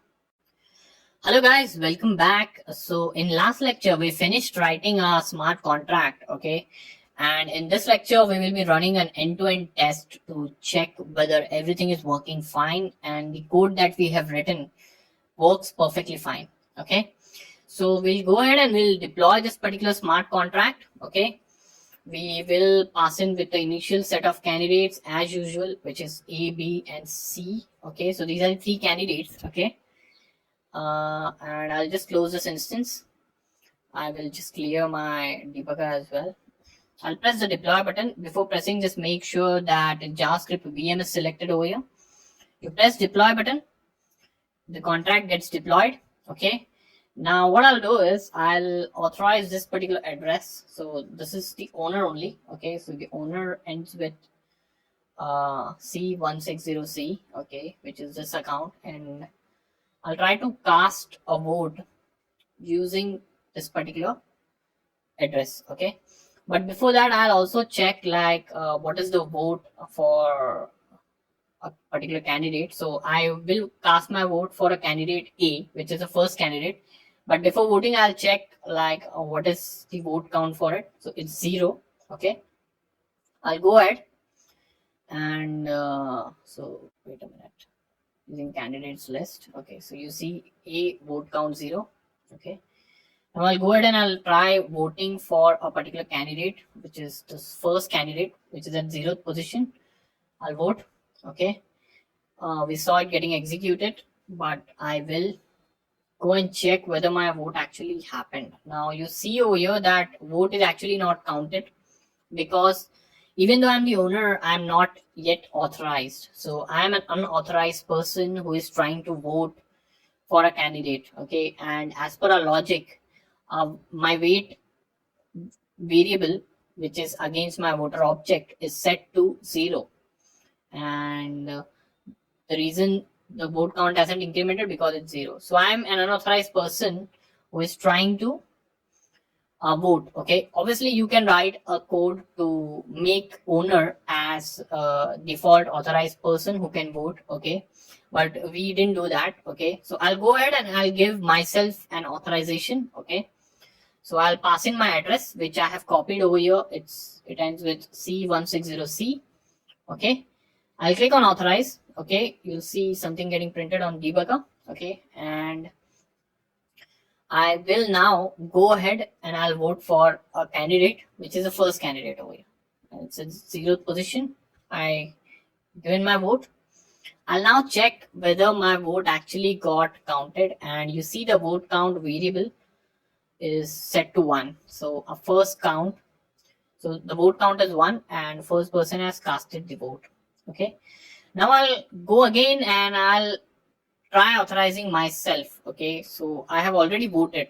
Okay, and I will try authorizing myself again so that I can cast a vote again. Okay, but before that I'll try casting a vote again. Okay, so I'll try 0. Okay, and I'll go to candidates list. It's 1 only. Okay, so you can see over here like the condition works perfectly fine, wherein like if your weight is 1, after voting we are setting it to 0, and hence it's not getting counted against the vote. So I'll go ahead and I'll try authorizing myself again. Okay, I press the authorize button and you see an error over there. So this condition got failed over here. Okay, because I have already voted and has voted is already set to true for me. Okay, now I'll switch accounts. Okay, I'll go to some other account. This is a second account. I will try authorizing this person using the other account. Okay, I tried authorizing and I can't authorize because this account using which I am giving the authorization is not of the owner. Okay, so I have to copy the address and I have to switch back to the owner's address, and I have to authorize that particular user. So this account that ends with D2EB, okay, which is not the owner, which is the second account, D2DB, okay, I am giving the authorization to that particular person and I clicked on authorize. The person got authorized. Now I will switch to that particular account and I will try voting for a candidate, okay, and this time I'll vote for the first candidate, which is B. So if you, before that, I'll just check the vote for B, it's 0. I'll try voting for B, okay, and I'll go ahead and check like if the vote got counted, and there you see it gets counted. So our smart contract is working as expected. There's no problem whatsoever, okay.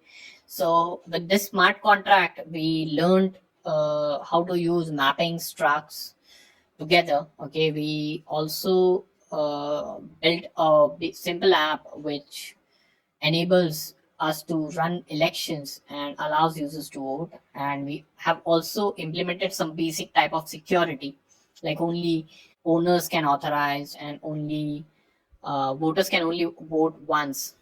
So that's about this smart contract, guys. I hope you guys enjoyed this. See you guys in the next class. Thank you. Hello guys, welcome to this class. So till now we finished developing our voting smart contract, okay, and we also did a end-to-end test of this particular smart contract.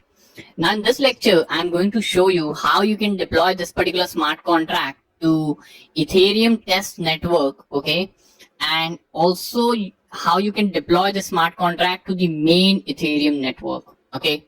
So in this lecture, we are going to interact with some real Ethereum network and see our smart contract running there.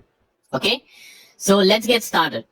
So I'm here at the Remix ID, okay, and we deployed our smart contract in our last lecture, and we did an end-to-end test as well. So what I'm going to do is I'm going to close this instance over here that is deployed on the virtual JavaScript VM, okay. What I'm going to do is I'm going to deploy the smart contract to the Ethereum network Rinkeby using the MetaMask plugin. Okay, so we have already touched upon the concept of MetaMask and how to use this in this course. Okay, so I have my MetaMask account set up over here already, and I have Rinkeby test network selected. So whatever network you select over here will be the network where your smart contract will be deployed, okay. And I also have some amount of ether over here, okay. If you run out of your ether balance, make sure you go to the ether faucet over here, okay, and click on get ether, and we have already described the steps on how to get faucet or fake ethers into your MetaMask account. So make sure you follow those steps, okay. So I have sufficient ether balance, I would say, okay, and I have my MetaMask account up and running with Rinkeby test network selected, okay. So what I'm going to do is now to deploy my smart contract to Rinkeby network, okay, I'm going to change this environment over here, okay. So till now we were working with the virtual in-browser JavaScript VM, okay, which is provided to us by Remix itself. Okay, so I'm going to change this option to injected Web3. The moment I switch this to injected Web3, you will see Rinkeby shown up over here. Okay, now this is because you have selected Rinkeby in your MetaMask account. Okay, so if I change this to Robston, okay, you will be asked to reload the site, okay, and I'll do this, okay. Now once you reload the website, okay, remix.ethereum.org, okay, you will see Robston getting populated over here, okay. Now this is because you are changing the account selection in your MetaMask plugin, okay.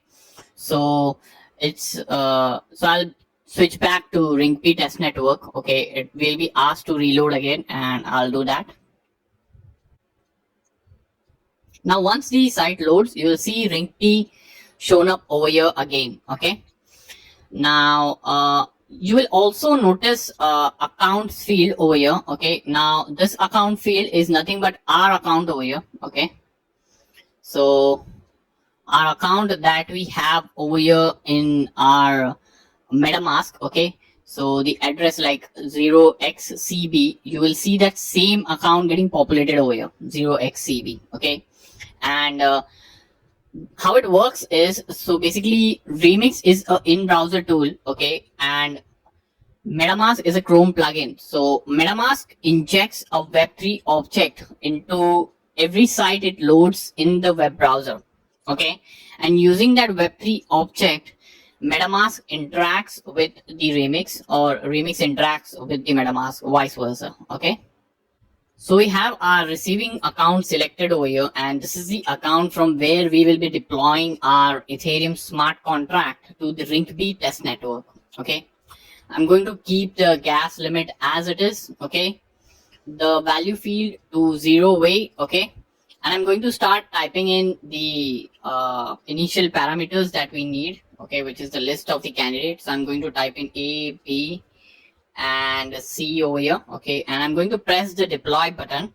Okay, so the moment you press the deploy button, you are going to see a pop-up over here which says MetaMask notification. Okay, and this is the MetaMask confirmation page which you already saw while transferring the Ether amount from one account to the another account. Okay, and it's asking us, okay, so this is a contract deployment that's happening from your MetaMask account. Okay, and would you want to go ahead with this? Okay, and this is the actual gas fee that I'm getting charged for deploying my contract to the Ethereum test network, which is Ring-P. Okay, so I'll just press the confirm button. Okay, the moment I press the confirm button, you'll notice that in debugger that it's in the pending state as of now. Okay, I'll click on the MetaMask notification, and you'll see over here the status contract deployment is submitted. I also saw another notification over here just now which tells me that the deployment has succeeded.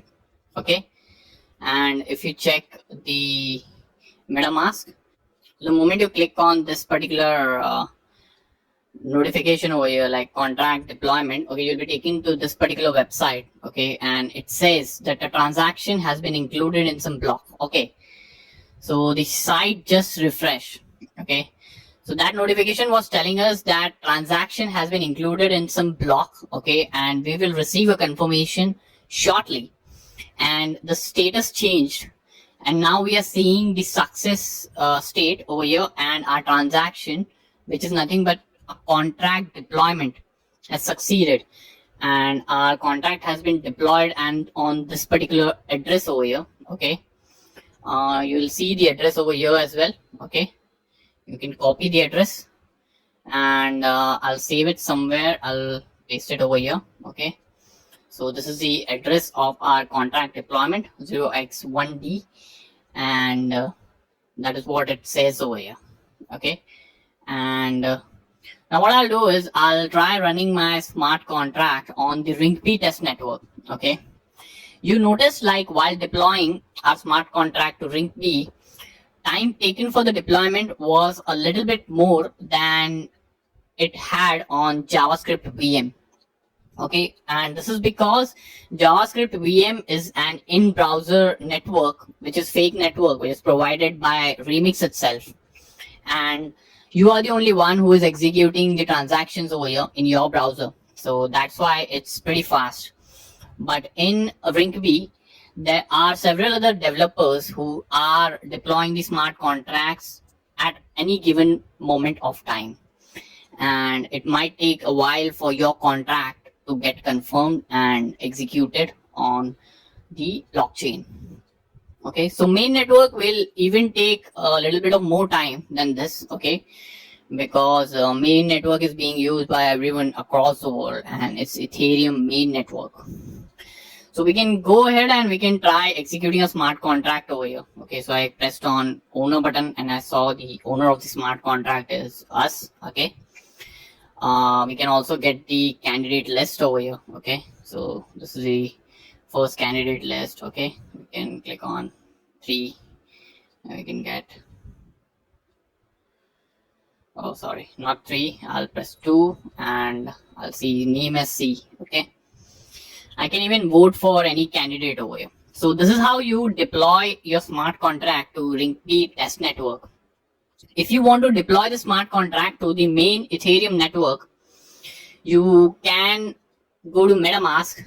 Okay, you can switch this to main Ethereum network. Okay, and you can click the reload button. Okay, site will reload. The moment it reloads, go to the run tab. Okay, and you'll see that you are in the main Ethereum network now, and you can go ahead and deploy this contract over there. Okay, but for deploying the smart contract to the main Ethereum network, you will need some ether balance, which is real money. Okay, now this is not some fake ether balance, it's some real money, and you can buy it from Coinbase or Shapeshift, or get it deposited to this particular account over here. Okay, which this is your address over here. So that's how you deploy your smart contract to test Ethereum network or main Ethereum network. So that's about this class, guys. I hope you guys enjoyed it. Okay, before pausing this video, I would like to show you one thing. Okay, so once you have deployed your smart contract to any Ethereum network and you have an address with you, okay, so this is the address of a smart contract on Ringkey test network. Now if I want to access this smart contract anytime down the line in future, what I can do is, if I have the address with me, I can go to the remix tool.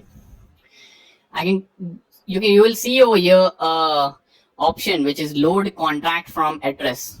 So you can just paste in your address of the smart contract and you can click on this button, add address. The moment you do that, the instance of your smart contract will get loaded from the blockchain as it is. Okay, and it will also get loaded with the value that it has. So if you have casted any votes, okay, in past, it will load it as it is. Okay, so you will see all the state variables and everything getting maintained, and you can then play around with this smart contract. So as long as you have the address of your smart contract, you can access it anytime from anywhere. Okay, so we covered a lot of things in this lecture. In this lecture, we understood how to deploy your smart contract to Ethereum test network. Okay, we also understood how to deploy it to the main Ethereum network. We did a demo for the same. Okay, we actually deployed our smart contract to the Ethereum test network Ringkey. And we also understood how you can access your smart contract later in the future. So I hope you guys enjoyed this and found this lecture valuable. Okay, I'll see you guys in the next class. Thank you. Hello guys, welcome back. And in this lecture, we are going to talk about why you should use Web3.js while building web apps. Okay, so let's get started. So whenever you build a web app, they natively don't have the ability to interact with the Ethereum node or Ethereum client. Okay, and that is the reason Web3 was developed. So Web3 is nothing but a bridge that allows your native applications to talk to the Ethereum node. So like you can see in this diagram on my screen, we have different languages, which is JavaScript, Java, and Python. And here in between, you have this bridge, which is Web3, using which these languages are able to interact with Ethereum client or Ethereum node. Okay, and this client or node, which in turn talks to the Ethereum blockchain. So this is what the structure looks like. Okay, so Web3 acts as an interface in between, or a bridge you can say, that gives the applications the ability to talk to the Ethereum node. Okay, and that is what is the importance of Web3. Okay, now Web3 has different libraries for different languages. Okay, so I have listed some of them on my screen. So if you're using Java, you can use Web3j to build applications that can interact with Ethereum node or Ethereum blockchain. Okay, if you are building application using Python, you can use web3.py, which is a library, Web3 library for Python language. And you can use web3.py to allow your Python apps interact with Ethereum blockchain. Okay, and lastly, we have web3.js, which we will be using in this particular course. Okay, which is a JavaScript library, and it allows JavaScript, or it gives JavaScript the ability to talk to the Ethereum blockchain. So that's about Web3, guys. So in this lecture, we spoke about why you should use Web3, and we also understood different libraries we have of Web3 for different languages. Okay. So I hope you guys enjoyed this. See you guys in the next class. Thank you. Hello guys, welcome back, and in this lecture we are going to set up our development environment, which will enable us to write some Web3 scripts and also execute them. So let's take a look at what our development environment will look like. Okay, so the first thing that we'll need is a coding editor, which is an IDE. Okay, so I'm pretty much okay with if you're using any IDE, but the IDE that I'll be using in this particular tutorial is Atom. Okay, so remember, if you're using any other IDE that you are comfortable with, it's perfectly fine, like Sublime or Notepad++ or any basic editor will work. Okay, but since I'll be using Atom in this particular tutorial, I will be showing you how to download and configure it.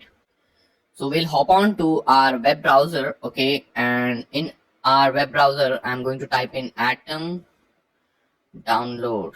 Okay, the moment you type in this keyword, you will see the first link that appears is atom.io. Okay, you tap on it and you are taken to the website of this particular editor.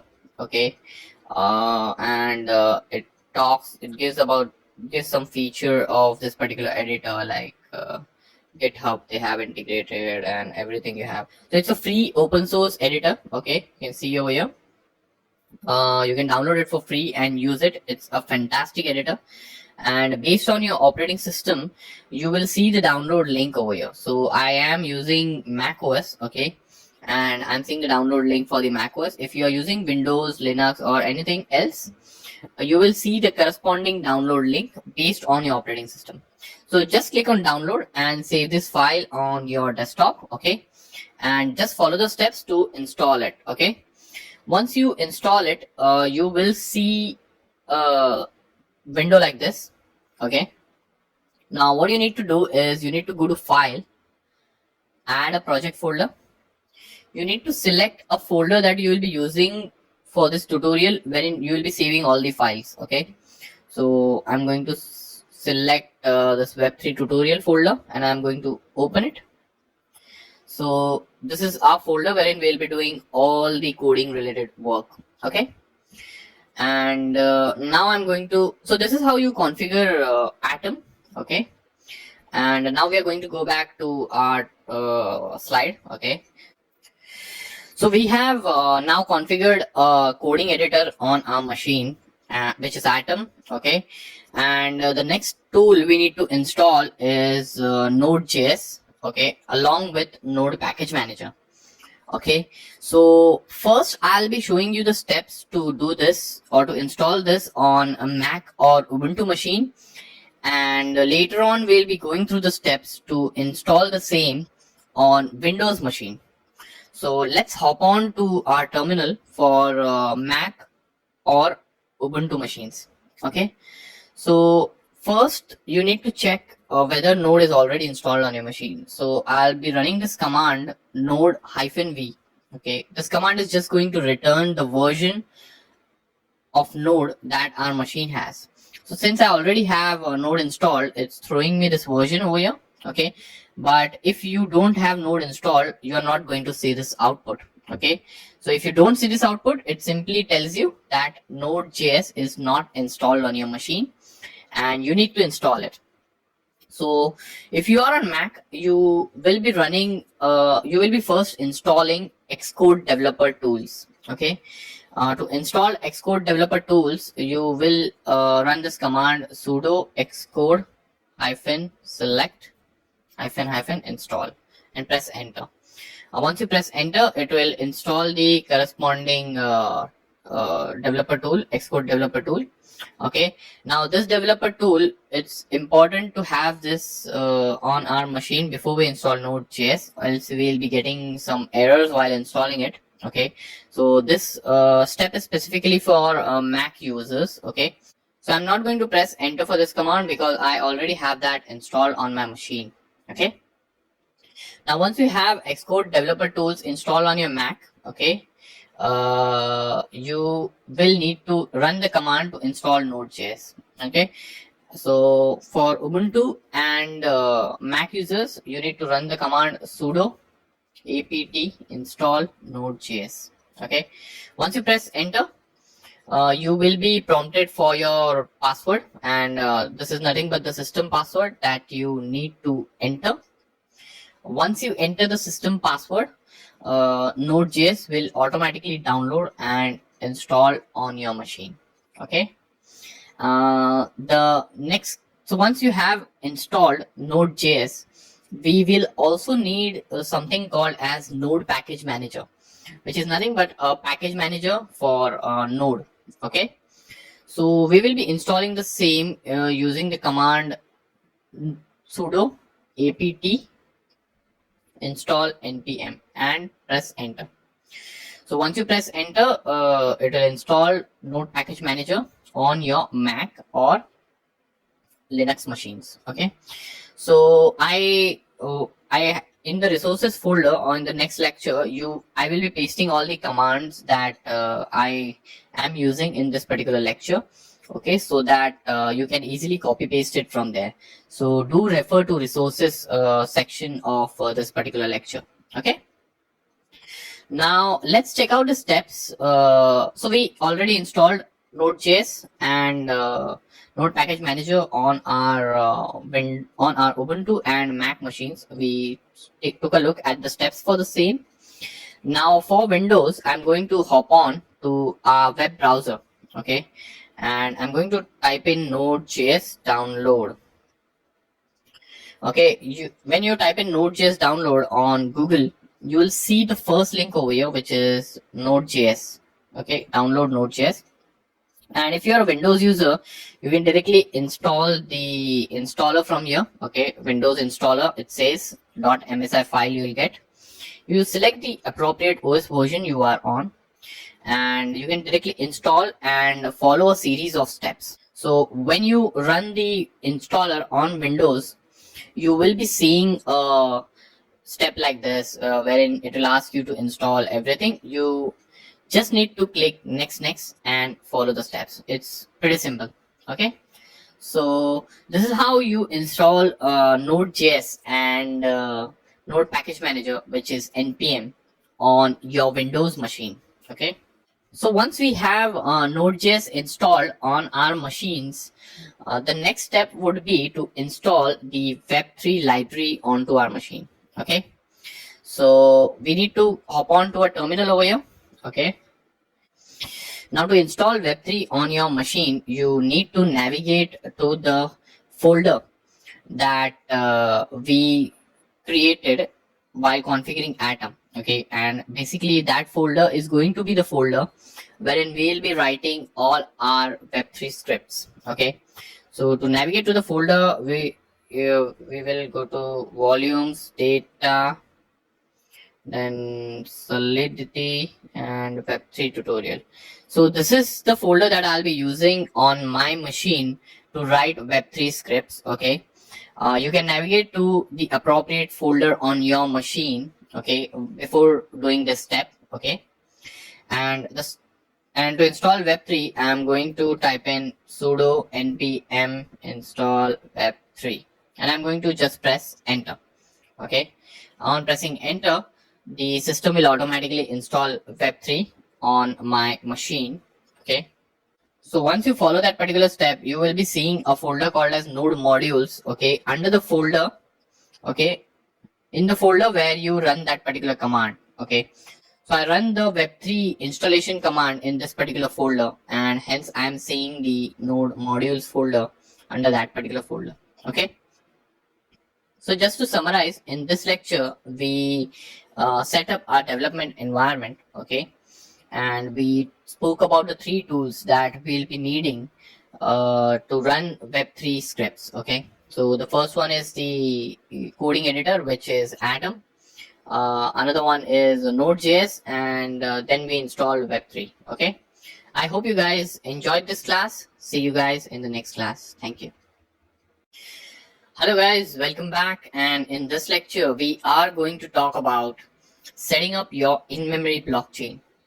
By the end of this lecture, you will have a better understanding of why you need to set up an in-memory blockchain for development purposes, and also you will have an understanding of how to install and configure a tool for setting up your in-memory blockchain on your machine. So let's get started. So why do we need an in-memory blockchain?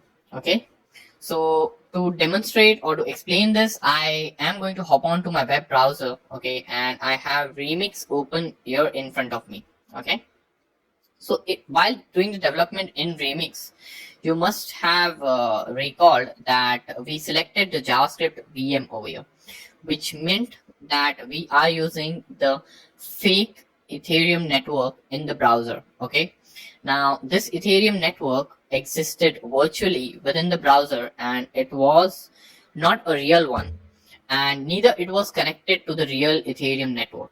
Okay, and this is the reason why our deployment speed was very fast. Okay, but when we deployed our smart contract to the real Ethereum network, okay, or the test network, the real test network, we saw like the deployment took a little bit of time. Okay, it was a time consuming process and it was not instant. Okay, so in usual development scenarios, it's not expected to wait so long for every deployment. Okay, and that is the reason why we need something quicker and faster for development purposes, which we can use on our machine locally and configure it as per our ways.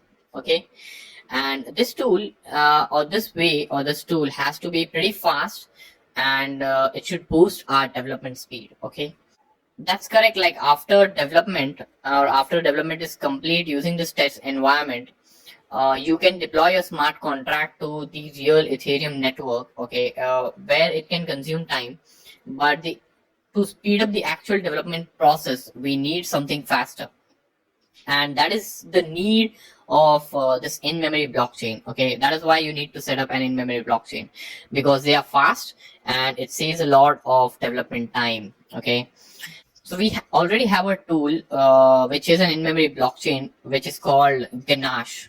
Okay, so Ganache is nothing but an in-memory blockchain, okay, that you can install on your machine.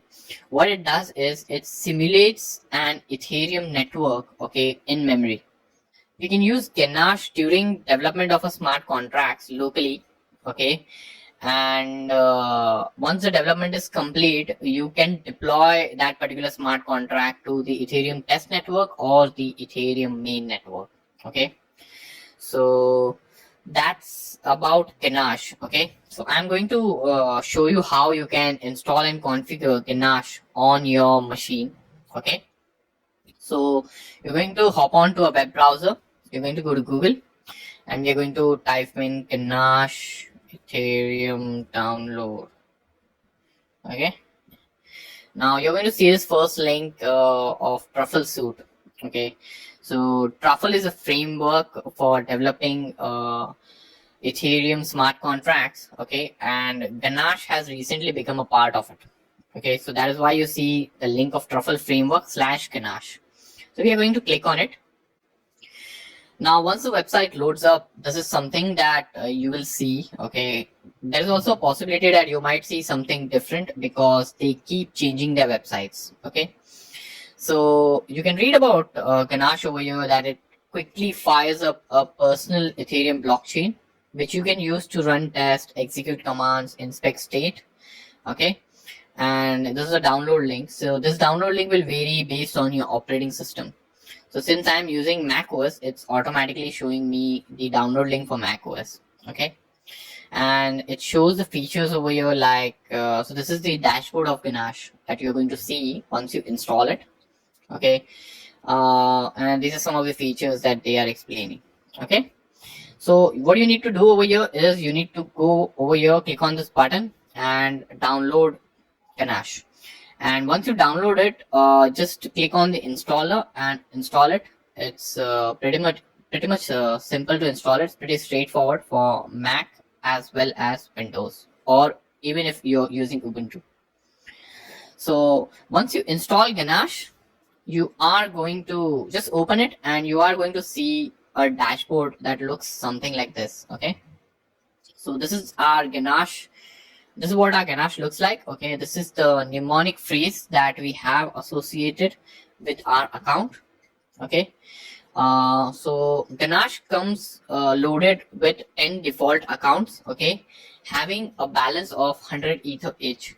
Now this is really helpful if you are doing smart contract development and you need to work with multiple accounts.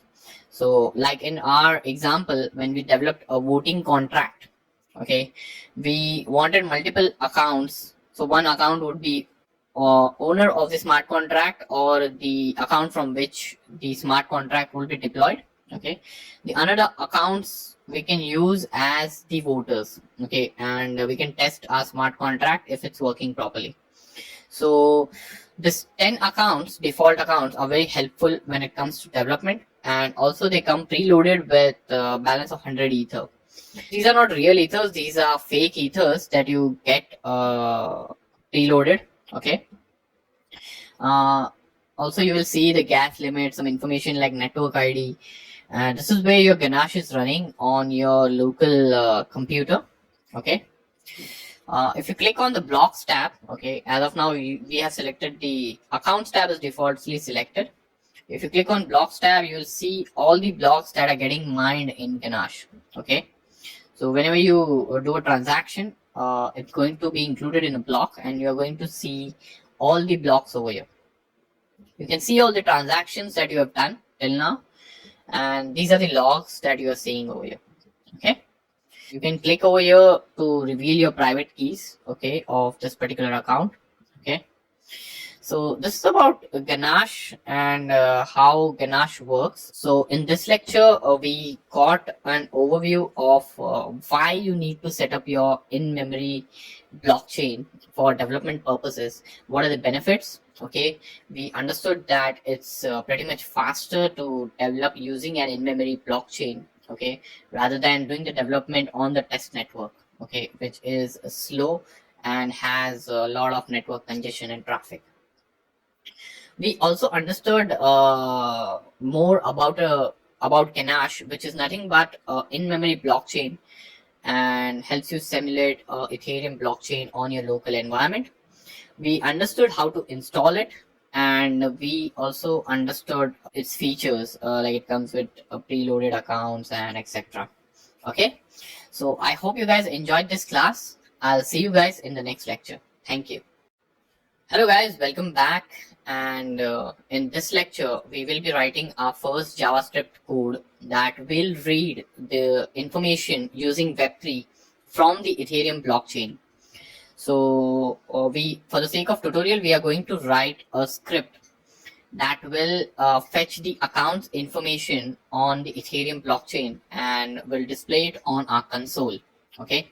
So to start with, what we are going to do is we are going to open Atom or any coding editor of your choice. Okay, we are going to have a folder over here, which is our folder wherein we'll be writing all the scripts in this tutorial. Okay, what I'm going to do is I'm going to create a new file. Okay, and I'm going to call it, I'm going to save it as web3 accounts dot chase. Okay, the file got saved, and I'm also going to make sure that we have Ganache up and running.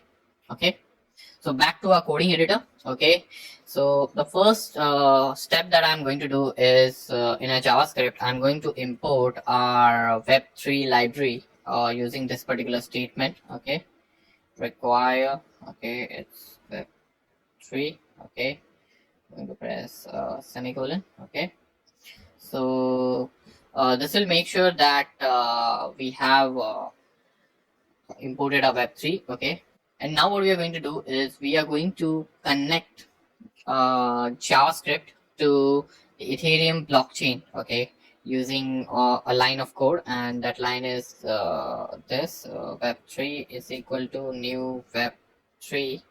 Okay, new web3 dot providers dot http. Yeah. Okay, okay, and we are going to go to our Ganache. We are going to copy this RPC URL where the Ganache is running. Okay, and we are going to paste it in over here. Okay, now what this tells is what we did is we created a connection from JavaScript to the Ethereum blockchain. Okay, using HTTP provider. So you must be remembering that Ethereum is made up of nodes, and all the nodes share the same copy of data. Okay, so what HTTP provider does is it tells Web3.js, okay, that which node we should be talking to. Okay, and it does that using this particular URL over here. Okay, now this is, if you have developed web apps in past, this is something like setting up a API URL. Okay, a URL for an API call. Okay, it is something similar to that. Okay, and this is what we are doing over here. Okay, so the first step, we included the web3 library. The second step, we created the connection from JavaScript to the Ethereum blockchain or the Ethereum node. Okay, using web3. Okay, now what we are going to do is we are going to use web3 methods to get the account information.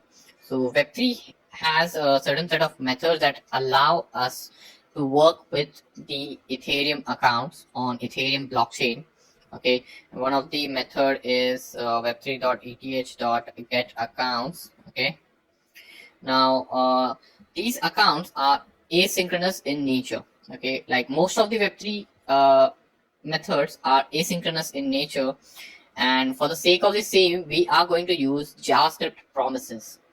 So if you're not familiar with JavaScript promises, I will be dropping a link in the resources section, okay, which will help you understand what are JavaScript promises. So just go through the same. Okay, so over here we'll take the accounts information and it will type in console.log. Okay, all accounts.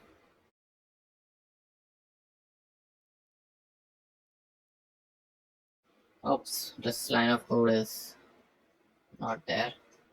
So now to run this code, we are going to hop on to our terminal, and to execute this, we are going to first navigate to this particular folder. Okay, so it's cd/volumes/solidity /data/solidity/web3 tutorial. So we are in the directory wherein we wrote our script. Okay, and now I'm going to run a command to run this particular code. So I'm going to type in node and the file name, okay, which is web3 accounts.js, which we named over here. Okay, and I'm going to press enter.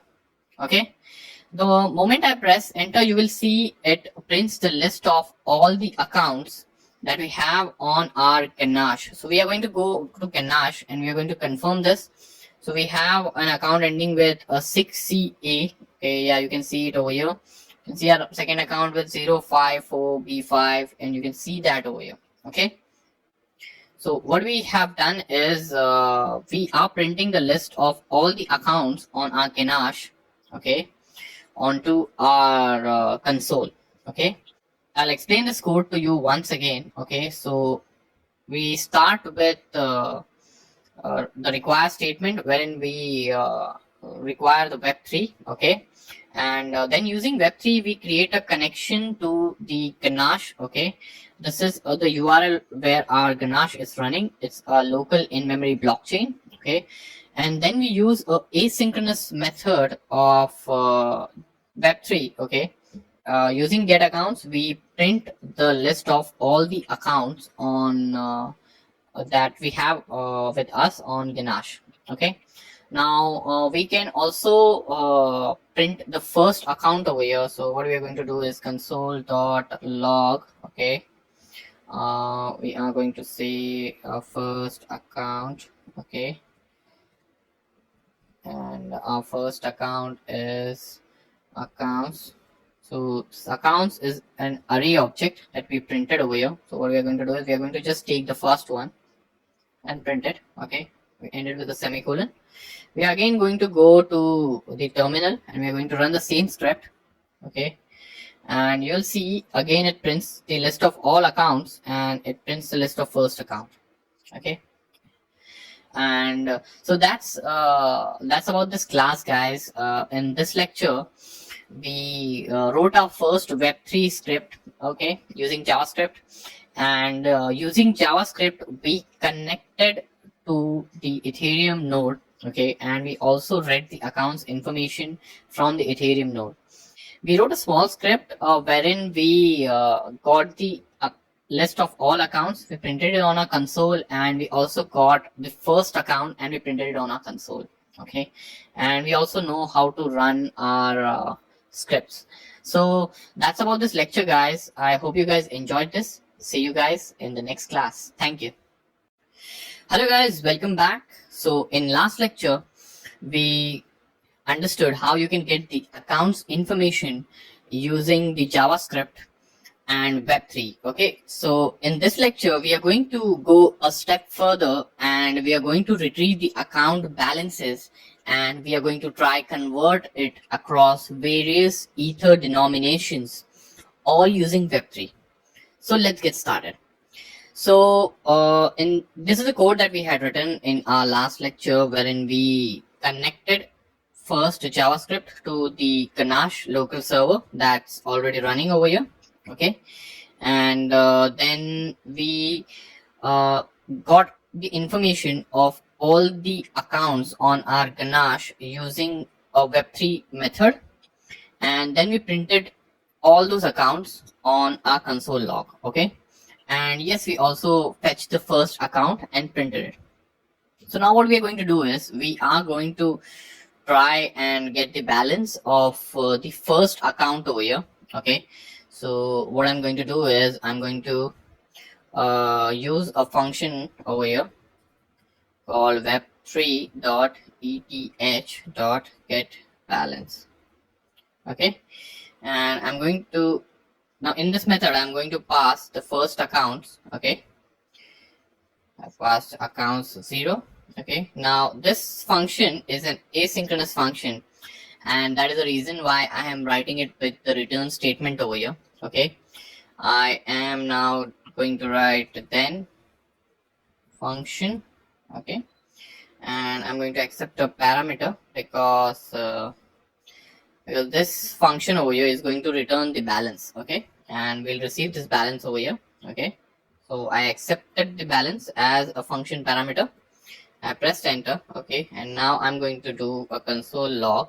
Okay, of balance in ethers. Okay, comma web3 dot utils dot from way balance.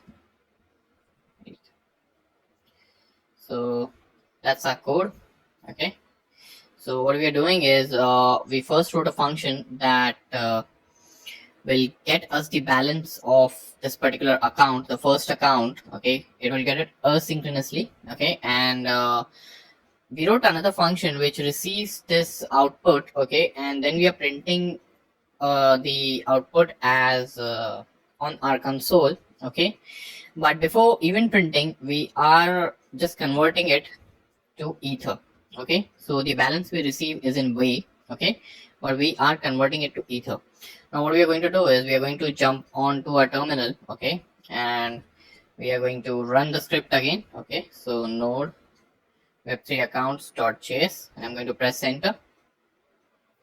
There you can see that the balance in ethers is printed. Okay, and you can see by going to Ganache that it's 100 ethers. Okay, and you can also confirm that it's of the first account.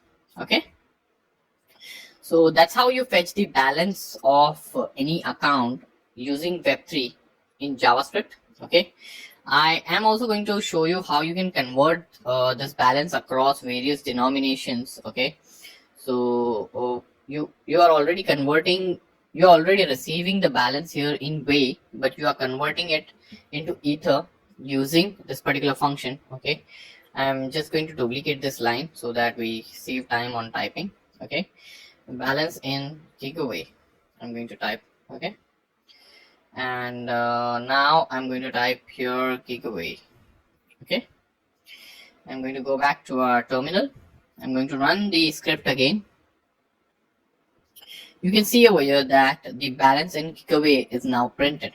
Okay, and that's how you convert the balance, the ether balance or a way value across various denominations of ethers. Okay, so to summarize this lecture, in this lecture we understood how you can get the balance of any account using web3, and also we understood how you can convert the balance in way across various denominations of ether.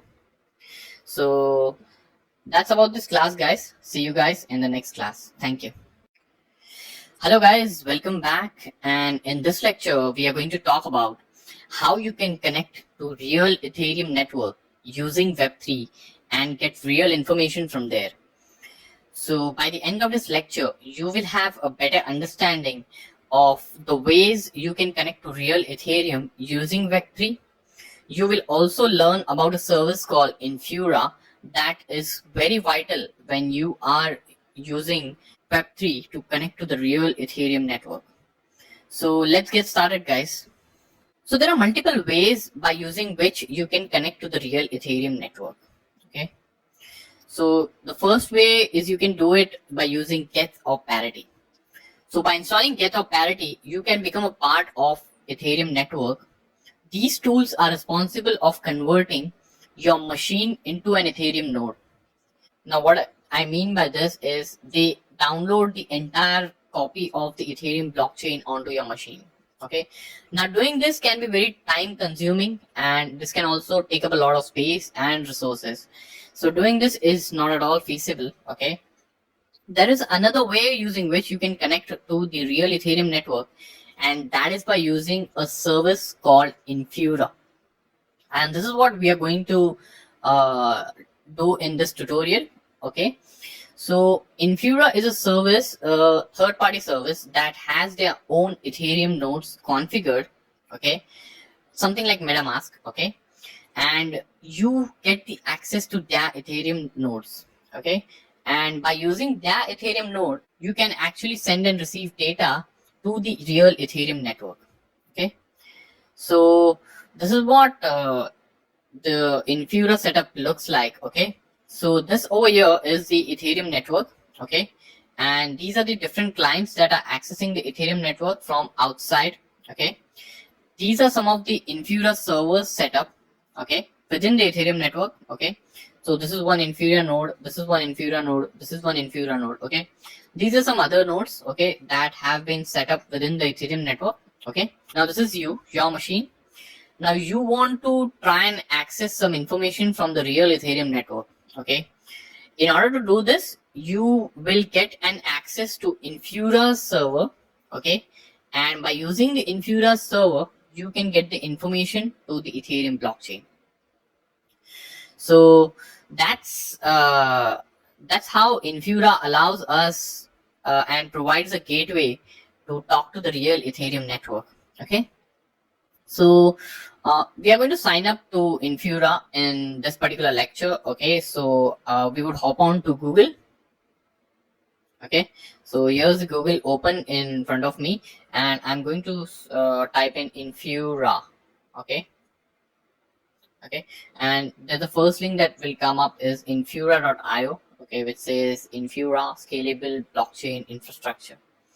You have to click on this link. Okay, it opens the website, and here it talks about your access to the Ethereum network. Okay, it talks about some of the features. It's blockchain based, reliable, distributed storage, etc. Okay, and here you'll see the sign up button. Okay, so they keep changing this page very frequently. Okay, so if you don't find a sign up button over here, it might be somewhere else. They might have changed the site design. Okay, so don't worry about it, you will find it somewhere over here. But just click on this sign up. Okay, the moment you click on the sign up, a form opens. Just fill in your details and click the sign up button. Okay, once you click the sign up button, they will send you a email verification link. Okay, just click on that email verification link and verify your email. Okay, after doing this, they'll give you the access to the dashboard. Okay, and that dashboard is where you'll get all the necessary information to connect to the Ethereum network. Okay, so I already have logged into one of my accounts. Okay, and this is what their dashboard looks like. Okay, now when you see this for the first time as a new user, you won't have any projects created over here. So like you see over here, your projects, and I see one project that is already created for me, which I have created myself. It's Web3 tutorial.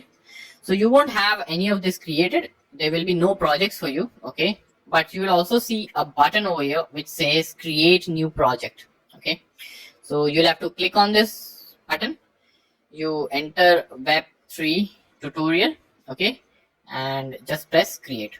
Okay, once you press create, you see this thing created over here, this card. Okay, and this card has various information like the project ID, the project secret, and the endpoint. Okay, so this endpoint is what we'll be using. Okay, so you can see, like, you can switch networks over here, like mainnet, Robston, Rinkeby, and this endpoint changes. Okay, and this is the URL. Okay, that's rinkeby.infura.io.p3, and this is the URL that we will be using for connecting to the Ethereum, to the Infura node in the Ethereum network. Okay, and from there we'll be reading the information from the real blockchain. Okay, so just to summarize, in this lecture we learned about different ways of connecting to Ethereum blockchain. We discussed Geth parity. Okay, we discussed the drawbacks of Geth and parity. We discussed about Infura, what is Infura and how it works. Okay, we understood the sign up process, and we also understood a little bit about the dashboard and how it will allow us to connect to the real Ethereum network. Okay, so I'll pause this lecture for now. I'll see you back in the next class. Thank you. Hello guys, welcome back, and in this lecture we are going to connect our JavaScript code to the real Ethereum blockchain using Web3. Okay, so I have already created a new JavaScript file in the same folder called the Web3 real blockchain.js. Okay, I've also written a couple of lines of code that will help us save time. Okay, so the first line, as usual, imports the Web3 library, and the second line just creates the connection. Okay, to the Ethereum blockchain. Okay, I haven't mentioned the URL over here. Okay, so the URL that we'll enter over here is we are going to fetch from our Infura.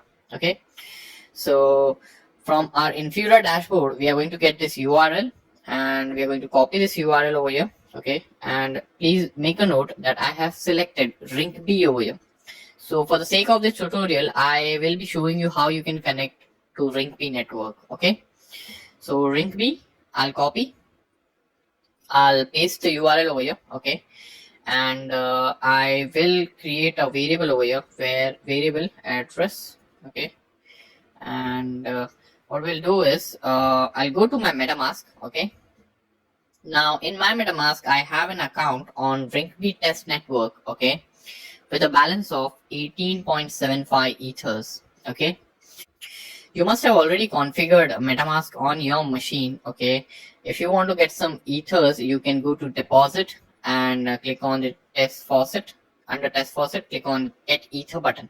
Okay, and I've already shown this in our previous tutorial. Okay, but I have an account with 18.75 ETH balance. Okay, so what I'm going to do is I'm going to copy the address of this particular account and I'm going to paste it over here. Okay, and I'm going to use this particular account, okay, the address of this particular account to get the balance, okay, using our JavaScript code.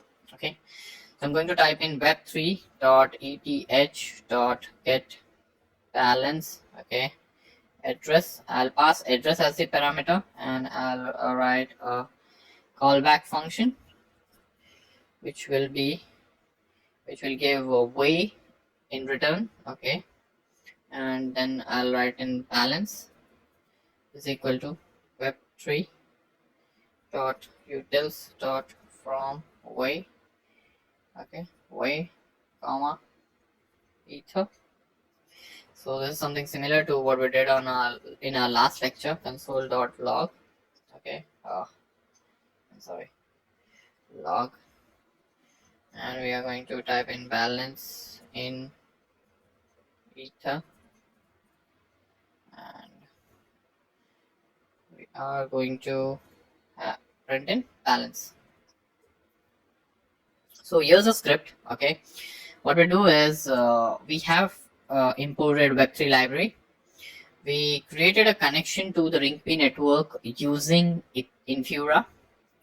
We got an address of one of our accounts, okay, which has some ethers in it. Okay, and we wrote a function get balance. Using get balance function, we and passing address as the parameter, we are getting the balance in way. Okay, and we are converting that balance in way to the ether nominations.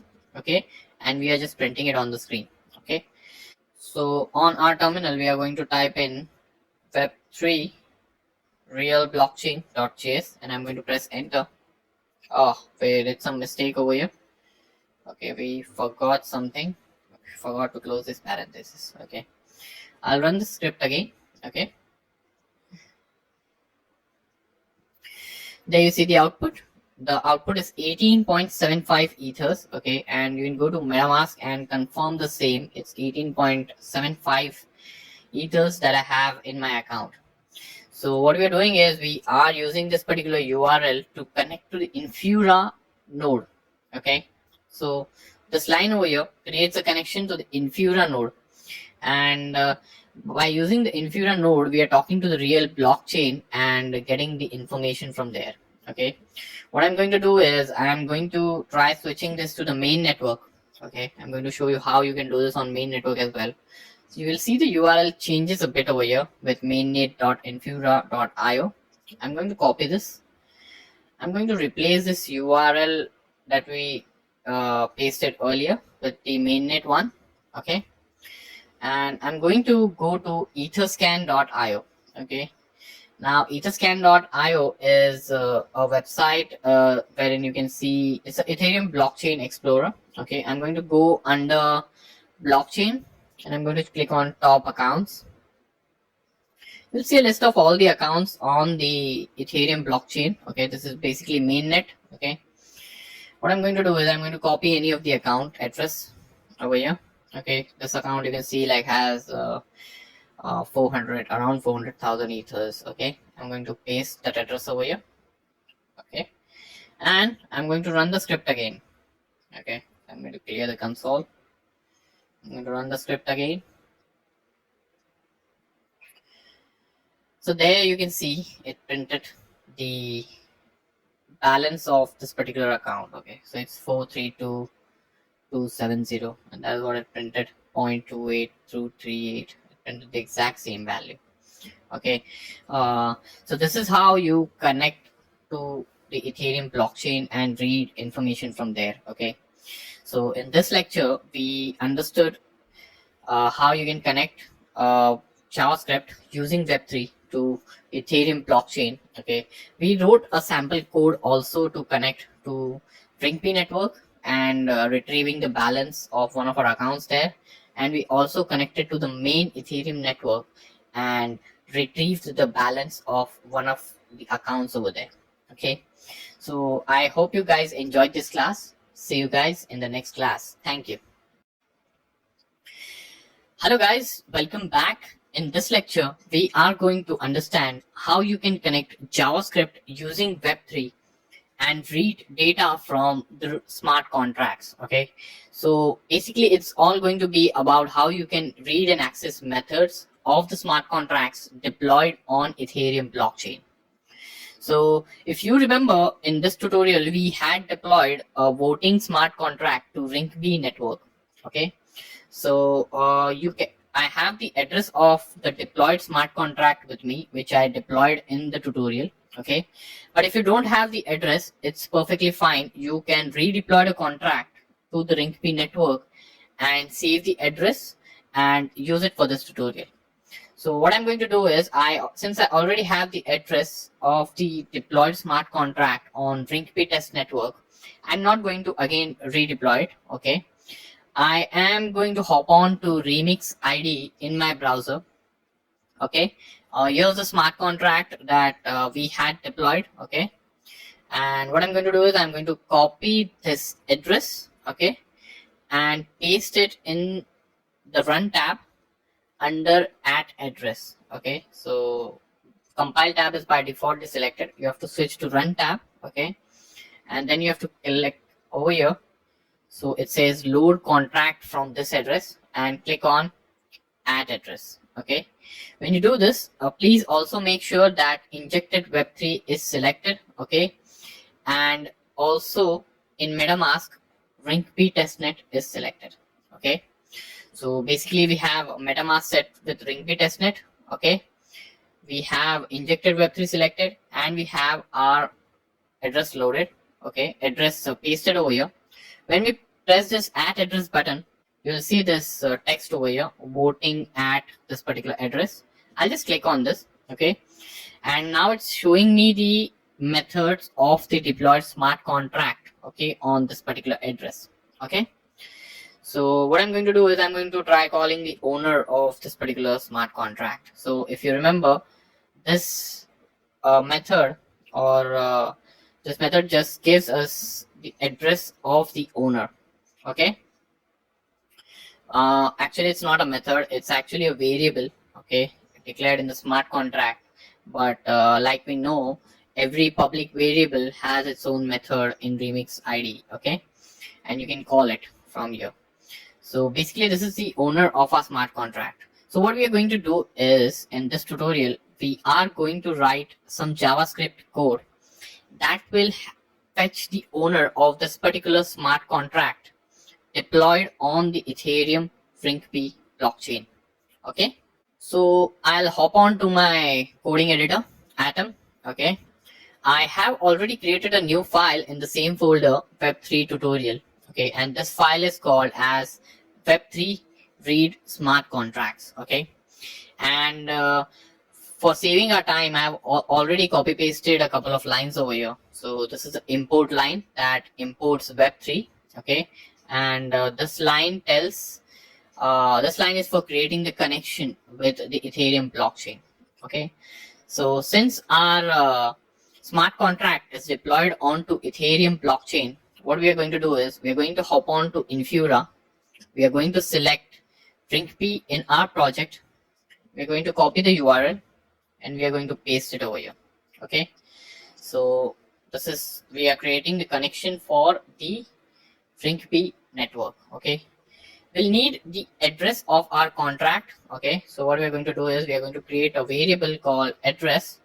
Okay, and I am going to copy the address of the smart contract and I'm going to paste it over here. Okay, now we'll need something called as ABI, okay, application binary interface, okay, which we can get from the remix ID. So what I'll do is I have to open my smart contract over here in this particular editor. Okay, go to the compile tab. Okay, here you'll see the option to copy the ABI. If you don't see, just click on details and here you can see the ABI copy option. So I'm just going to copy this. Okay, so I won't be directly copy pasting this copied value into the editor because it's formatted, and this is how it will come. It will take the entire screen over here. So I'm going to press Ctrl Z. I'm going to go to the browser. I'm going to open a new tab and paste it in the address URL. Okay, and I'm just going to select it again, Ctrl A, and just going to cut it. Okay, and I'm just pasting it again over here. So this way you can see like it's accommodated in the 3 lines. Okay, and I'll put a semicolon over here. Yeah, it should end with semicolon. Okay, I'll press enter. Okay, now I'm going to use this 2 information, which is the contract address and the contract ABI, to create the contract object. Okay, so I'm going to create a contract object. Constant contract is equal to new web3.eth.contract. Okay, and I'm going to pass ABI and address into this particular function. Okay, so this function returns the instance of the contract on the Ethereum blockchain, okay, using these 2 parameters, ABI and address. And what I'm going to do is, now since we have the contract instance over here, I'm going to call the method owner. Okay, over here, method owner. Okay, I'm going to write in contract dot methods dot owner. Okay, dot call. I'm going to type in error result. Okay, this is a JavaScript function that we are writing in. Okay, I'm going to print in console.log result. So this will print in the result of this particular function. Okay, now I'm going to hop on to our terminal. Okay, I am going to run the script. So node web3 real read smart contracts. Okay, I'm going to press enter. So you see the output over here. So the output is, it's returning the owner of our smart contract. Okay, which is the exact same value. Okay, you can see clicking over here. Okay, it's the exact same value. So what we did is we first imported web3 library, the standard step. Okay, we then created a connection to the RingP network using Infura over here. Okay, then we got the address of our deployed smart contract and the ABI using the remix ID.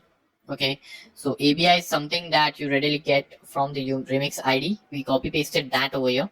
Okay, and then we created an instance of our smart contract using web3.eth.contract method. Okay, and we passed a couple of parameters, which was ABI and address. Okay, once we did that, this method returned the contract instance, and we used this contract instance to call the owner method within our contract. Okay, and this call returned the result, which was the output of our particular script. So this is how you can call methods of a smart contract deployed on Ethereum blockchain. Okay, if you have a smart contract deployed on main Ethereum network, you can follow the exact same steps, but you need to switch the URL over here to mainnet, copy this particular URL and paste it while creating the connection. So this is how you use Web3 to call methods of the smart contract that are deployed on the Ethereum blockchain. So I hope you guys enjoyed this class. That's it from this class. See you guys in the next class. Thank you. Subscribe now and press the bell icon. Never miss an update. Hello guys, welcome back, and in this lecture we are going to understand a little bit about Truffle framework. And by the end of this lecture you will have a better understanding of what Truffle framework is and why you should use it for smart contract development. You will also understand some of the features of Truffle framework. So let's get started. So Truffle is a framework for smart contract development. Okay, it comes with a lot of features over there. Okay, so I'll take you through some of the features over here. So it has built-in contract compilation, linking, deployment, and binary management. So Truffle takes care of all of this. It takes care of contract compilation. With a single command, you can compile and deploy a smart contract to Ethereum network. Okay, you can create your deployment configurations. Okay, and you can define how you want your smart contracts to be deployed to the Ethereum blockchain. And once you define it, it's pretty easy. Okay, Truffle makes it pretty easy. You can deploy it using a single command. Truffle also supports automated contract testing. Okay, it has integrated cost testing frameworks like Mocha and Chai. Okay, so Mocha is a testing framework and Chai is an assertion library for smart contracts. Okay, Truffle also has a simple network management. You can define different networks that you might want your Ethereum smart contract to be deployed to. And while deployment, you can choose which network you want your smart contract to be deployed in. Okay, so network management is very great with Truffle. Okay, Truffle also has a powerful interactive console. Okay, talking about the interactive console, Truffle has two types of console. One is Truffle console and another one is called Truffle develop. So Truffle console is a command line tool that can be used to connect to any Truffle client like Geth or Ganache. Okay, for direct interaction with contracts via Truffle, via console. I'm sorry. So you can use this Truffle console to connect with Ethereum client. Okay, and you can also interact with smart contracts using this particular console. Truffle develop is another command line tool that spawns a local blockchain. Okay, for testing and developing your smart contracts locally. This is something similar to a tool we use called Ganache. Okay, it comes with 10 default accounts. Okay, and it supports your contract development. So that's about Truffle develop. Okay, to learn more about Truffle, you can go to Google and type in Truffle framework. Okay, and you'll see the first link in the results. Okay, it's truffleframework.com. You can click on that particular result.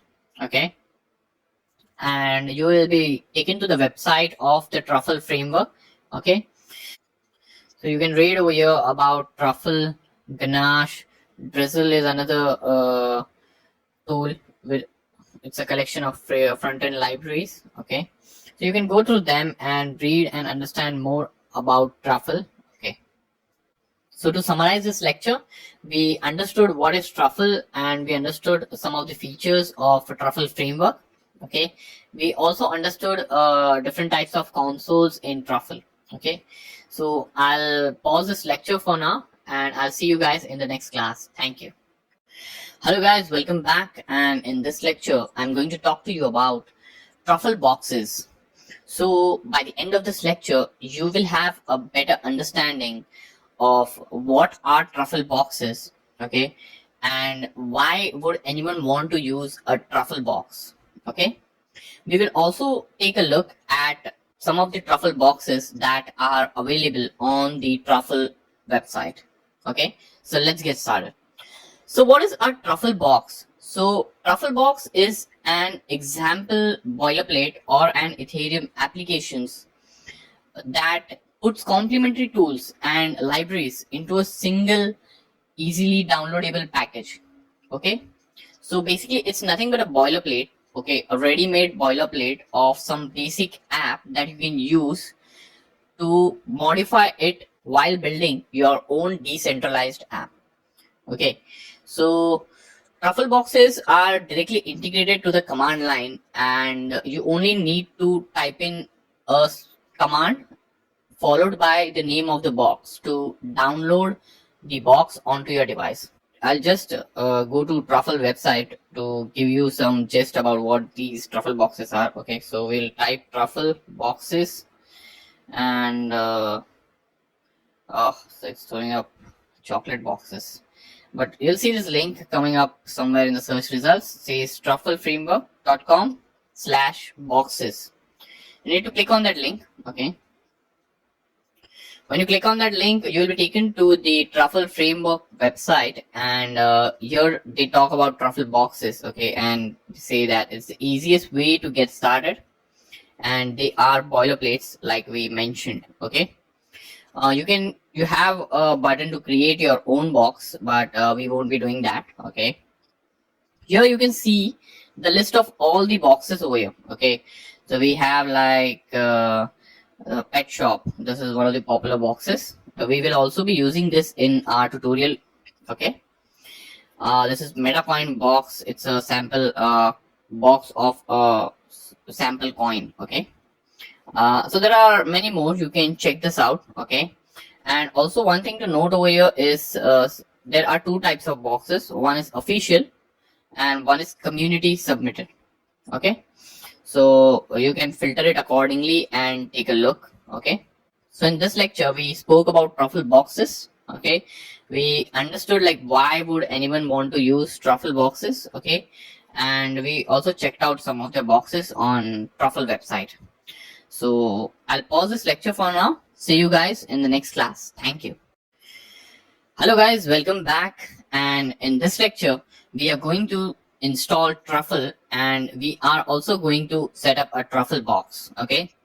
By the end of this lecture you will have a better understanding of how you can install Truffle on your machine, okay, how you can check whether it's already installed, okay, and you will also have a better understanding of how you can set up a Truffle box on your machine, okay. So let's get started. So what I've done is I have created a directory, okay, on my machine, wherein I'll be writing all the Truffle code, okay, and I am in that directory from my terminal, okay. So if you look over here, pwd, okay, so it's volumes, data, solidity, voting tutorial, okay. So this is the directory that I'll be using for writing all my Truffle code, okay, and this is the directory I am currently in from my terminal, okay. So you need to create a similar directory on your machine wherever you want, okay, and just open it via command line, okay.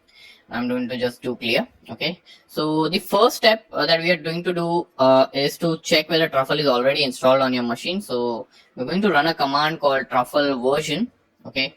This gives you the version of Truffle that you are running on your machine. But I don't have any Truffle version installed on my machine, and hence it's throwing me an error.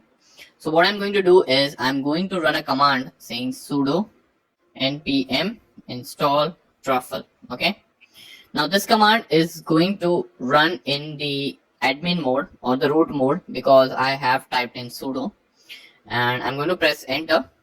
On pressing enter, it's going to ask me for the system password, which I'm going to type in. Now press enter, and now it's installing Truffle on my machine. So I'll give it a minute.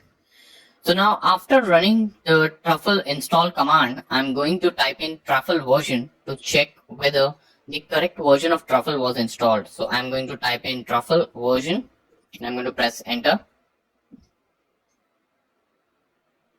So this is the version as of now for the Truffle latest version, Truffle 5.0.1, and this is the latest Solidity compiler, and this is the node version that we have on our machine, okay. So Truffle is installed now on our machine, okay.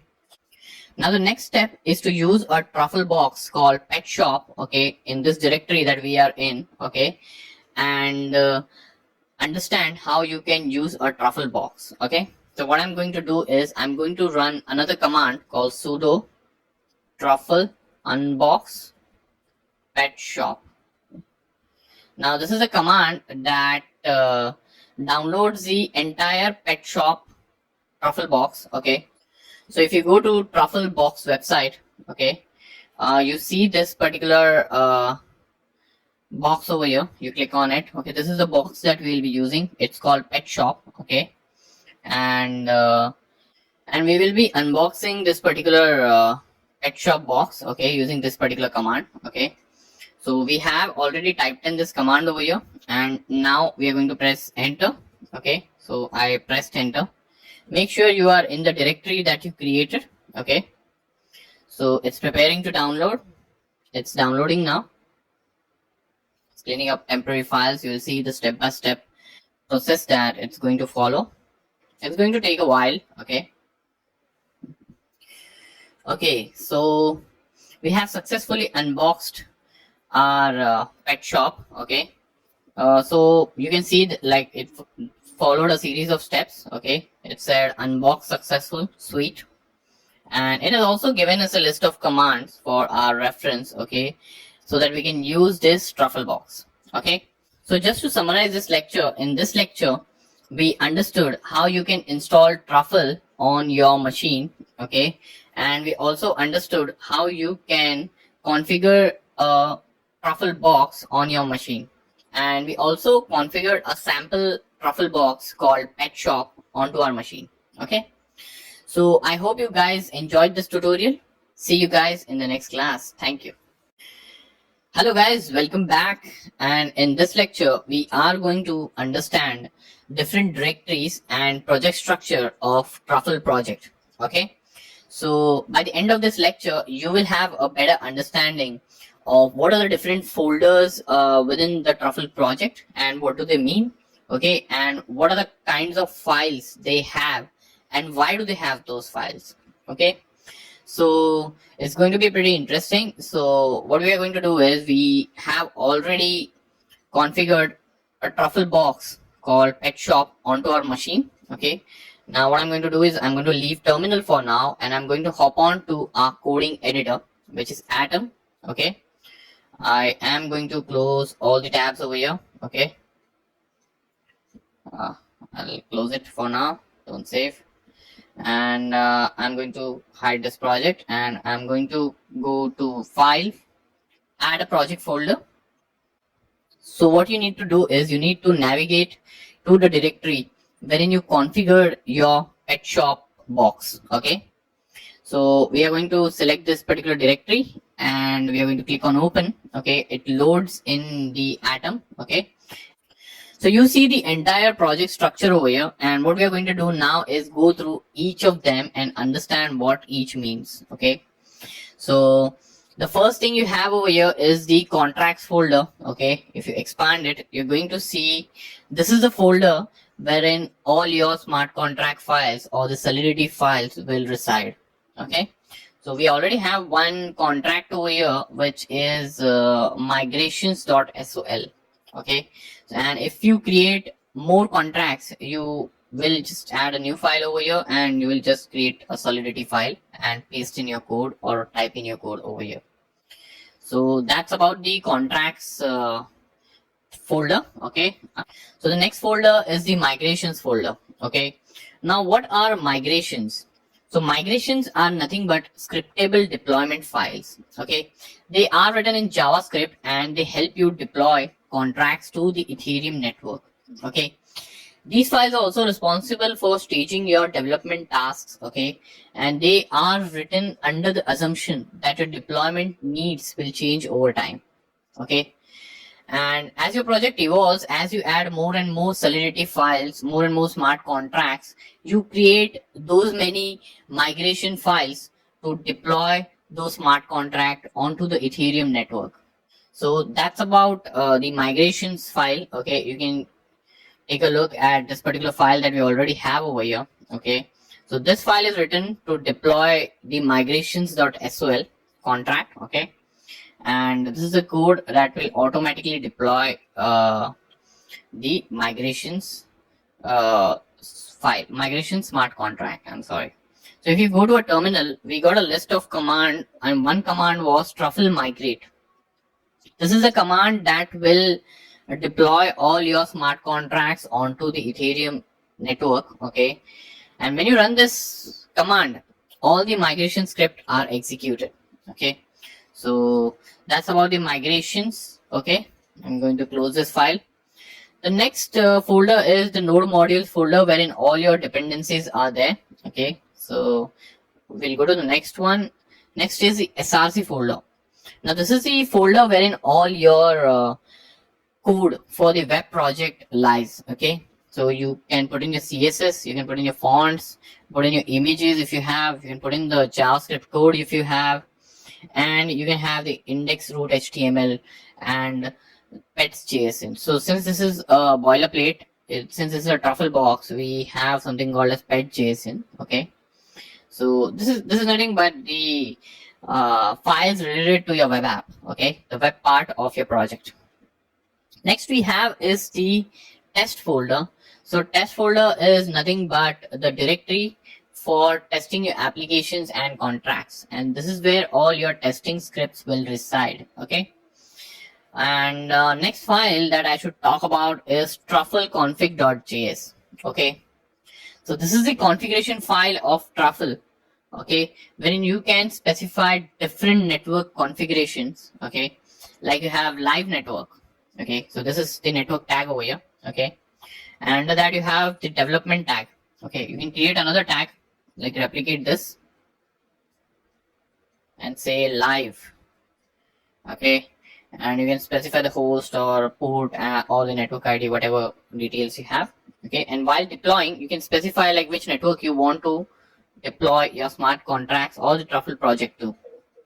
So this is that file that helps you maintain different network configurations. Okay, so that's about the Truffle config file. Okay, so in this lecture we took an overview of our Truffle project directory structure. Okay, and we took a look at different folders and understood what are different files or why do we have those folders in Truffle project. Okay, so I hope you guys enjoyed this class. See you guys in the next class. Thank you. Hello guys, welcome back, and we know now what we are going to build going ahead in this course. Okay, so what I've done is I have opened Remix IDE and loaded the same smart contract that we had earlier worked on. Okay, so what I'm going to do is I'm going to copy this entire smart contract. Okay, and I'm going to move to my Truffle project. Okay, I'm going to go to the contracts folder. Okay, and I'm going to click on new file. Okay, I'm going to put in voting.sol. I'm going to press enter. So you can see that I have created a voting.sol file under the contracts folder. Okay, and now I'm going to just copy this code. Okay, of the smart contract, and I'm going to come to this voting.sol file that I have just created and paste it over here. Okay, also I would like to mention a couple of changes that I have already done in this smart contract. Okay, so I have upgraded the Solidity version in the pragma statement over here. Okay, that's because there is a new Solidity version that is released. Okay, and if you remember, when we typed in Truffle version, we have the latest version of the Solidity installed on our machine. So it's 0.5.0. So I mentioned that same version over here to avoid possible conflicts. Okay, also in the latest version there is a requirement of mentioning memory keyword with string parameters. Okay, in a function. So I have mentioned memory and memory over here. Okay, so this is to avoid the possible issues. Okay, now I am going to jump to my project directory, and I'm going to delete certain stuff that we don't require in this tutorial. Okay, so what I'm going to do is I'm going to delete pets.json. Okay, this is something specific to the pet shop tutorial that we have. So I'm going to delete this. We don't need it. I'm also going to delete the images folder. Okay. So I have made the changes. I have deleted those two files. Okay.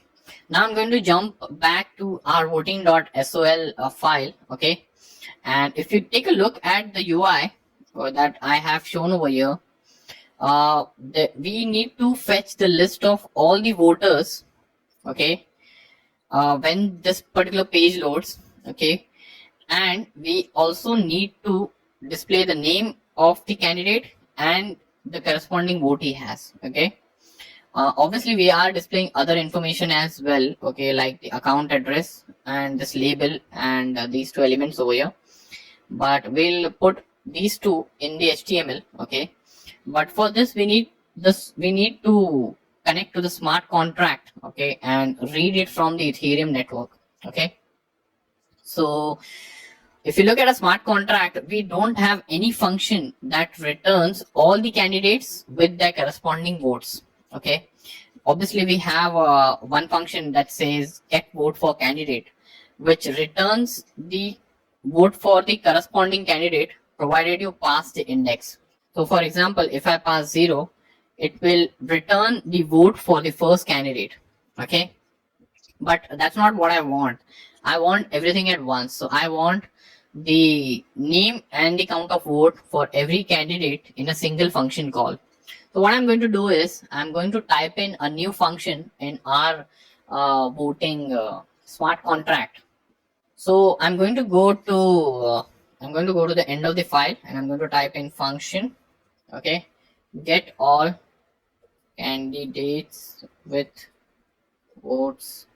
Okay, I'm going to type in public view returns.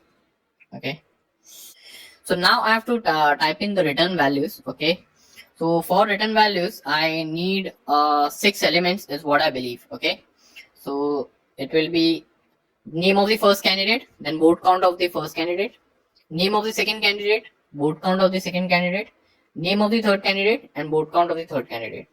So it's string, integer, string, integer, string, integer. Okay, so I'm going to go back to a function. I'm going to type in string memory. Okay, uint. Okay, you notice over here I have mentioned memory keyword. Okay, and I already explained why I mentioned memory keyword is because in the latest version of the Solidity, okay, the compiler wants us to mention memory keyword for string function parameters. Okay, now this is only for we don't need this for uint. Okay, so I will just script it. Okay, so this is the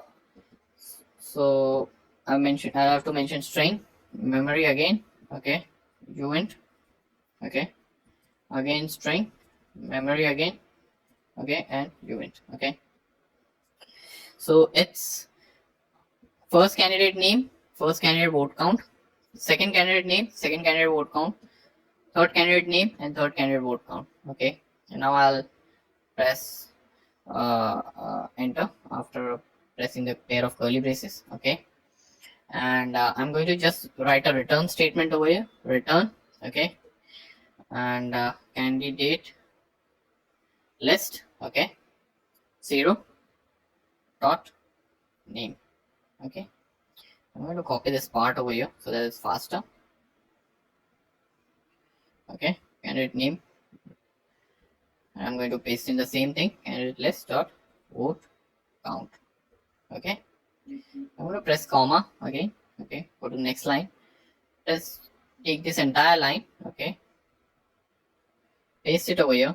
Now this is for the first candidate. Okay, first candidate. Okay, we're going to press enter again, and we are going to do this for the second candidate. Okay, so it's second candidate. Okay, so we have written our function successfully. So it's called get all candidates with votes. Okay, it returns first candidate name, first candidate vote count, second candidate name, second candidate vote count, third candidate name, third candidate vote count. Okay, when our smart contract loads, okay, we are going to call this particular function and we are going to display this particular list over here.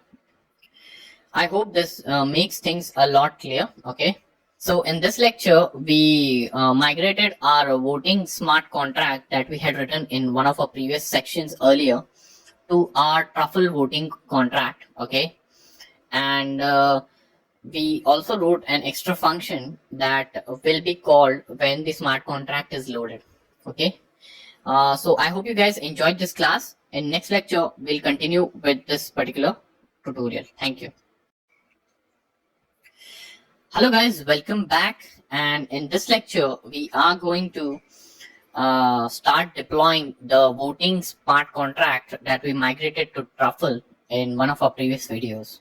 And what we are going to do now is deploy the smart contract to the Ethereum network. Okay, so we are going to go to the migrations folder first. Okay, and we are going to create a new file over here. Okay, and I'm going to put in 2_ voting migration .js. I'm going to press enter. So I have my migration file created over here. Okay, you're going to you notice that I prefix this with 2_. Okay, and we already have one migration prefix with 1_.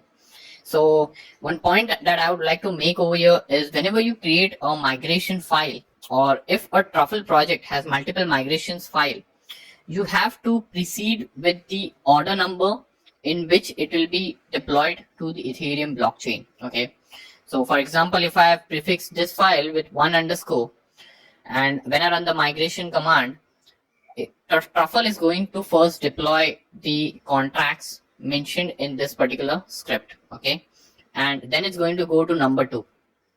Okay, so first we deploy migrations contract. Okay, and which is the default contract that comes with Truffle.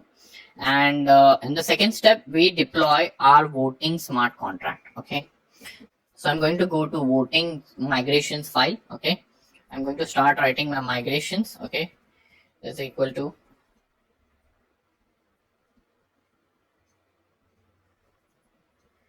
okay, so this is the first line of our migration file.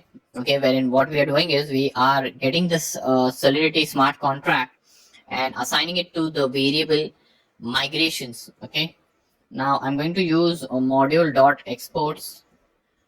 Okay, and this is a function in Truffle. Okay, deployer.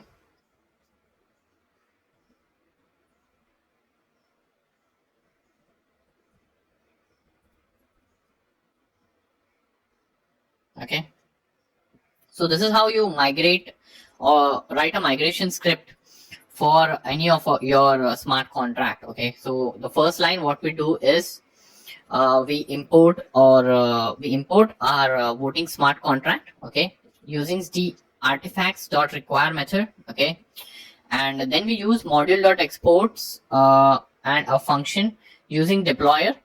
We deploy this to the Ethereum blockchain. Okay, so just by writing deployer.deploy, it will deploy this particular smart contract to the Ethereum blockchain. So one thing we will have to add over here is our smart contract accepts parameters. Okay, so if you take a look at the constructor of the smart contract, it accepts the list of candidates. So what I'm going to do is while deploying, we also have to mention the parameters. So I'm going to mention it over here. Okay, so this is how you mention the parameters for the smart contract in your deployment script. Okay, so while deploying, it's going to deploy this particular contract. Okay, along with these parameters. Okay, now what we are going to do is we are going to run the migrate command, and we are going to deploy all these migrations to Ethereum blockchain. Okay, and these migrations will make sure that our smart contracts are deployed to Ethereum blockchain. So I have my Ganache up and running. You have to make sure that your Ganache is up and running. So I'm on to my terminal. Okay, and I'm in the same folder of my Truffle project. Okay, so deployment process is a 2-step process. Okay, first you have to compile your smart contracts, and then you have to migrate it, which means you have to deploy it. Okay, so compilation and migrations, these are the two steps of smart contract deployment with Truffle. Okay, so I'm going to run the first command, which is the compile command, which is sudo truffle compile. Okay, I'm going to press enter. It's going to prompt for the system password, which I'm going to type in and press enter. Okay, so it's thrown an error. Okay, we need to check where the error is. So it's saying that I have missed a semicolon. Okay, on the voting.swl smart contract at line 51. Okay, so we are going to go to voting.swl line 51. Okay, and oh yes, I missed a semicolon over here. Okay, pretty bad. And I'm going to hop on to my terminal again. I'm going to run the same command again. Okay, press enter. This time it didn't prompt me for the system password because I'm already in the admin mode. Okay, so you see the compilation run successfully. Okay, so it first compiled migrations.swl and then it compiled voting.swl, and it said that we are writing artifacts to build contracts. Okay, so we'll hop over to our coding editor. Okay, you see there's a folder called build that is created. So under build, you see a folder called contracts. Okay, you click on contracts. Here you see two JSON files. Okay, so these are nothing but the compilation output of these two files. Okay, so the moment you click on migrations.json, you see you can see the contract name, you can see the contract ABI. You remember application binary interface that we used to get from IDE, Remix ID. I'm sorry. You can see the bytecode. Okay, and you can see various other information over here. You can just keep scrolling down and check. Yeah, so there's a lot of, it's a long JSON. Okay, now this is the version using which it is compiled. Okay, the Solidity compiler version. Okay, and this is a network. So the network tag is empty. Okay, so once we run our second command, which is the migrate command. Okay, so remember we have two-step process. One is compile and one is migrate. Okay, so we did the compile step, and once we run the second step, the address where the contract is deployed will be populated over here. Okay, so we'll hop on to our terminal. Okay, I'm going to write in sudo truffle migrate. Okay, this is the command that you run to migrate your smart contracts. I'm going to press enter.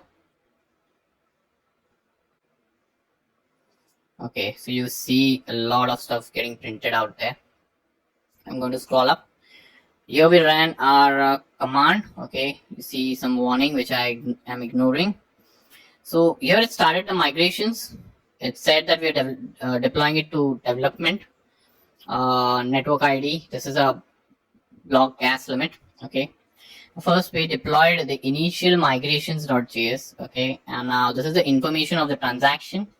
Here the transaction has contract address, account using which it was deployed, the balance, gas price, gas used, value sent, total cost, and the total cost again. Okay, so this is the first contract. Here is the second contract, which is voting migrations.js and deploying voting, contract address, and the rest is the same info. Okay, so total 2 deployments, and the summary was these many ETH. Okay, you can go to Ganache and take a look at the blocks. Okay, this was a block that was mined. Okay, so there are like few blocks that have been mined. Okay, you can take a look at the transaction and see whether you can see your transaction. Okay, I'm also going to migrations.json, which we had opened earlier, and like I had said earlier, the network tag was empty. Okay, now you see the network tag being populated. Okay, after the migration script, and you can see the contract address being populated over here. So you can go and confirm whether this is the actual contract address. So you go to the terminal. Okay, and you scroll up. Okay, and you see like this is the contract address ending with 40cc TDC. Okay, 40cc TDC. So this is our smart contract address for migrations.json.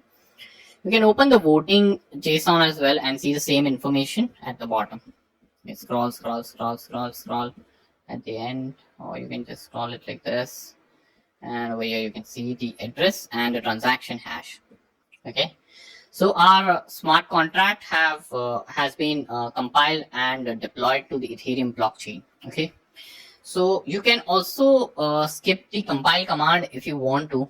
Okay, if you run the migrate command directly, and if your smart contracts are not compiled, then what Truffle is going to do is it will first compile it automatically and then deploy it to the Ethereum blockchain. So I'll show you the same over here. Okay, I'm going to just delete this everything in this build folder. Okay, so I just deleted everything in the build folder. Okay, which means that we can now redeploy our smart contract. Okay, we're going to now run sudo truffle migrate. Okay, I'll press enter. You can see like it's first compiling. Okay, I'll scroll up. So you can see like it first compiled it and then it deployed it. Okay, and now you can go to the build folder and see the same files getting generated again.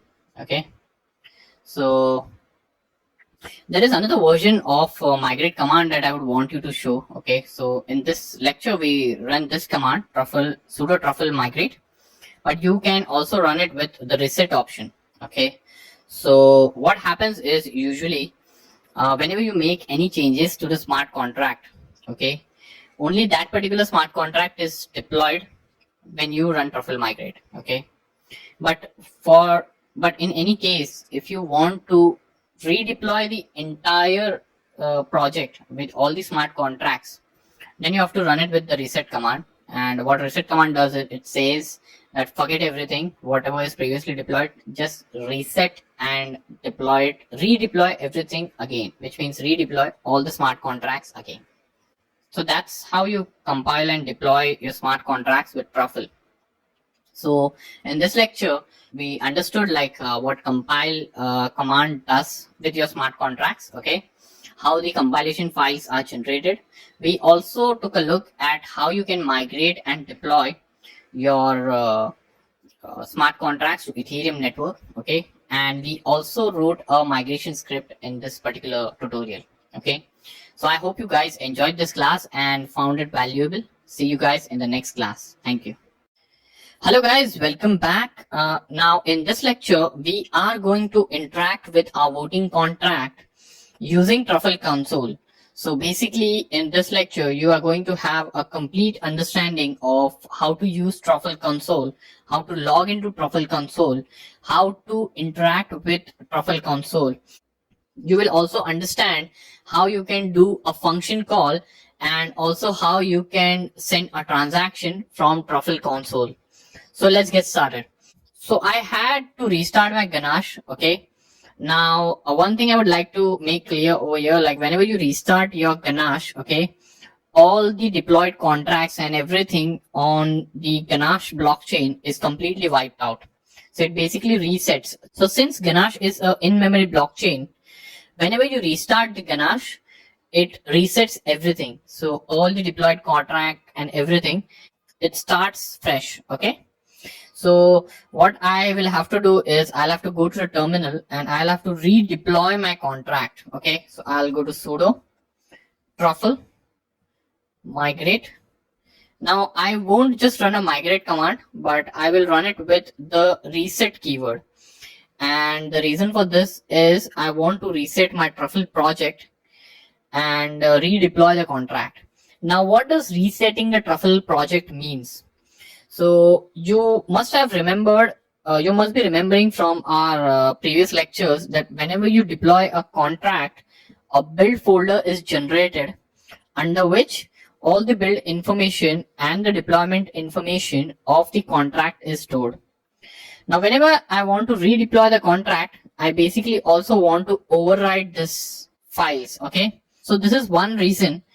Another reason is whenever you migrate a Truffle project, only the contract that you have modified is migrated to the Ethereum blockchain. Okay, but in this case, we want to migrate our entire smart contract and not just the modifications. Okay, so basically it's a completely fresh deployment that we want to do. And that is the reason why I'll be running this with the reset command. Okay, so reset command is going to tell that reset everything, forget everything, and just redeploy everything again fresh. Okay, I'm going to press enter. When I press enter, I will be prompted for my system password, which I'm going to enter. After pressing the enter, I see the migration script running. Okay, now what I have to do is, since the migration is complete and contract is deployed to the Ethereum blockchain, okay, I also see my balance deducted, okay, Ether balances. Now what I'm going to do is I'm going to log into the Truffle console. Now to log into Truffle console, you have to type in Truffle console, okay, and press enter. The moment you press enter, you are logged into the Truffle console. Okay, so you can see over here, we see Truffle over here and development written over here. Now why we see development is because in Truffle config.js, we have defined this network name as development.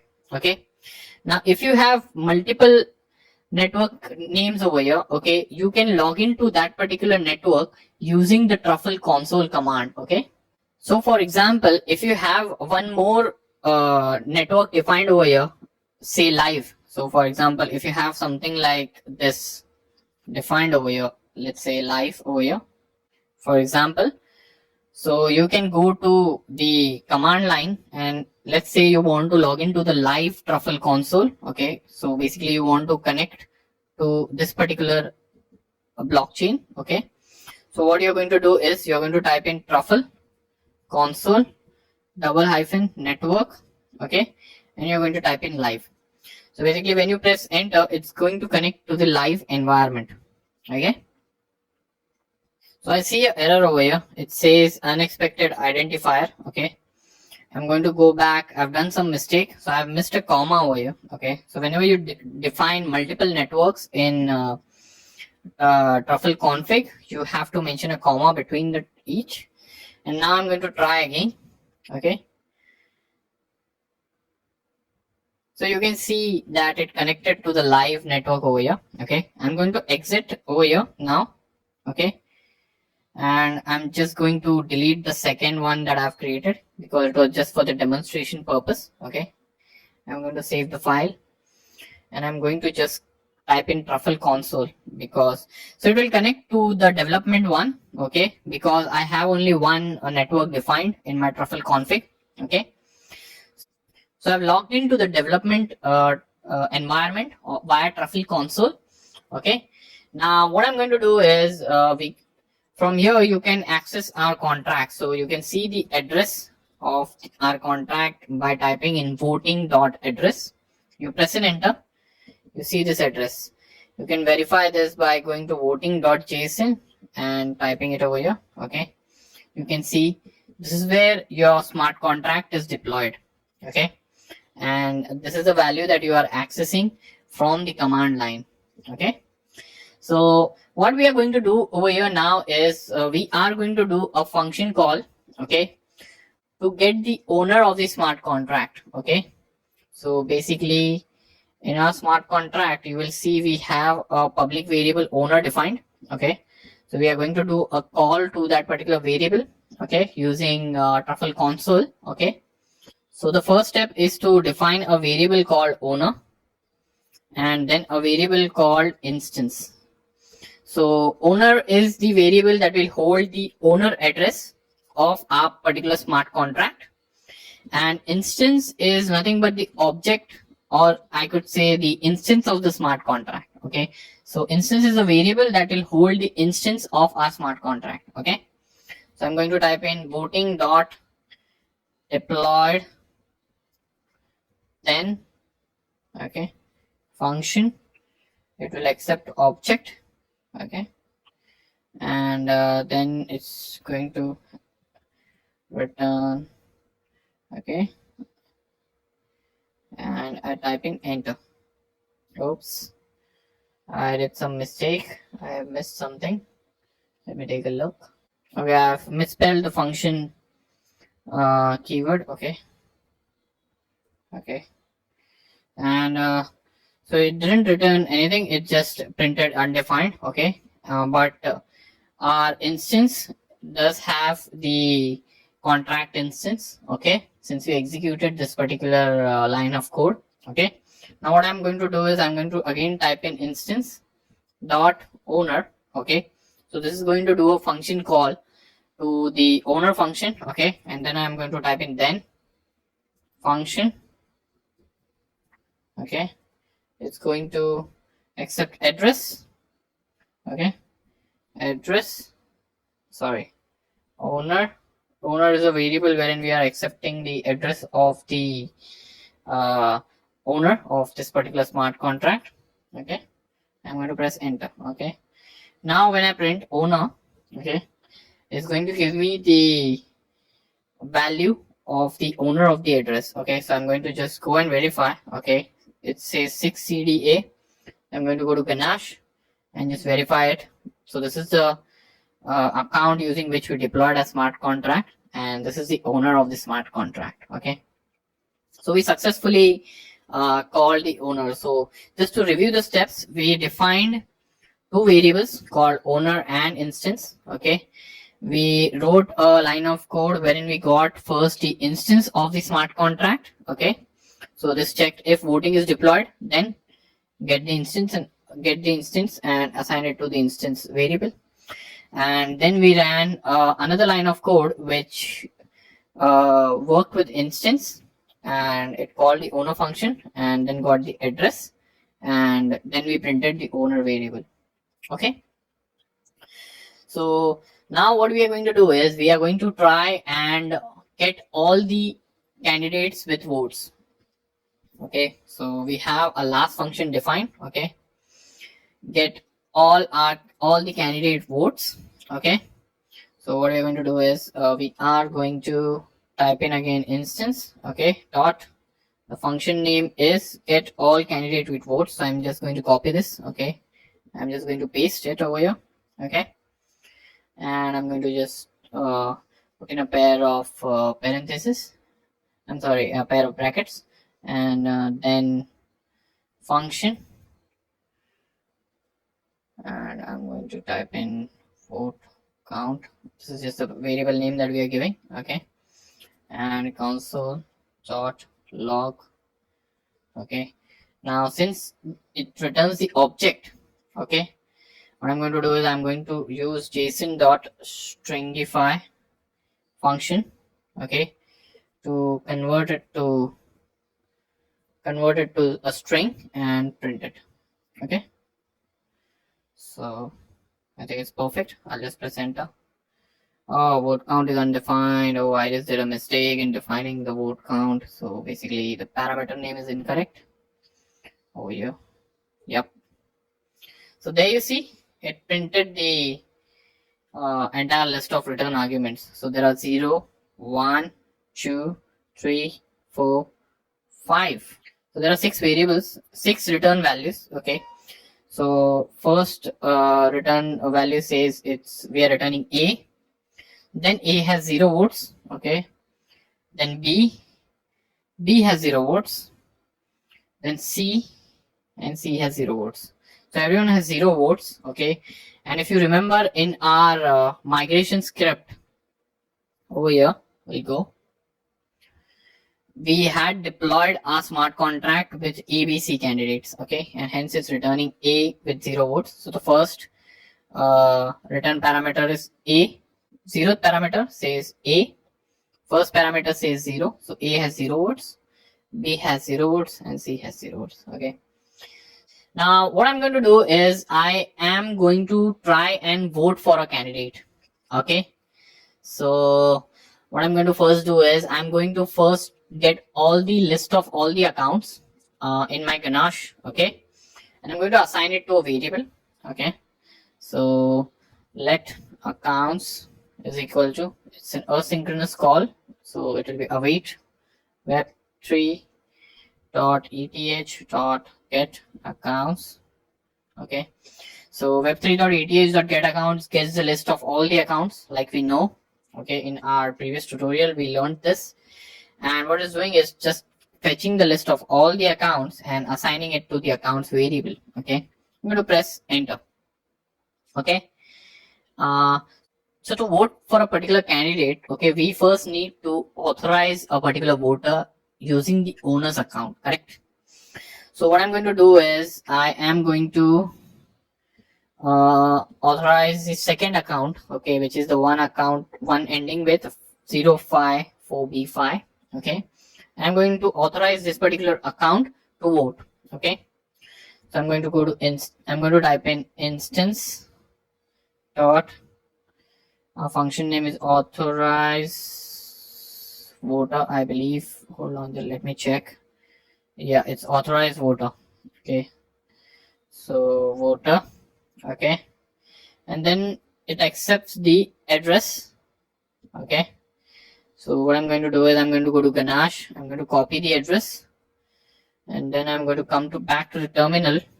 Then I have to mention like from which account I am sending this particular transaction to the Ethereum blockchain, okay.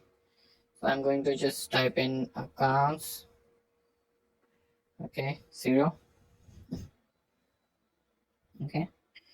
I'll put in a pair of curly braces, okay, and then I'm going to put in enter. Okay, so you see this particular transaction was sent to the Ethereum blockchain, okay. So since this is not a function call, okay, this is a transaction that we have sent to the Ethereum blockchain, okay. So earlier what we did is we just fetch all candidates with votes, and we also fetch the owner's address, okay. So this just involved reading values, but this didn't involve modifying values on Ethereum blockchain. Now here in this function call authorize voter, what we're doing is we are authorizing a voter, okay, which means that we are modifying a value on Ethereum blockchain, and hence this transaction will consume some amount of gas, okay.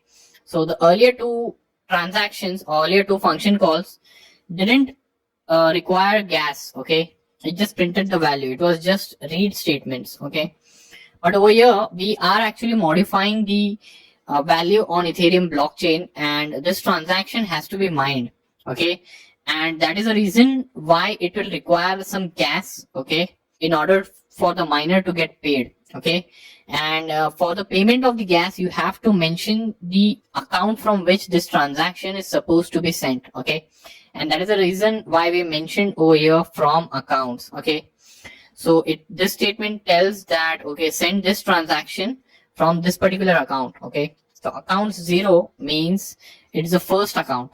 If you go to Ganache, the transaction was sent from this particular account, okay. And since after this transaction was executed, you got the transaction hash, block number, and all the other information that typically a transaction has, okay. You also got to see the gas used and cumulative gas used, okay. So what we did is we authorized our second account, okay. Now what we are going to do is we are going to cast our vote from the second account, okay. So what we are going to do is we are going to use instance again, instance dot vote for candidate, okay. I believe this is the function if I remember it correctly. So yeah, that's the function, vote for candidate, and it accepts the index. I'm going to vote for first candidate itself at 0th index, which means A we are going to vote, okay. So A over here, okay, it as of now has 0 votes, okay. And since this is also modifying the value on a blockchain, this will be a transaction, and it will require some gas, which means that we have to mention the from account as well, okay. So I'll mention accounts, okay. So accounts is a variable over here, okay, that we got. We're going to use our first account, okay. Oops, sorry. So we are not supposed to run this command from our first account, but in fact we are supposed to run this command from our second account, okay. And the reason for this is because we authorized our second account, okay. So the voting has to be done from the second account. So I've changed this to 1, okay, and a curly brace, okay, bracket close, okay, and I press enter, okay. You again see our transaction hash and everything got printed, block hash. This is the amount of gas that we used. If you go to Ganache, this is the account from which the transaction got executed. Okay, you see transaction count as 1. So we have voted our first candidate, which is A, from our second account. Okay, now what I'm going to do is I'm going to check the votes of all the candidates again to see if the vote has been properly casted. Okay, I'm going to press the up arrow button, and up arrow button is basically going to show you all the commands that you have run on Truffle console.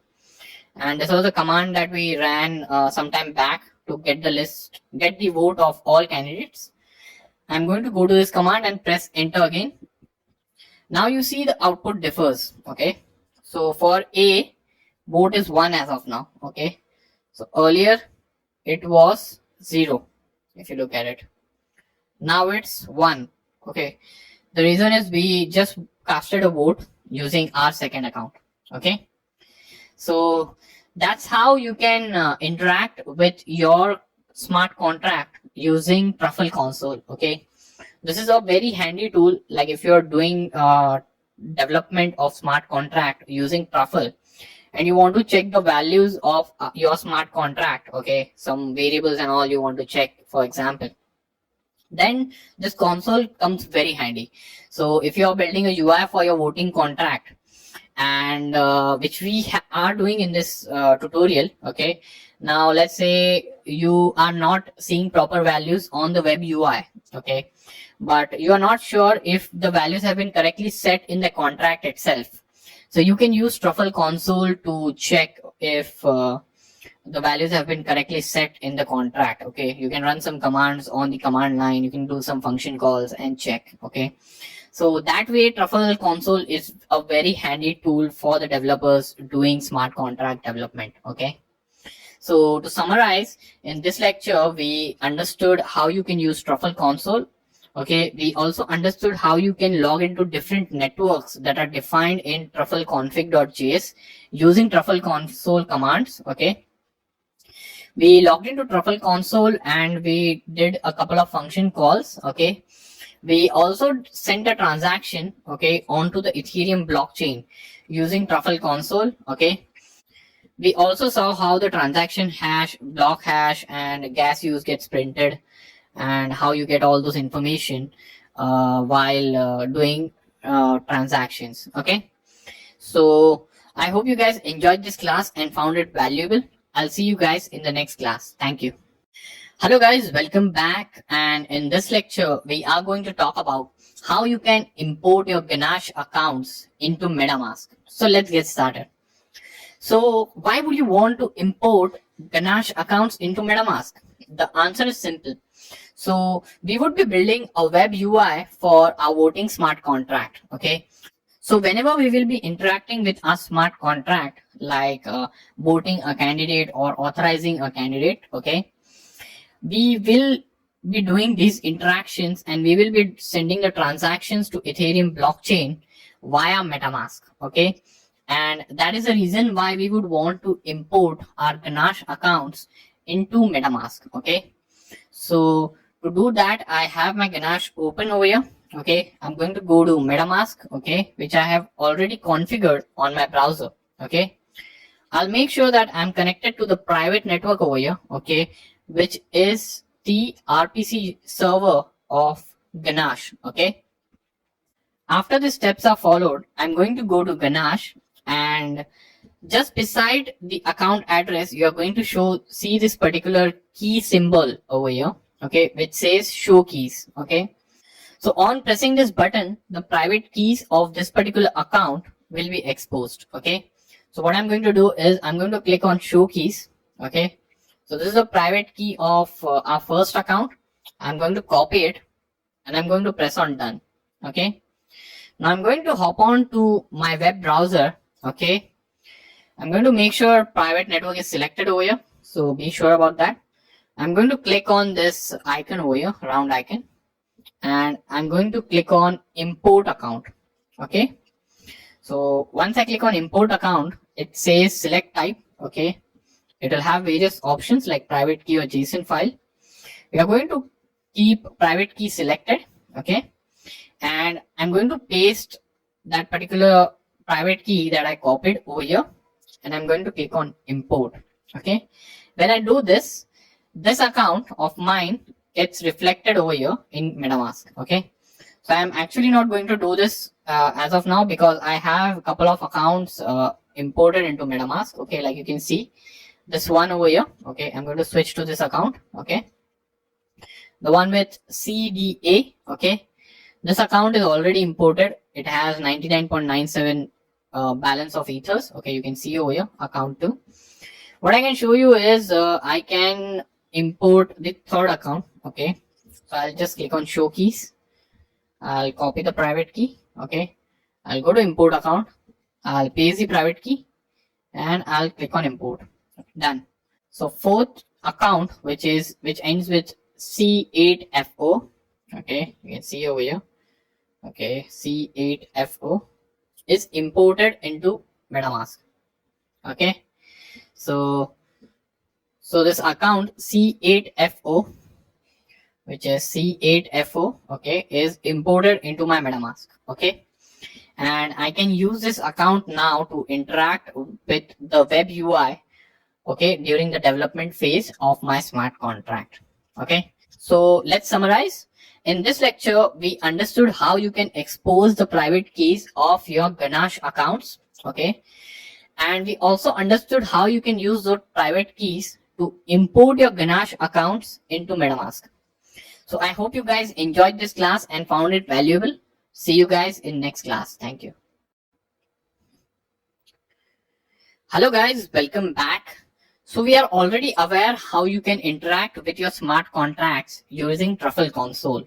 Okay, in our previous lectures, we also did some transactions wherein we voted a particular candidate and we fetched all the votes of the candidates by calling this particular function, get all candidates with votes. Okay, now in this lecture, we are going to use this particular function to display the list of all the candidates in our smart contract. So this is what the UI of our smart contract will look like. Okay, we have a title over here, voting contract. We have to display the account address of the person accessing this particular smart contract.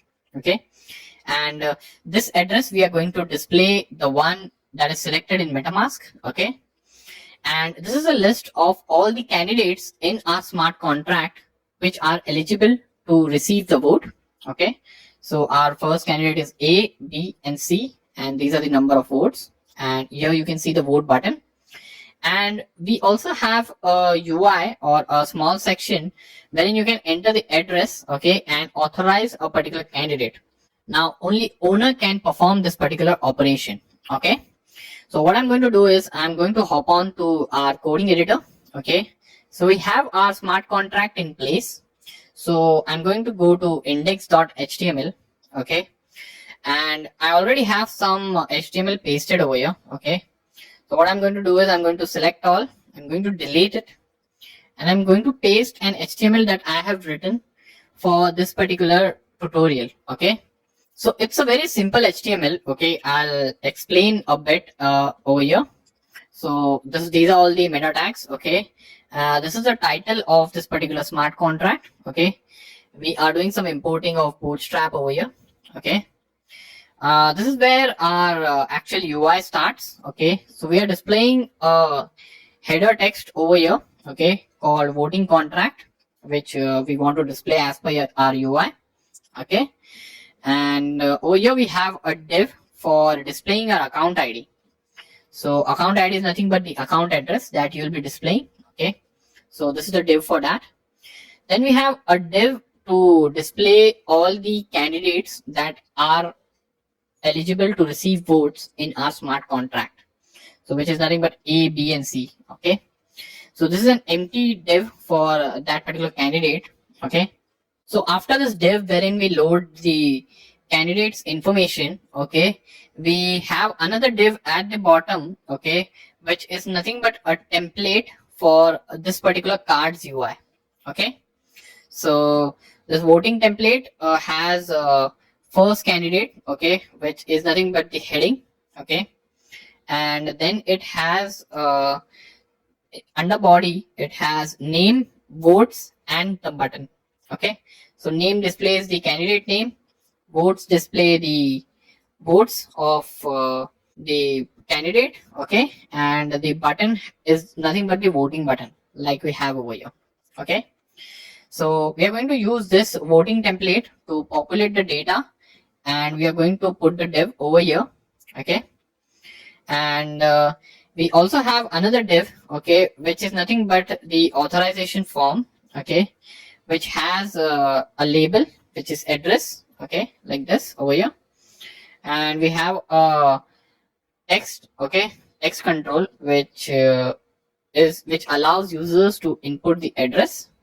And we also have a button to click, okay, and it says authorize, okay. So what we are going to do is we are going to just load this HTML, run this on a local server, and just see what it looks like, okay, over here. So what I'm going to do is I'm going to hop on to a terminal over here. Okay, so here's a terminal. Now what I'm going to do is I'm going to duplicate this particular tab, okay. I'm going to just click on duplicate tab, okay. So duplicate tab will make sure that I'm in the same directory, okay, wherein I have my project, okay. You can alternatively go and open a new tab, okay, and navigate to the directory of your project, okay, but I just chose to duplicate, okay. Now what I'm going to do is so Truffle already comes with a server, okay, which you can use for a development purpose, okay, and it's called the light server, okay. So you can go to package.json, okay, and you can see the dev dependencies over here, okay. It says light server 2.3.0, okay, and name it says pet shop, okay. So I'm just going to change this name to a voting contract, okay, okay, and I'm going to hit save, okay. So what we are going to do is we are going to use this light server to simulate a local dev environment, okay, and we are going to check that HTML on our light server, okay. So using a command line, I'm going to type in the command called as npm run dev, okay, and I'm going to press enter, okay, and you see it just pulls out the local server at localhost 3000, okay. And I see nothing over here because I haven't connected to my smart contract yet. So this is just the raw HTML that is getting loaded, okay, and it has no candidates and nothing to show, okay. So what I'm going to do is I'm going to go to my coding editor again, and I am going to go to my JS folder over here. I'm going to click on app.js, okay. So this is where we will be writing our JavaScript code, okay, and we will be using Web3 to connect to a smart contract and load all the necessary information, okay. So first I'm just going to delete all the unnecessary stuff that we have from our pet shop project. So I'm just going to select this. I'm just going to delete it, okay.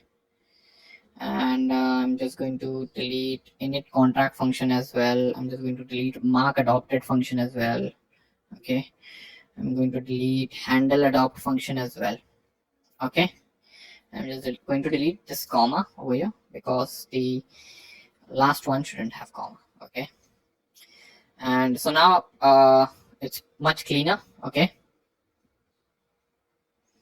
Now what I'm going to do is I'm going to start writing some JavaScript code over here, okay. So in our init function, okay, it calls the init web3, okay. So what I'm going to do is I'm going to go to init web3 function, and I'm going to initialize web3 over here, so, okay. So I'm going to type in if type of web3, okay, is not equal to, okay, and define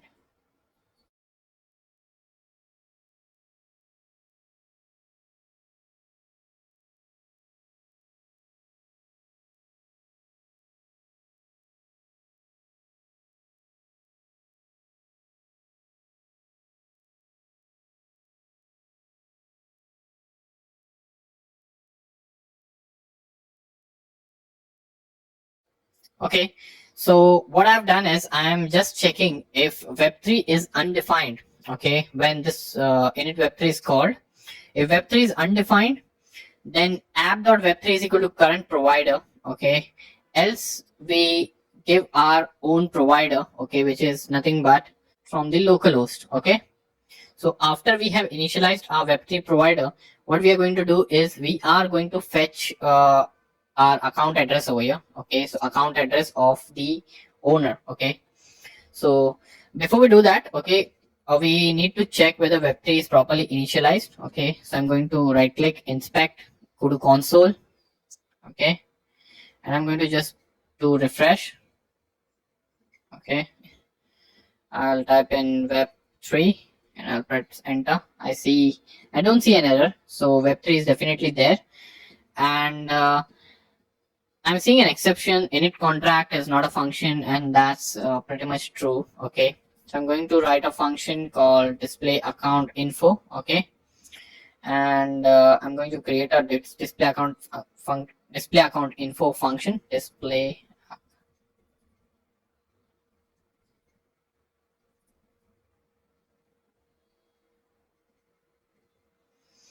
So I'm going to write in my the code to get the account address, okay, from the MetaMask selected account address, okay, and display it over here, okay. So let's start writing the code.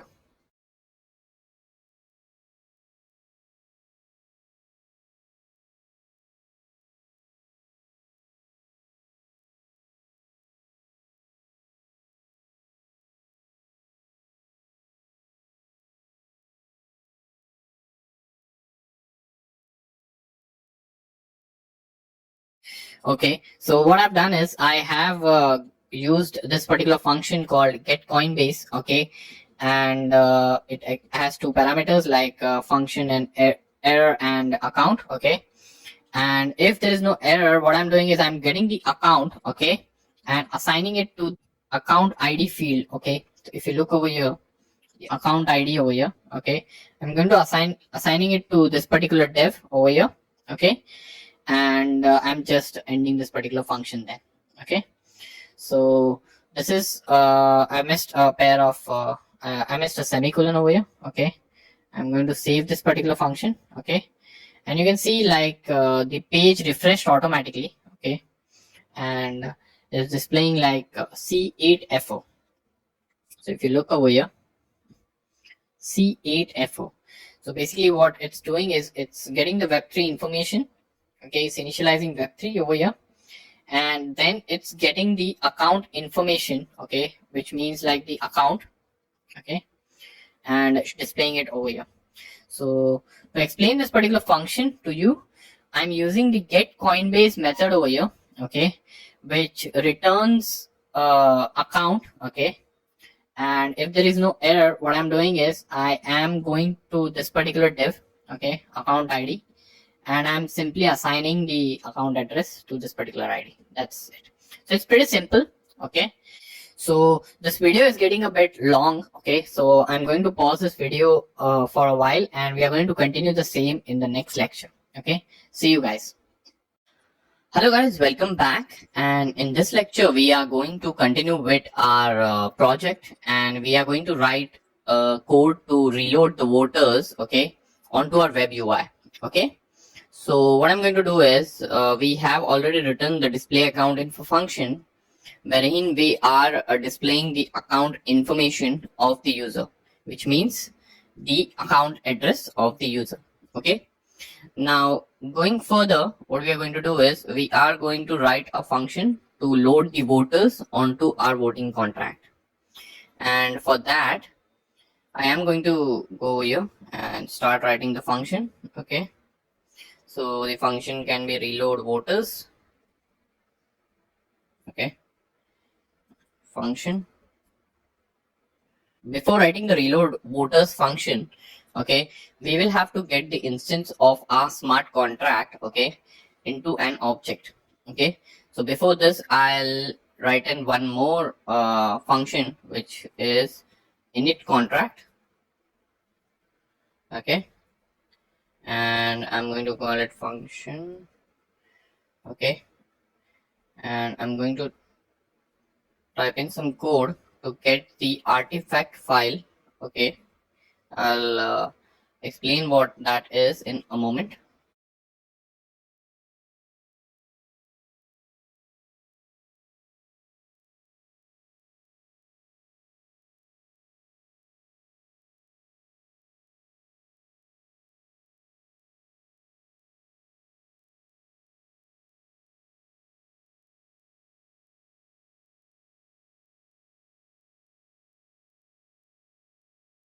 So what we are doing over here is we are first retrieving the voting artifact file, which is nothing but the JSON over here, voting.json. Okay, you see over here under the contracts build folder. Okay, and artifact file is nothing but the information about a smart contract, like its deployed address, application binary interface, and everything. Okay, so we took a look at voting.json already, and we know its contents. Okay, so we use this voting artifact object as a parameter to truffle contract class. Okay, and this returns the instance of our smart contract. Okay, and we assign it to this particular object over here. Okay, and then we are setting the provider of our smart contract with our web3 provider. Okay, so that is what we are doing over here, and then I'm calling the reload voters function. Okay, also make a note that I added init contract function in the return statement of display account info. Okay, so now we'll have to write some code to load the voters. Okay, so what I'm going to do is I'm going to first type in app dot contracts dot voting dot deployed.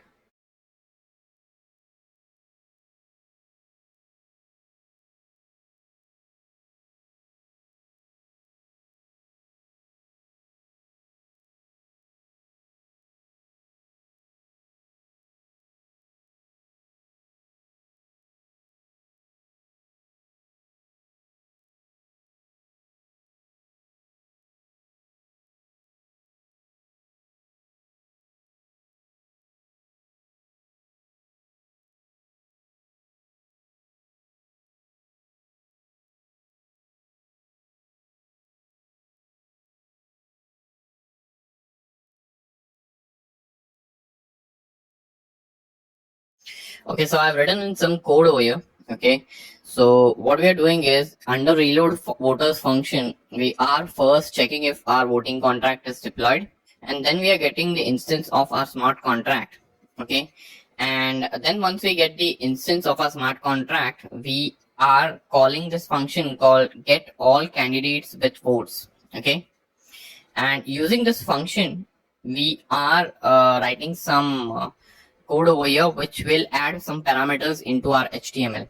Okay, so we are getting the voting template first over here. So if you go to index.html, you'll see the voting template over here. Okay, and then we are finding the panel title and assigning it with first candidate. Voters name, we are assigning it with the first parameter in candidate object. So first parameter will be voters name. Votes, we are assigning it with the first candidate. And then what we are going to do is we are going to write in one more line of code which says hashtag voters row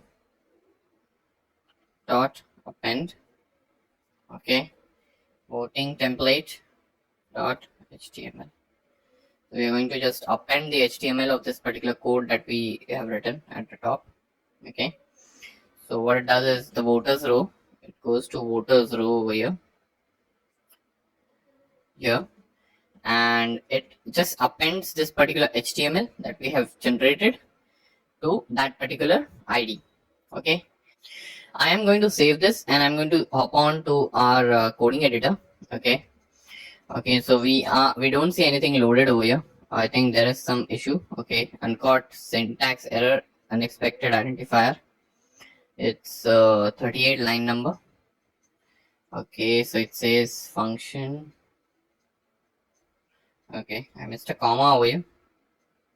I believe that's the reason why it's throwing an error. Okay, Okay, so the reason it's not displaying is I missed a hash sign over here to talk about the, like, to point it to the ID. Okay, I believe it's not fetching the right div.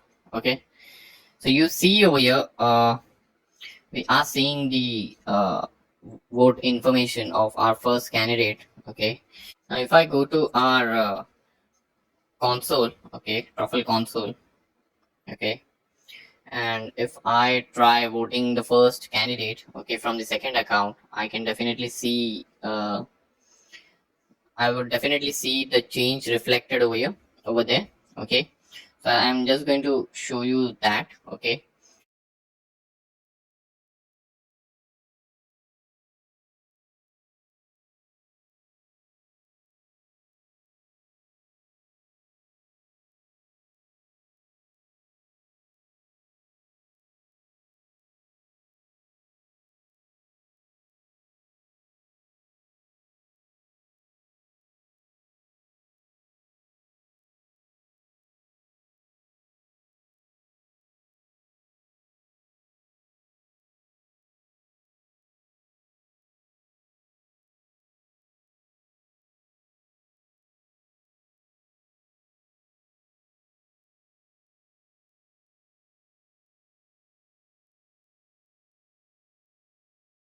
oops, we did a typo over here, so I'm just changing this to instance.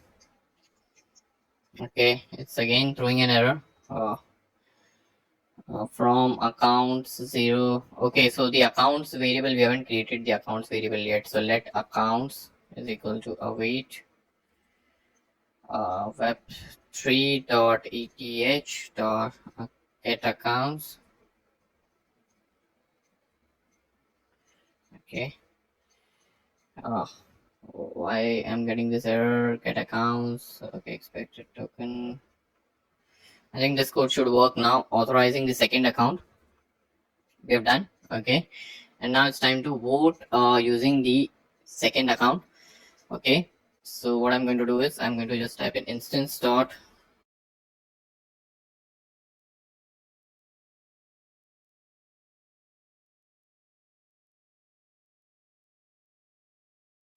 so we have done our voting. Okay, and now I can try refreshing that particular page, web page. Okay, we should see vote reflecting as 1. So there it is, and you can see the object is also getting printed as 1. Okay, so pretty cool. We managed to get our list of first candidate. Okay, and its vote information onto our web UI. Okay, now we are going to hop on to our coding editor again. Okay, and now I'm just going to replicate this for all the candidates. Okay, so I can see over here it's second candidate. Okay, I'm just going to make it this 2 and make this 3. Okay, and I'm just going to delete this line over here. Okay, because we already have voting template variable defined. Okay, and I'm just going to copy this line again, these 4 lines, and I'm just going to paste it over here and say third candidate. Okay, and this is going to become 4 5. Okay, and we are going to see some action over here. Okay, so we are seeing A, B, and C. So our 3 candidates have got loaded onto our web UI. Okay, so to summarize this session, in this lecture we wrote, like, we already wrote a display account info function, okay, using which we are getting the account address of the person who is logged into our web UI.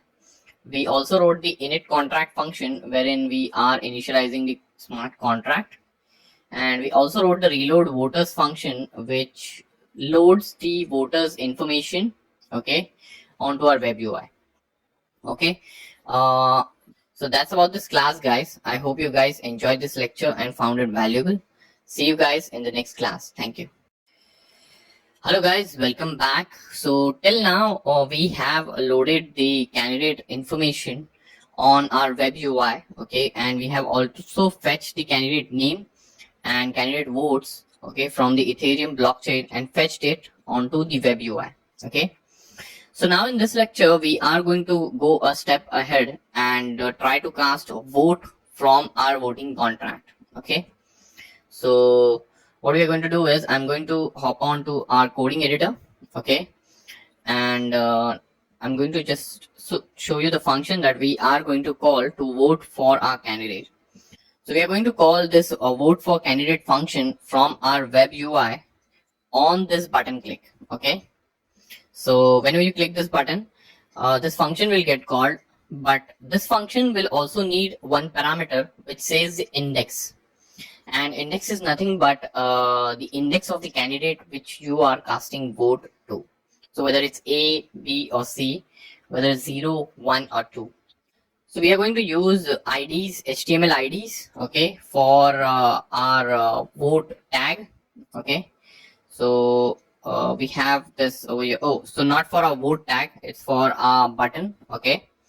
So we have this particular button over here, okay, but we see we don't have any ID over here, okay, and we also haven't written any on-click function, okay.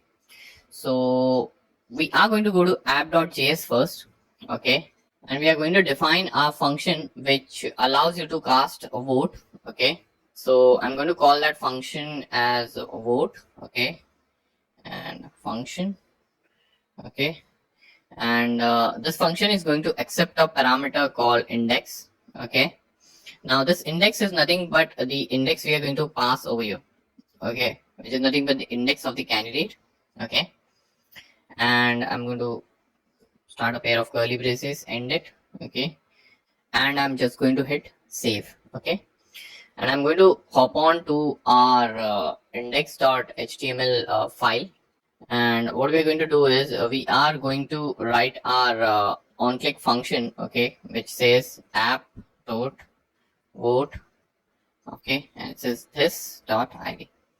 So what this function is going to do is it's going to call the vote function that we just defined in our app.js, and it's going to also pass the ID of this particular function, of this particular button or element, okay. But you notice over here we don't have any ID defined over here, okay.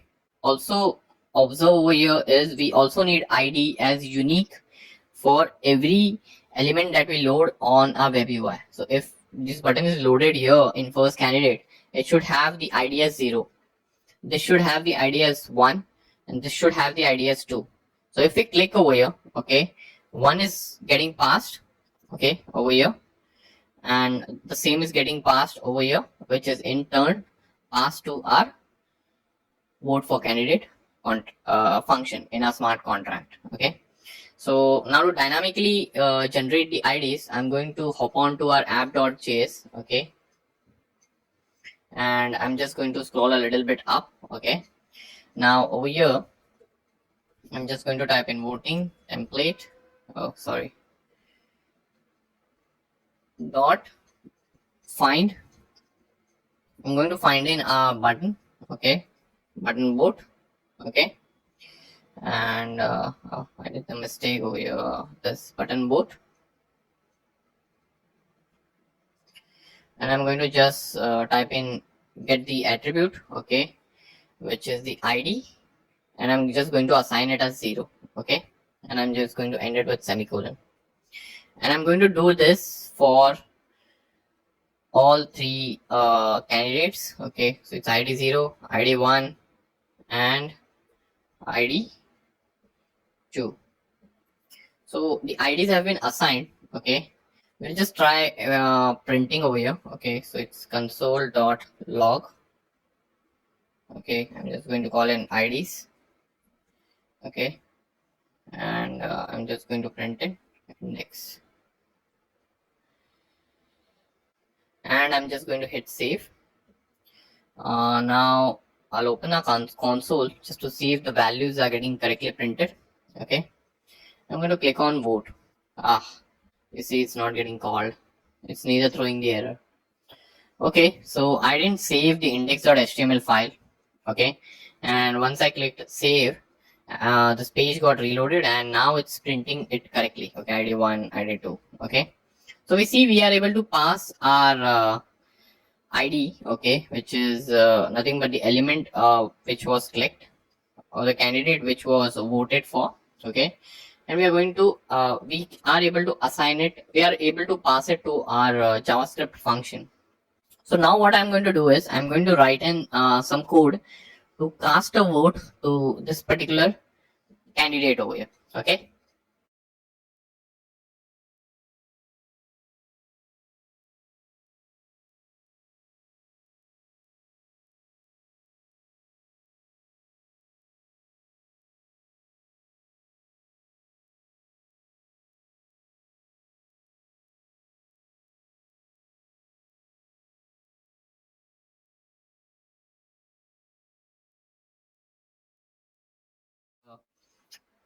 So I've finished calling the vote for candidate function over here, okay. So what we are doing is we are checking if the contract is deployed, then we are calling the vote for candidate function, passing the index, and also we are passing from which account this particular function is supposed to be triggered. So for this we have to assign the account address to the account variable, okay, in the app, okay. So we'll just scroll up, okay, and over here we are going to type in, okay, accounts, and we're just going to initialize it with 0x0, okay. And then over here, when we are actually getting the account information, we are going to type in app.account, okay, and I'll just make it a smaller case, okay. Over here also smaller case, okay, is equal to the account, okay. And now we are going to just test this function that we have written on our web UI. Okay, so when we hop onto a web browser in our console, it's throwing an error over here. It's saying uncaught syntax exception on line 4. So I'm just going to switch over to our coding editor. Oh, so we did a mistake over here. Instead of equal to, we are supposed to write in a colon. And we're just going to hop over here, okay, and everything works fine. It automatically refreshes. Remember, whenever you make any changes to the app.js or index.html file, this page automatically refreshes. So I'm going to go, so I'm just going to go to our web UI over here, and we're going to see the list of accounts that we have over here, okay. So I have an account 4 over here, okay. The address is C8FO, okay, and the address is C8FO. So this is basically the second account. This is 0, 1, 2. So the account at index 2, okay. So we are going to use this account to cast a vote, okay, using a web UI, okay. But before that, we will have to authorize it, okay. So I'm going to hop on to a Truffle console, okay. I'm going to just press the up arrow button, and we are going to see the list of all the commands that we have executed for a while, okay.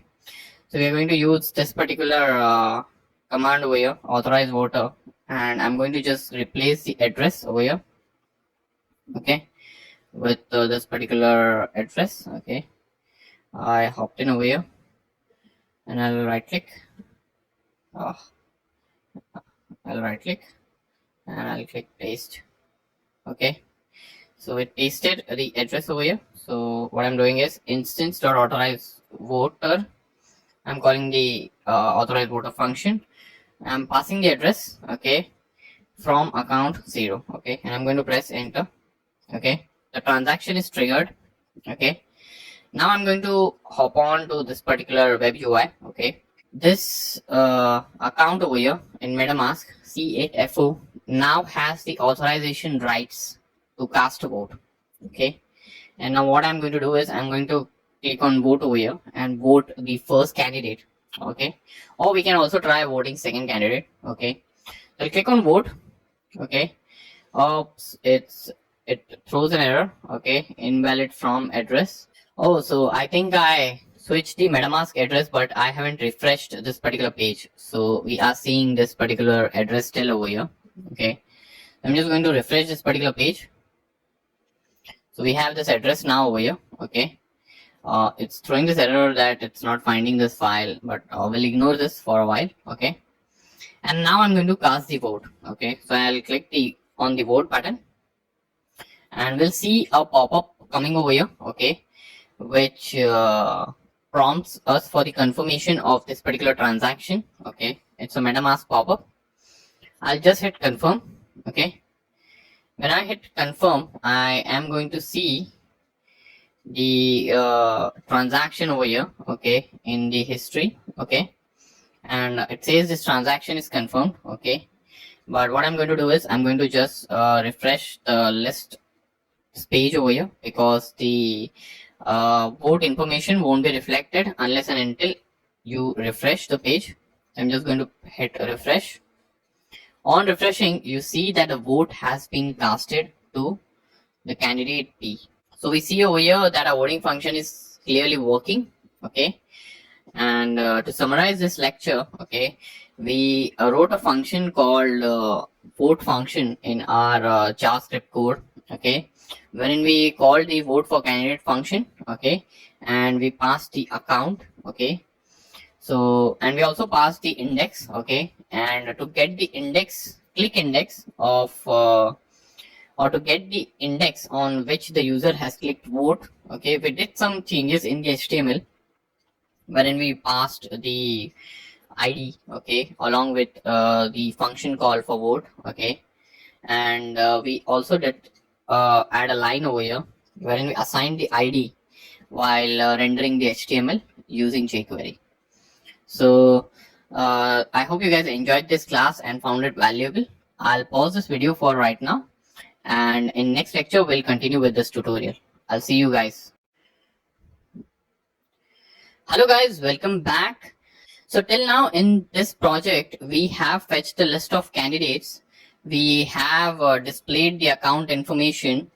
We also have voted for a particular candidate. Okay, so in this lecture, we are going to write the function which will help the owner of the smart contract authorize a particular address. Okay, so I'll just hide this for a moment. Okay, so whenever you enter an address over here and when you click authorize, okay, this particular function will get triggered, and it will interact with smart contract and authorize the candidate. Okay, so what we are going to do is we are going to jump on to our coding editor. Okay, and I'm going to type in over here, I'm going to put in comma, I'm going to type in, okay, authorize voter.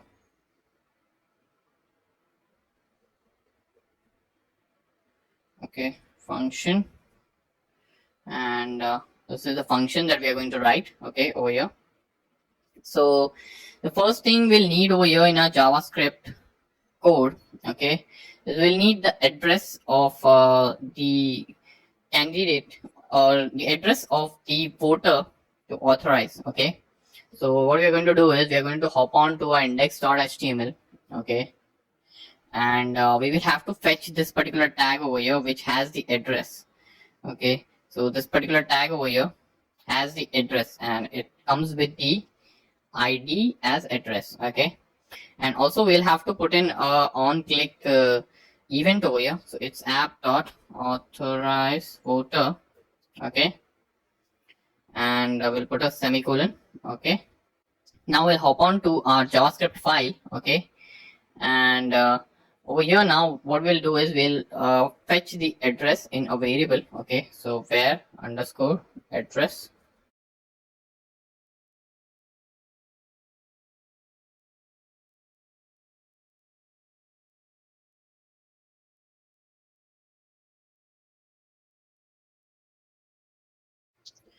So if the address is empty or is initialized to nothing, okay, then we are returning false. Okay, because there's nothing to authorize. Okay, and we will then type in the function. Okay, we'll then create the function that will help us authorize that particular voter. So what I'm going to do is for saving our typing time, okay, I'm just going to copy this same function because it will almost be similar to the vote function, and I'm just going to paste it over here. Okay, and I'm just going to change things over here. So app.contracts.voting.deployed, then function, and then we are going to pass in, or we are going to change the function name to authorize voter, okay, because in voting.sol, that is what our function is, and it requires the address as the parameter, okay. So I'm going to pass in the address that we got over here, okay, and rest everything remains the same, okay. So that's our authorize voter function, okay. Now what I'm going to do is I'm going to hop on to our web browser, okay, and I'm just going to try and authorize one of our accounts, okay. So I'll authorize this account at index 3, okay. So 0 1 2 3, okay, it ends with 2F98, okay. So I'll hop on to our web browser. I'll refresh this particular page, okay. Oh no, before refreshing I'll just try and switch it to the owner's account, okay, because remember the owner of the smart contract has the ability to authorize. So I'll hit refresh, okay. I'll also open the console over here, JavaScript console, to see if we are getting any errors, okay. And I'm then going to paste in the address. I'm going to click authorize. Okay, so it's not working when I click on authorize, okay. So I'll hop on to my coding editor, to my index.html, and I'll just type in a line over here, okay, return false, okay, and I'll just go back to my web browser. I'll click refresh, okay. I'll just paste in the address. You click on authorize. Oh, now you see the pop-up that has come, like a confirmation pop-up from MetaMask. I'll hit confirm. It's throwing an error. It says RPC error with payload. Okay, so I'm just going to close this particular browser, this particular window. I'm going to make sure that I have selected the owner of the account. So if you notice under error, it says the transaction doesn't have the correct nonce or the object. So this is, I believe, is the issue with the MetaMask, some issue over here. So what I'm going to do is I'm going to hop on to settings. Okay, settings over here.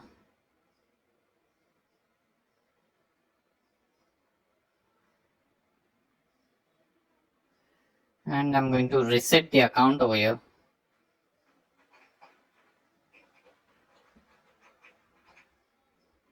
Reset. So once I reset the account, it's going to reset all the nonce values, okay. And then I'm just going to go to our web browser. I'm going to refresh the page, and I'm going to click on and I'm going to just make sure that I've selected the owner of the smart contract, and I'll go over here. I'll take the second account, which is at index 1, okay, and I'm going to paste it over here, okay. And you'll see that transaction, for some reason the pop-up didn't come up, okay, in MetaMask, but you'll see like in MetaMask it's asking me for the transaction over here, okay, confirm or reject. The moment I press confirm, it goes through, okay. So to resolve the incorrect nonce issue, I just went to settings over here, and I just clicked on reset account, okay. This resets the nonce values of all the transactions in my account, okay, and it also clears all the transaction history. So this was an issue in the MetaMask, which we figured out a solution for, okay. So now we see our account at the index 1 is authorized, okay. Now what I'm going to do is I'm going to switch to the account 1, okay. So this is our account 1. 54B5 is the one, 54B5, okay. I'll just hit refresh, okay. So we are now connected to our decentralized app using 54B5, okay. And now what I'm going to do is I'm going to try and cast a vote using this particular account. So I'm going to vote the first candidate. I clicked on vote. You'll see a transaction count of 1 over here, like a notification, okay. So for some reason the pop-up didn't come up, okay, but it's showing me over here, and I hit confirm, Okay, so it's again throwing this issue of the transaction doesn't have the correct nonce. Okay, so I'm going to reject this particular transaction over here. I'm going to again go to settings and I'm going to click on reset the account. Yes. I'm going to hit refresh. Okay. And now I'm going to try and do the same transaction. I'll click on vote.